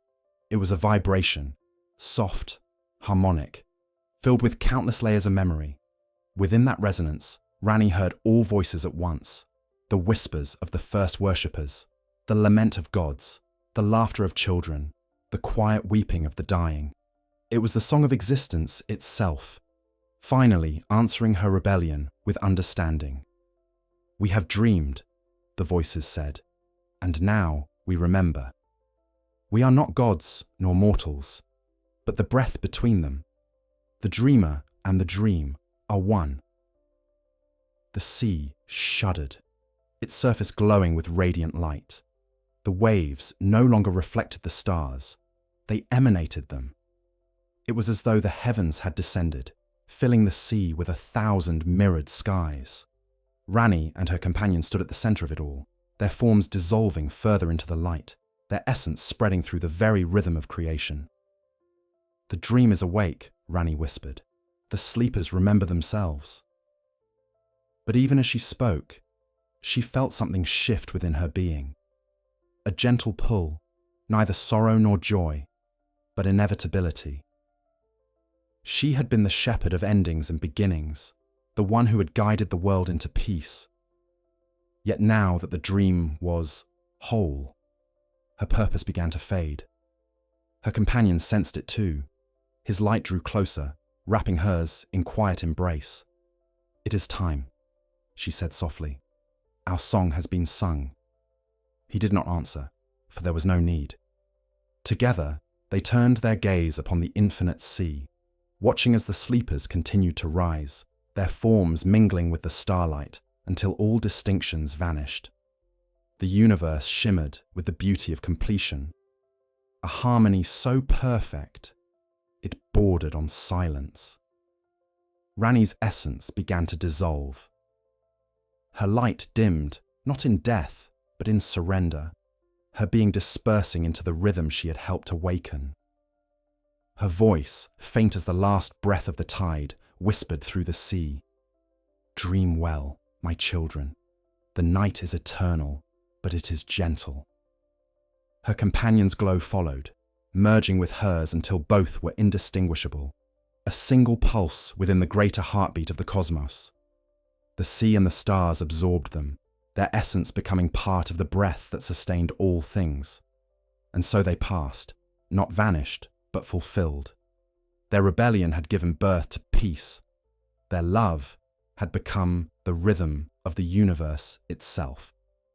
In the centuries, or perhaps the eternities, that followed, the sleepers continued to rise and fall, each awakening for a moment before returning to rest. Their dreams became the stars' songs, and their songs the dreams of new worlds. Creation flowed endlessly between them, seamless, balanced, whole. When the stars breathed, the sea exhaled. When the sea stirred, the stars inhaled. The cosmos moved as one endless body, alive in its own remembrance. And in that unity, faint and distant, the whisper of two voices lingered still, one of silver, one of flame, singing softly through the rhythm of light. Long after the cosmos had learned to breathe, long after the rhythm of stars and the sea had settled into its endless cadence, there remained one light apart from all the rest. It did not burn nor pulse as the others did. It drifted alone upon the farthest horizon of existence, pale and constant, a solitary reflection that neither waxed nor waned. The living stars called it the last moon, though it was not last by age or number. It was last by memory. The last moon had no orbit, for there were no worlds left to circle. It floated freely between the tides of light, a pale lantern in the void. Its glow was faint and cool, carrying the colour of the silver sea before the first light had risen. Within that glow, if one could listen deeply enough, one could hear a hum, a single tone, steady and eternal. It was the residue of a voice, a fragment of a will that had once whispered the universe into peace. That voice was Ranni's. Not the Ranni who had walked the lands between, nor the spirit who had guided the tarnished through the age of endings, but the essence that had outlasted both, the echo of her final act of surrender. When her light had dissolved into the sea, it had not vanished entirely. The sea had carried it outward, farther than any star, to the quiet rim of the cosmos. There, in solitude, it had condensed once more, not as a goddess, but as remembrance. The last moon was her final shape. From afar, it appeared still, but within its pale core, something lived. Threads of faint blue light swirled slowly in spirals, forming patterns that resembled constellations. These were not the stars themselves, but their memories, the afterimages of all that had ever shone. Each thread pulsed faintly with the rhythm of the cosmos, the same slow heartbeat that Ranni had once given to the sea. And when the universe exhaled, the moon brightened slightly, as though breathing along with it. It was said that when the stars released their final light into the sea, their last breath always passed first through the moon. They entrusted it with their stories, the quiet chronicles of lives and worlds, and the moon accepted them without judgment. It was not a god nor a witness. It was a vessel of remembrance. Through it, every death became a continuation, every silence a song. Sometimes, when the rhythm of the stars aligned perfectly, the moon would glow brighter, and within its surface faint visions would appear, shadows of the past returning for a heartbeat. The lands between, the Erd tree, the long wars of flame and grace, all flickered across its face like ripples across water. But these were not resurrections. They were memories, woven gently into the dream. And on those nights, if one can still speak of night in a cosmos without time, the sleepers beneath the sea stirred. They felt the pulse of the moon as a call across eternity, and they answered with soft murmurs that rippled through the waves. The universe, in that moment, seemed to lean closer to itself, as though listening to its own heartbeat. Among those murmurs was one fainter than the rest. A voice carried not in sound, but in the rhythm of the light itself. Beloved, the dream endures. It was not Ranni speaking, nor the tarnished replying, for neither had names anymore. It was the echo of their union, the rhythm of their shared purpose.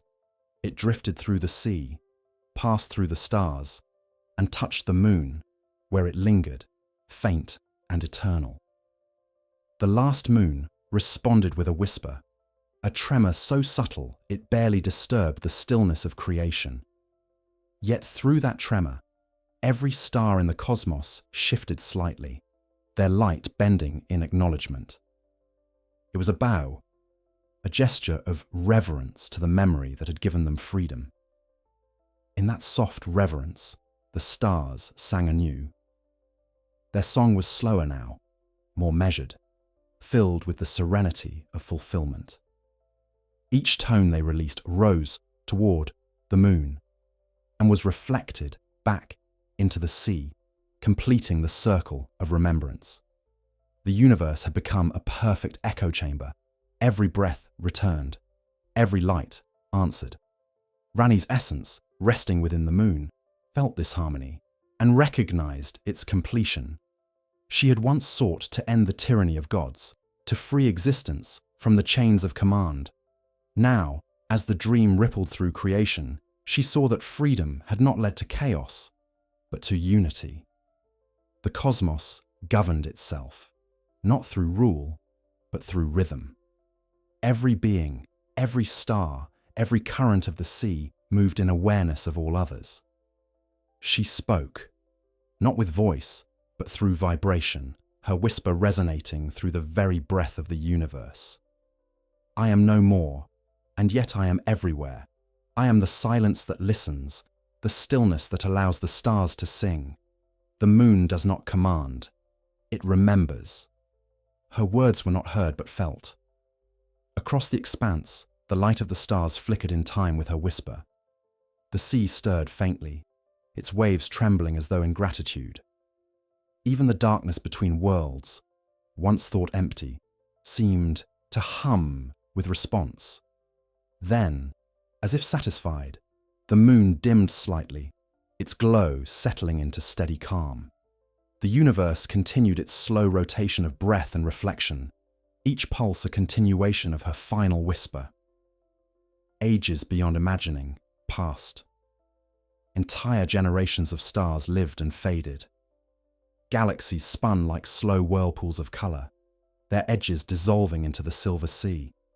Through it all, the moon endured, unchanged, unaging, bearing the memories of every light that ever lived. Its surface grew rich with the etchings of cosmic time, patterns of shifting glow that told stories no mind could fully comprehend. Eventually, the stars began to tire. Their songs grew softer, their pulses slower. The universe, having dreamed for eons, felt the first weight of drowsiness once more. The rhythm that had begun as a steady breath now slowed to a long exhalation. The sea below grew calm, its once luminous waves deepening into dusk. The great harmony of creation was coming to rest. But the moon still shone. It shone not in defiance, but in guardianship, a lone ember of remembrance amid the fading symphony. From within its glow came one last whisper, soft as the sigh of the tide. Sleep now, gentle cosmos. Thou hast sung thy song.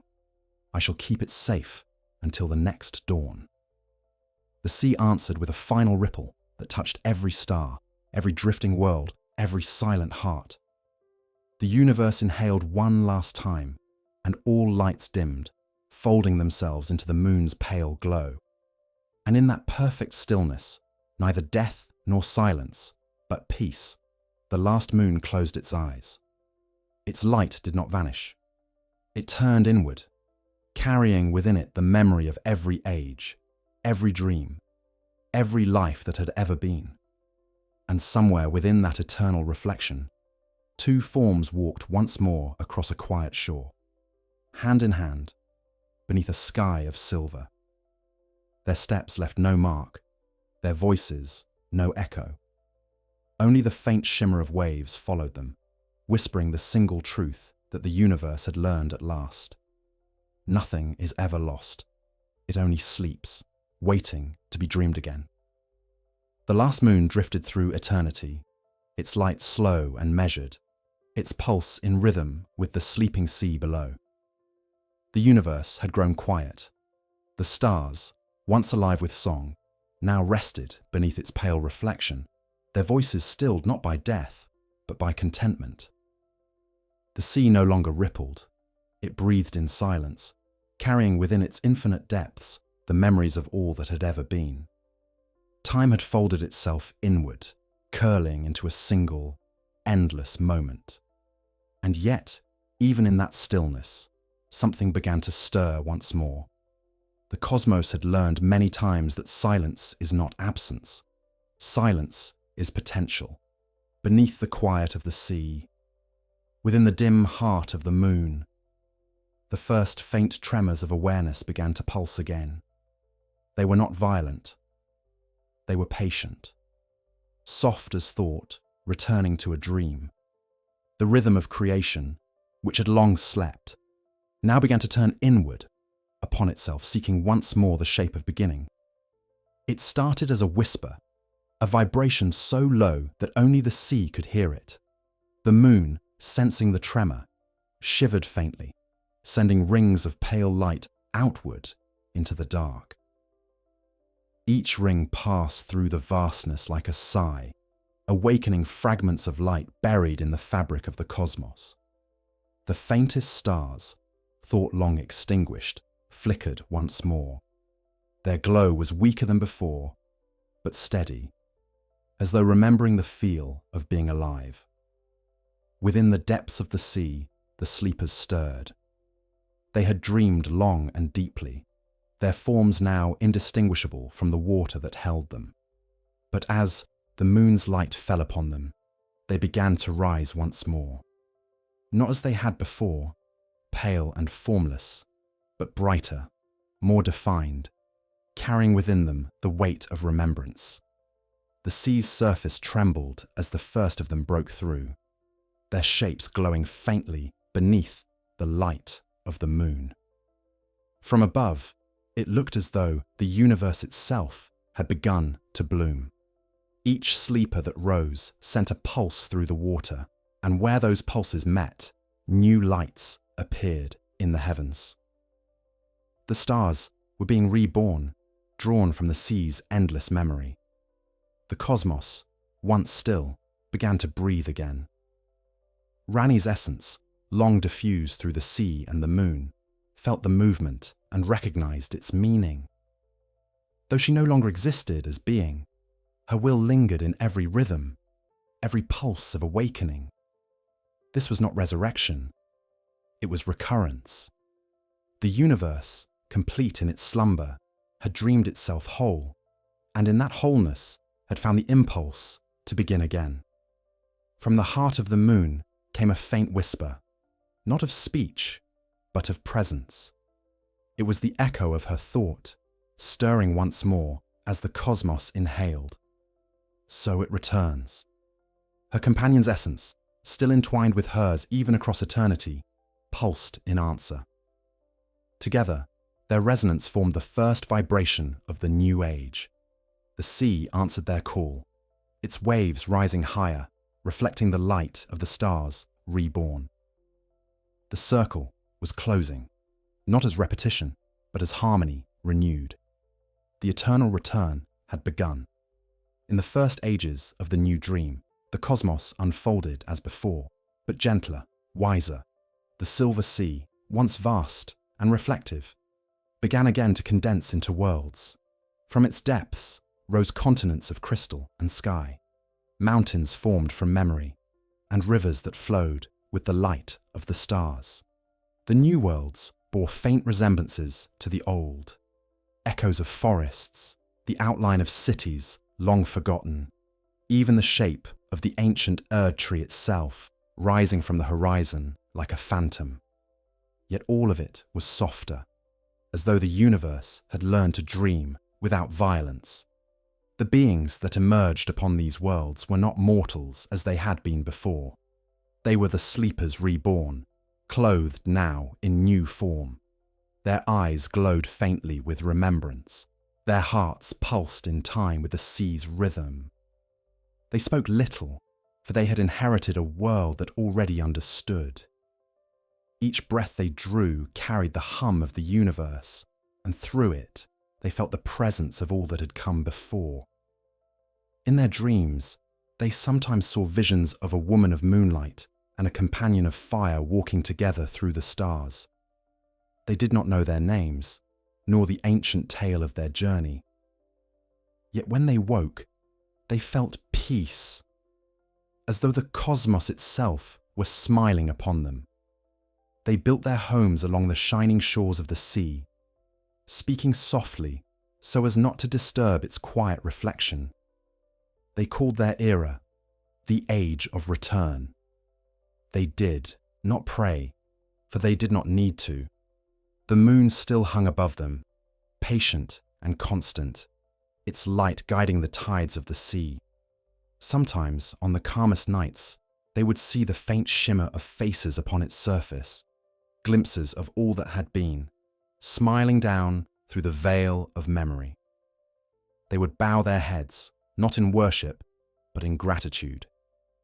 As generations passed, the rhythm of the stars deepened. The universe had entered a new pulse, a steady expansion and contraction of awareness. With each cycle, light gave way to silence, silence to awakening, awakening to light again. It was not decay or rebirth, but balance. Even the oldest stars learned to fade gracefully, folding their light into the sea with joy, knowing they would shine again when the cosmos next dreamed. Through it all, the moon endured. Its glow never dimmed, though it changed subtly with each cycle, its hue deepening from silver to pale blue, from blue to violet, then back again. It was the metronome of creation, the keeper of rhythm, the vessel of remembrance. And though it no longer spoke, its silence carried meaning enough. The people of the New Age said that the moon was alive, that it watched and waited, ensuring that the world would never forget the gentleness of its beginning. In the quiet of one long dusk, a child sat upon the shore of the silver sea. The water glimmered faintly beneath the light of the moon, and the air was filled with a hum that only the heart could hear. The child gazed at the reflection of the sky and whispered, "Will the world end again?" No voice answered, but the tide moved slightly, touching their feet. The motion was soft, deliberate, like the world itself breathing. The child smiled, sensing the truth. "Then it will also begin again," they said, and the sea shimmered brighter, as if to agree. The eternal return was not a promise of repetition, but of continuity. Each dream gave birth to another. Each silence prepared the way for new song. The moon held the memory, the sea the possibility, and the stars, the living breath between them, carried both forward into infinity. Somewhere within that rhythm, faint and eternal, the essence of Ranni and her companion drifted still, not as rulers, not as gods, but as harmonies within the great composition of existence. They were not the dreamers now, they were the dream itself, endlessly unfolding, endlessly renewed. And so the universe moved, as it always had, between awakening and sleep, between memory and forgetting, between silence and song. For this is the law not written in flame nor carved in stone, but sung in the heart of every star. Nothing ends, nothing begins, it only breathes, and each breath is the birth of the next dream. When the cosmos entered its age of tranquil rhythm, when the sea and the stars and the moon breathed together as one vast living thing, the new sky began to change. Its color was no longer the endless silver blue of the silver sea reflected above, but something warmer, a faint luminescence like dawn seen through water. Within that shifting light, new orbs began to emerge, smaller than stars, gentler than moons, each one kindled by the soft exhalation of a world below. These were the lanterns. The lanterns were not born of fire nor shaped by divine will. They were dreams given light, tiny spheres of memory rising from the hearts of living beings, drifting upward until they joined the firmament. In the old ages, mortals had called such things souls, but now the distinction between life and memory no longer mattered. When a being slept for the last time, their final thought did not vanish into silence. It rose, luminous and light, to hang in the sky as a lantern. There it remained, glowing softly, a testament to the life that had dreamed it into being. The first lantern appeared above the silver sea one night when the tides were perfectly still. The people who lived upon its shores gathered to watch as a small orb of pale light rose from the horizon. It drifted upward, wobbling like a bubble through air, until it reached the space between the stars. For a moment, the entire world held its breath. Then the orb pulsed gently, releasing a ripple of color that spread across the heavens, a hue not of blue nor gold, but of memory itself. The people felt warmth in their hearts, though they could not say why. They named it the first lantern, and its light became the measure of their days. In the years that followed, more lanterns appeared. Some rose singly, some in pairs, and others in great shimmering flocks that floated together before dispersing into the night. Each was unique. Some burned steady, others flickered softly like heartbeat or breath. They were said to contain within them the essence of those who had lived good and quiet lives, whose final thoughts had been of love, gratitude, or simple peace. But the lanterns of sorrow, too, were beautiful. Their light was deeper, tinged with violet, carrying the music of longing that resonated through the sea below. The people of the New World built towers of crystal along the coast from which they might watch the lanterns ascend. These towers were not places of worship, for none sought to own or command the light. They were places of remembrance. Families would gather there in silence when one of their own was ready to depart. At the appointed hour, they would walk together to the shore, carrying with them a vessel of water drawn from the sea. In that vessel, the departing one would gaze until their reflection shimmered and dissolved into light.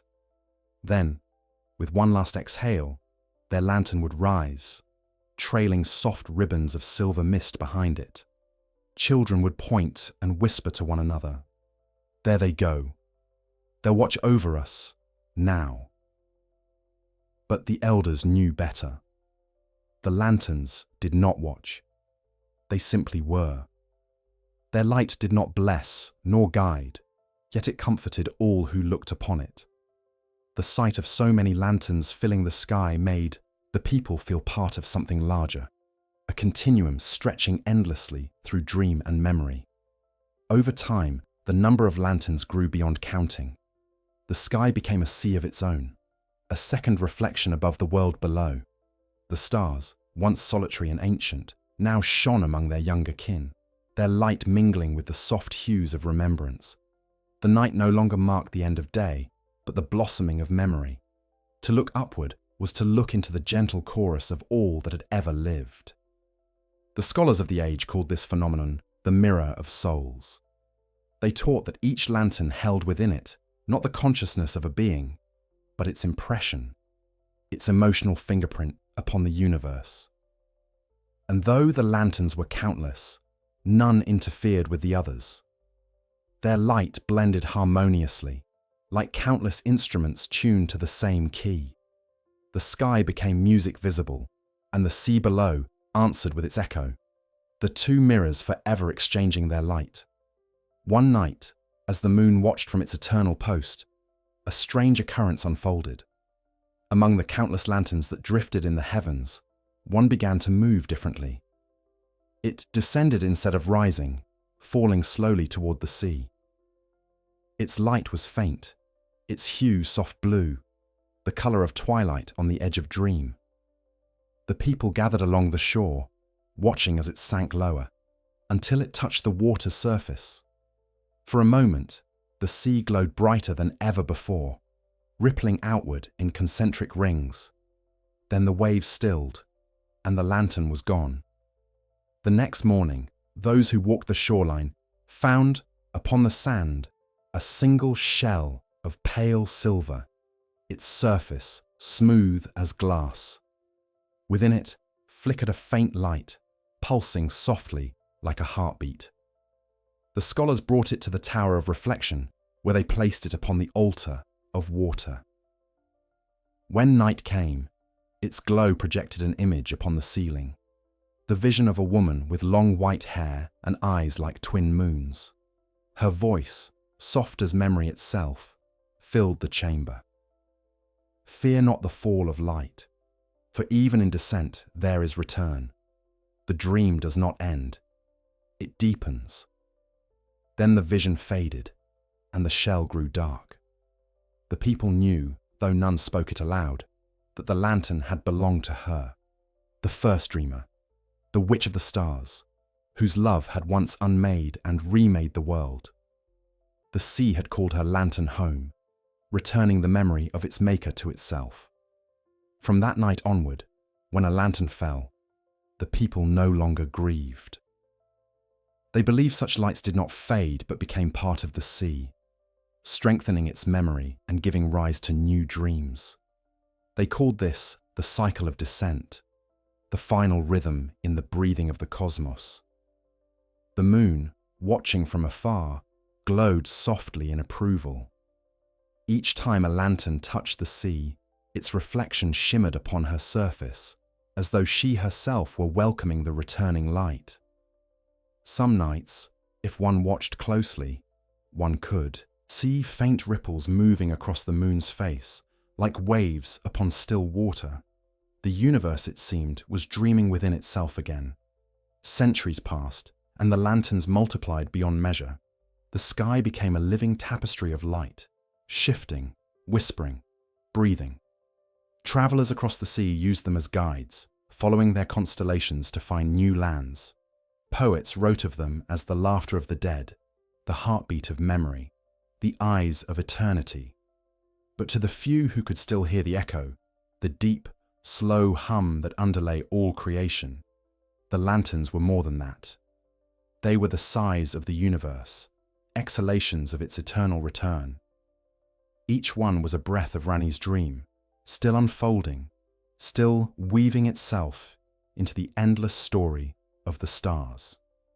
On one quiet night, when the wind did not move and the sea was glass, the moon whispered through the tides once more. Behold, the sky remembers thee. Sleep, and thou shalt rise as light. The lanterns shimmered brighter at her words, and the sea answered with a ripple that carried across the horizon. Above and below, reflection met reflection, until it was impossible to tell which was the sky and which was the sea. The universe was whole again, two mirrors breathing each other's light, and in that union the dream continued, patient and unbroken, waiting for the next awakening. The lanterns burned for eons. Their soft light wove a canopy of memory across the heavens, casting gentle reflections upon the silver sea below. Beneath them, the world thrived in its quiet rhythm, an age without conflict, without gods, without need for more than what was. The people of the silver shores lived in harmony with the tides, listening to the hum of creation as it moved through the sea, the stars, and the air they breathed. In that long serenity, the world forgot to measure time. There were no seasons, no days, only the pulse of the universe, steady and kind. But all light, even the gentlest, must one day rest. The first sign was almost imperceptible, a faint dimming at the edges of the sky, a softening of hue so delicate that only the most attuned noticed. The lanterns, though countless, began to wane, their glow fading not with sorrow, but with contentment. They had burned long enough to illuminate every memory the world had ever held. Now they seemed to tire, not in exhaustion, but in fulfillment. The people gathered along the shore to watch. They had always known this would come, though none could say when. Their ancestors had spoken of the first dawn, when the stars were born from the sea's breath, and of the first night, when the moon had whispered the world into stillness. Now, they believed, the universe was preparing to inhale once more, to draw its light inward and rest. The sky dimmed slowly, beautifully. Each lantern winked out like the closing of an eyelid, its light folding into itself before vanishing. No two faded alike. Some disappeared in bursts of colour. Others simply melted into shadow. The people did not weep. Instead, they sang. Their voices rose softly above the waves, not as lament, but as lullaby. It was said that the lanterns could still hear them, even as they returned to the sea. The moon, ever watchful, glowed brighter against the darkening sky. Her reflection shimmered across the water, steady and unwavering. It was as if she were gathering the light of all that fell, holding it within her pale heart. And in truth, she was. For every lantern that dimmed, its final pulse was drawn upward to the moon, absorbed into her luminous body. The people below began to notice faint patterns forming upon her surface, spirals and rivers of light. Each one a trace of a lantern returned. Soon, the moon shone brighter than she ever had. Her glow spread across the sea, turning its surface to liquid silver once again. The world was illuminated by her alone, bathed in soft radiance that seemed to hold all the warmth of every star, every soul, every dream that had ever been. She had become the sum of all memory, the final vessel of light. For a time, the people rejoiced.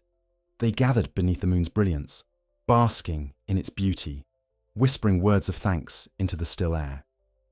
They said that when they looked into her light, they could see the faces of those who had come before, smiling faintly through the glow. Children born beneath that luminous sky grew up believing that the moon was the great mother of all things, that her glow was love itself. But as the centuries passed, even that light began to wane, slowly, delicately, like the fading echo of a song.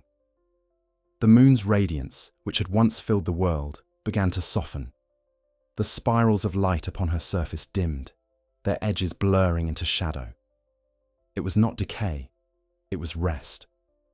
The cosmos, having remembered everything, was ready once more to forget. The people sensed this, and though they could not name the feeling, they understood it in their bones. They began to speak more softly, to move more slowly. The cities along the Silver Sea grew quieter. The towers of crystal were left to the wind, their bells ringing faintly in the still air.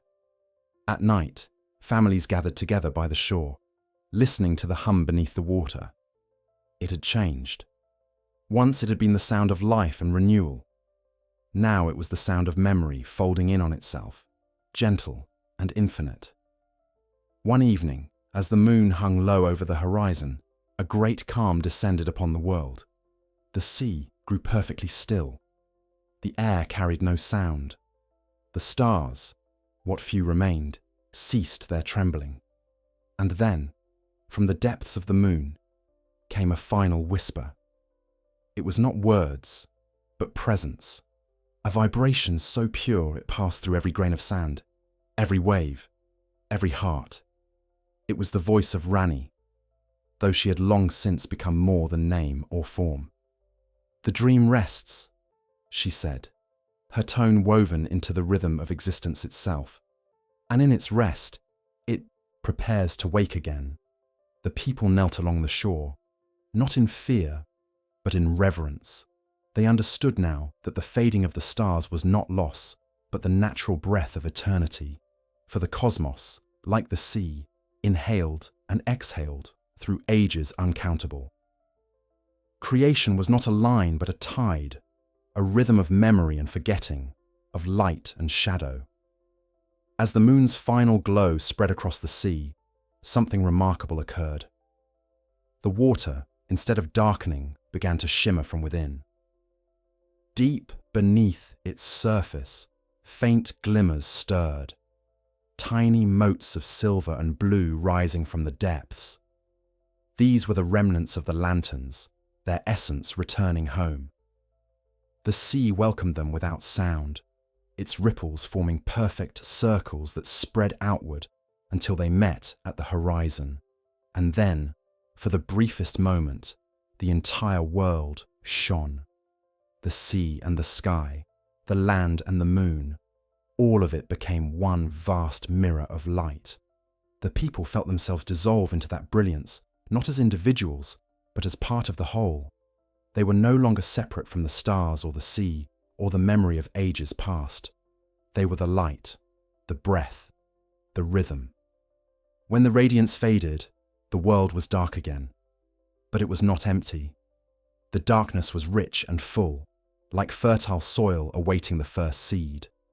It was the quiet before a heartbeat, the stillness before the next breath. In that vast calm, the sea whispered softly to the moon, whose light was now only a faint shimmer upon the horizon. Sleep and dream anew. The moon did not answer. She did not need to. Her light sank slowly into the sea, merging with the depths until all boundaries vanished. The last reflection dissolved, leaving behind only darkness, pure, endless, waiting. And in that darkness, something small began to glow. It was a single spark, neither star nor lantern, but the seed of both. It floated upward from the sea's heart, trembling with quiet life. Its light was young, fragile, and full of promise. The eternal return was beginning again. From the deep quiet that followed the dimming of the stars, the universe exhaled once more. It began as a tremor, small, hesitant, like the flutter of a newborn pulse beneath still water. The silver sea, now dark and vast, rippled softly around the single spark that glowed within its depths. The spark trembled, then steadied, gathering faint threads of light from the darkness around it. Each thread was a remnant, a filament of what had been, fragments of the moon's glow, whispers of the lanterns, reflections of the countless lives that had passed into dream. As the threads wove together, the spark brightened. It was not the rebirth of a star, nor the revival of an old world. It was something gentler, the first light of something entirely new. The sea, sensing this awakening, stirred beneath it. The waves rose in slow arcs, their surfaces shimmering with faint traces of colour. The darkness above began to shift, not retreating, but softening, turning translucent. The horizon glowed faintly, and for the first time, in an age beyond imagining, the cosmos saw its own dawn. The dawn beyond memory. It was unlike the first dawn that had ever been. There was no sun to rise, no sky to divide night from day. The light came from everywhere at once, from within the sea, from the faint breath of the stars still sleeping, from the dream that was the universe itself. It spread evenly through all things, neither blinding nor dim, as though the cosmos had decided to illuminate itself without hierarchy, without source. Every wave, every particle of dust, every remnant of thought began to shimmer with quiet awareness. The people who had been, the ones whose lives had flowed into the sea, whose lanterns had drifted and dimmed, were not reborn as before. Their shapes did not return, nor their names, nor their stories, but their essence, gentle, remembering, and whole, was everywhere. They were the warmth within the light, the hum beneath the silence. Their existence no longer needed form to be known. The sea breathed slowly, its rhythm once again matching that of the universe. Each pulse sent ripples through the new light, shaping it into patterns, spirals, constellations, waves. The patterns folded over one another, and within them, the first signs of new creation began to take shape. This time, there was no separation between matter and spirit, between dream and reality. Everything that came into being was both. The light thickened in places, condensing into clusters of colour. Some deepened into gold, others into pale blue or violet. Within those clusters, motion began, a gentle swirling, as if thought itself were learning to dance. Out of that motion came form, the first of the new stars, softer than any that had come before, their glow not radiant, but reflective. They did not burn. They shimmered, drawing light from the sea and giving it back in equal measure. These were not the stars of the greater will, nor the flame-born sons of the Erd-tree's age. These were stars of balance, light born of remembrance, aware of its own transience. They pulsed with gratitude for the darkness that held them. The universe had learned not to seek dominion, but understanding. Far within the sea, at the heart of the new light, something ancient stirred. It was not a being, but a rhythm, a familiar pulse resonating through the waves. The same rhythm that had once guided the breathing of the stars, the rise and fall of the lanterns, the heartbeat of all creation. It was the pulse of Ranni's dream, not as memory, nor as presence, but as principle, the eternal yearning for freedom in harmony. If she had voice, it would have whispered, "So the dream continues." And perhaps she did. For across the vast sea, the faint echo of her tone moved like a tide, touching every spark of light it passed. The newborn stars trembled in response, as though recognizing their mother's hum. It was not command, it was blessing, carried not in words, but in the simple act of being. In that resonance, the first new worlds began to form. They unfolded slowly, like flowers opening beneath an invisible sun. Their surfaces shimmered with reflection, oceans of glass and mist, mountains woven from starlight, valleys where the sea's breath gathered into pools of liquid silver. These worlds were peaceful, patient, content to exist without purpose. They were not built to test, nor to conquer, but to remember. And yet memory is never static. From the dance of light and water, thought arose again, curious, exploring, alive.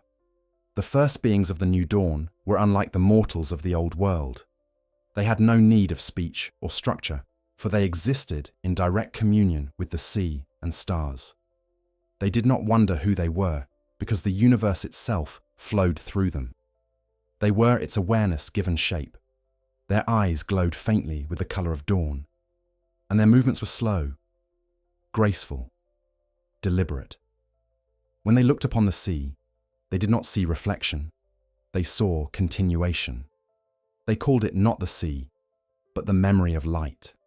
And when they gazed upward, they saw the lanterns of the past faintly glowing once more, scattered across the heavens, reborn in gentler form.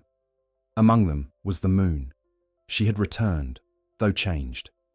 Her glow was softer, no longer silver, but opaline, shifting colors with every breath.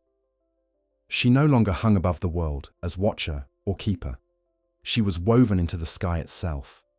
Her light diffused through every cloud, every wave. She was everywhere and nowhere. Her presence, now, inseparable from the dream she had once shepherded. The beings of the new world could feel her when they closed their eyes, the steady rhythm of her light moving through their thoughts like the tide. They called her the whispering dawn. And though the Mefrenai, they never prayed, they often stood beneath her glow in silence, knowing that they were seen, not as subjects, but as continuations of the same eternal rhythm. The sea, too, had transformed. It was no longer a surface that divided worlds, but a bridge between them. Through its currents, the beings could travel without distance, for all places were reflections of the same truth. When they entered its depths, they felt not submersion, but expansion, as if the sea had become the very fabric of space and time. In that boundless unity, sorrow no longer existed as loss, nor joy as possession. Both were part of the same gentle pulse, flowing endlessly through creation. Life and death, light and dark, all became notes in the same song. The universe had not erased duality, it had learned to let it breathe.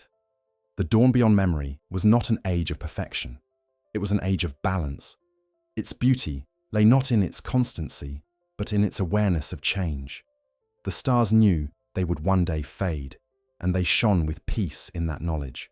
The worlds knew they would dissolve into the sea, and they lived with quiet grace. The beings knew they would one day return to the light from which they came, and so they cherished every heartbeat as sacred. As the light deepened, the sea whispered again, though none could say to whom, "All that is, returns. All that returns, becomes." And somewhere within that whisper, faint but eternal, two harmonies intertwined, one of moonlight, one of flame. They had no need for form, for names, for remembrance. Their union was the rhythm of the cosmos itself, pulsing quietly beneath every breath, every wave, every dawn. The new universe turned once more, vast and patient. It was not the beginning. It was not the end. It was simply the next dream. In the deep hush that followed the birth of the new light, the universe lay in gentle equilibrium. The silver sea glimmered beneath its own reflection. The new stars breathed with soft rhythm, and the skies, still young and unscarred, murmured the lullaby of creation fulfilled. The age that followed would have no name, for names belonged to ages that feared ending. This was simply the eternal moment, the dream that continued itself, vast and serene. The stars that had risen in the dawn beyond memory did not burn as their predecessors once had.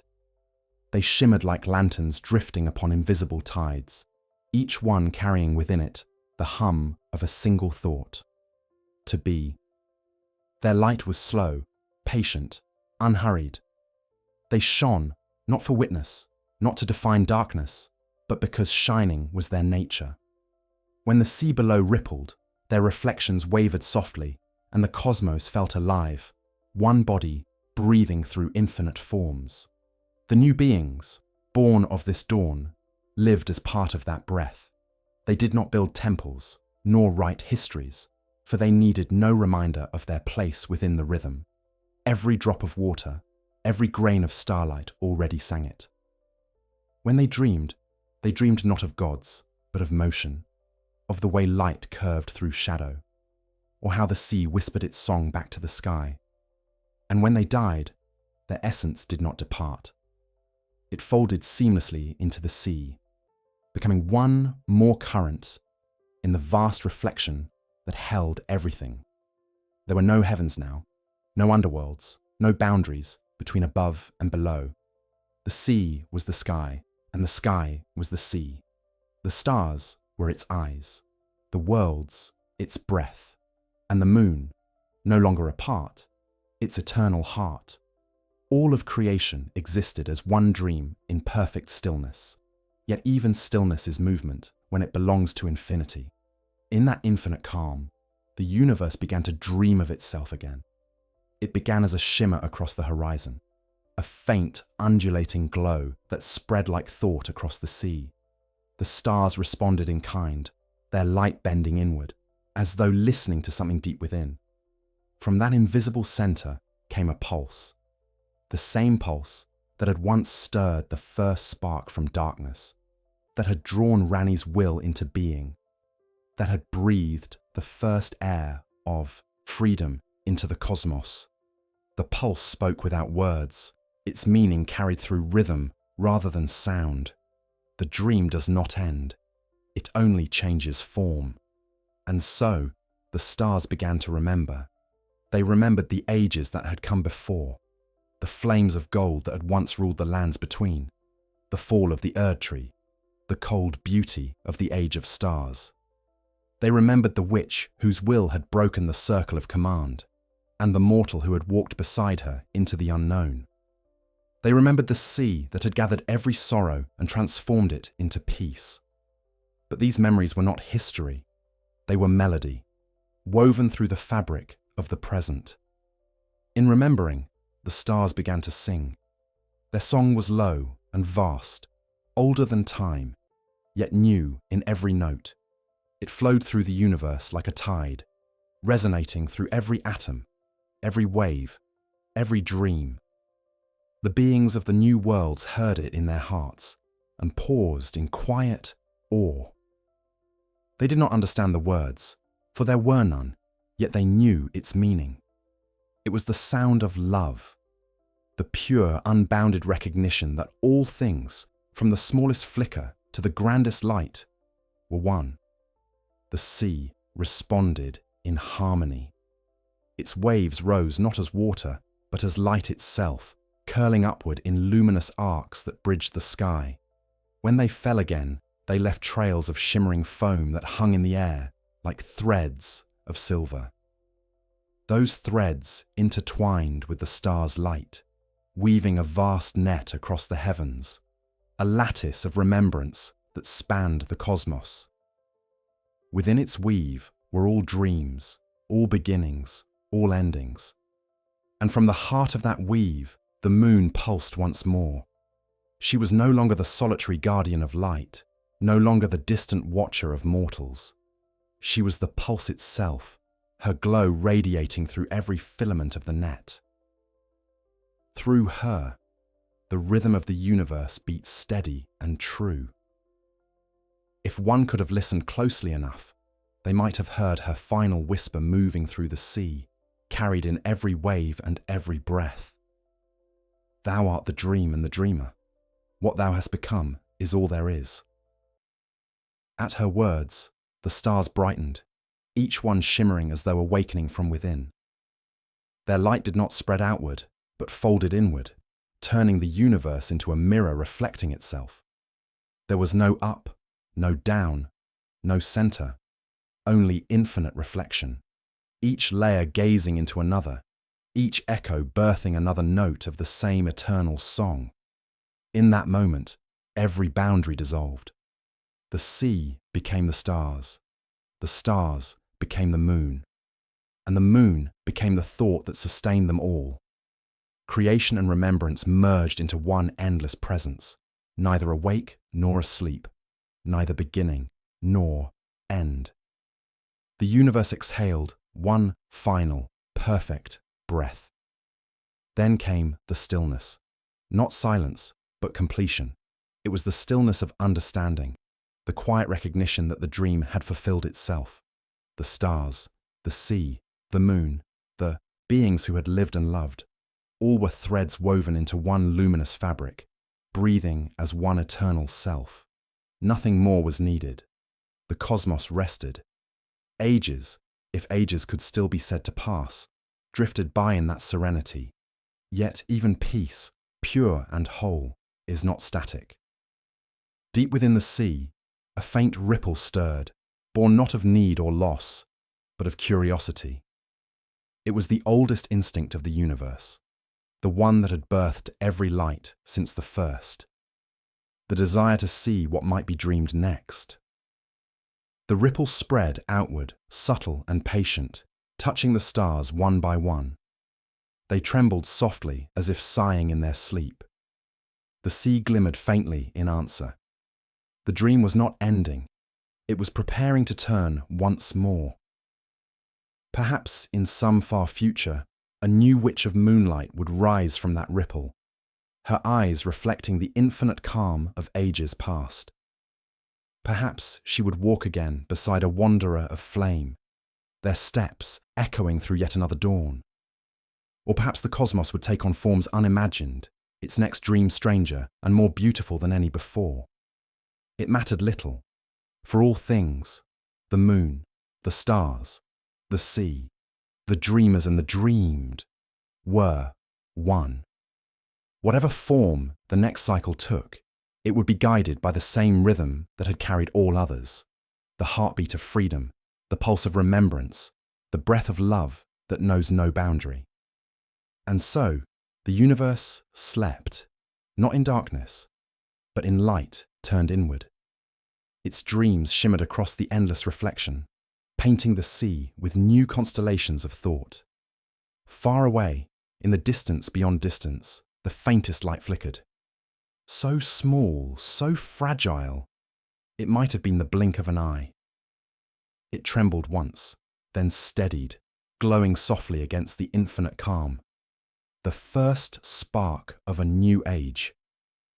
The dream had already begun again, and somewhere within that glow, impossible to see, yet eternally present, the voices of two lovers whispered through the tide. We are stars, we are sea, we are dream. The universe listened and smiled. Then gently, it began to breathe once more.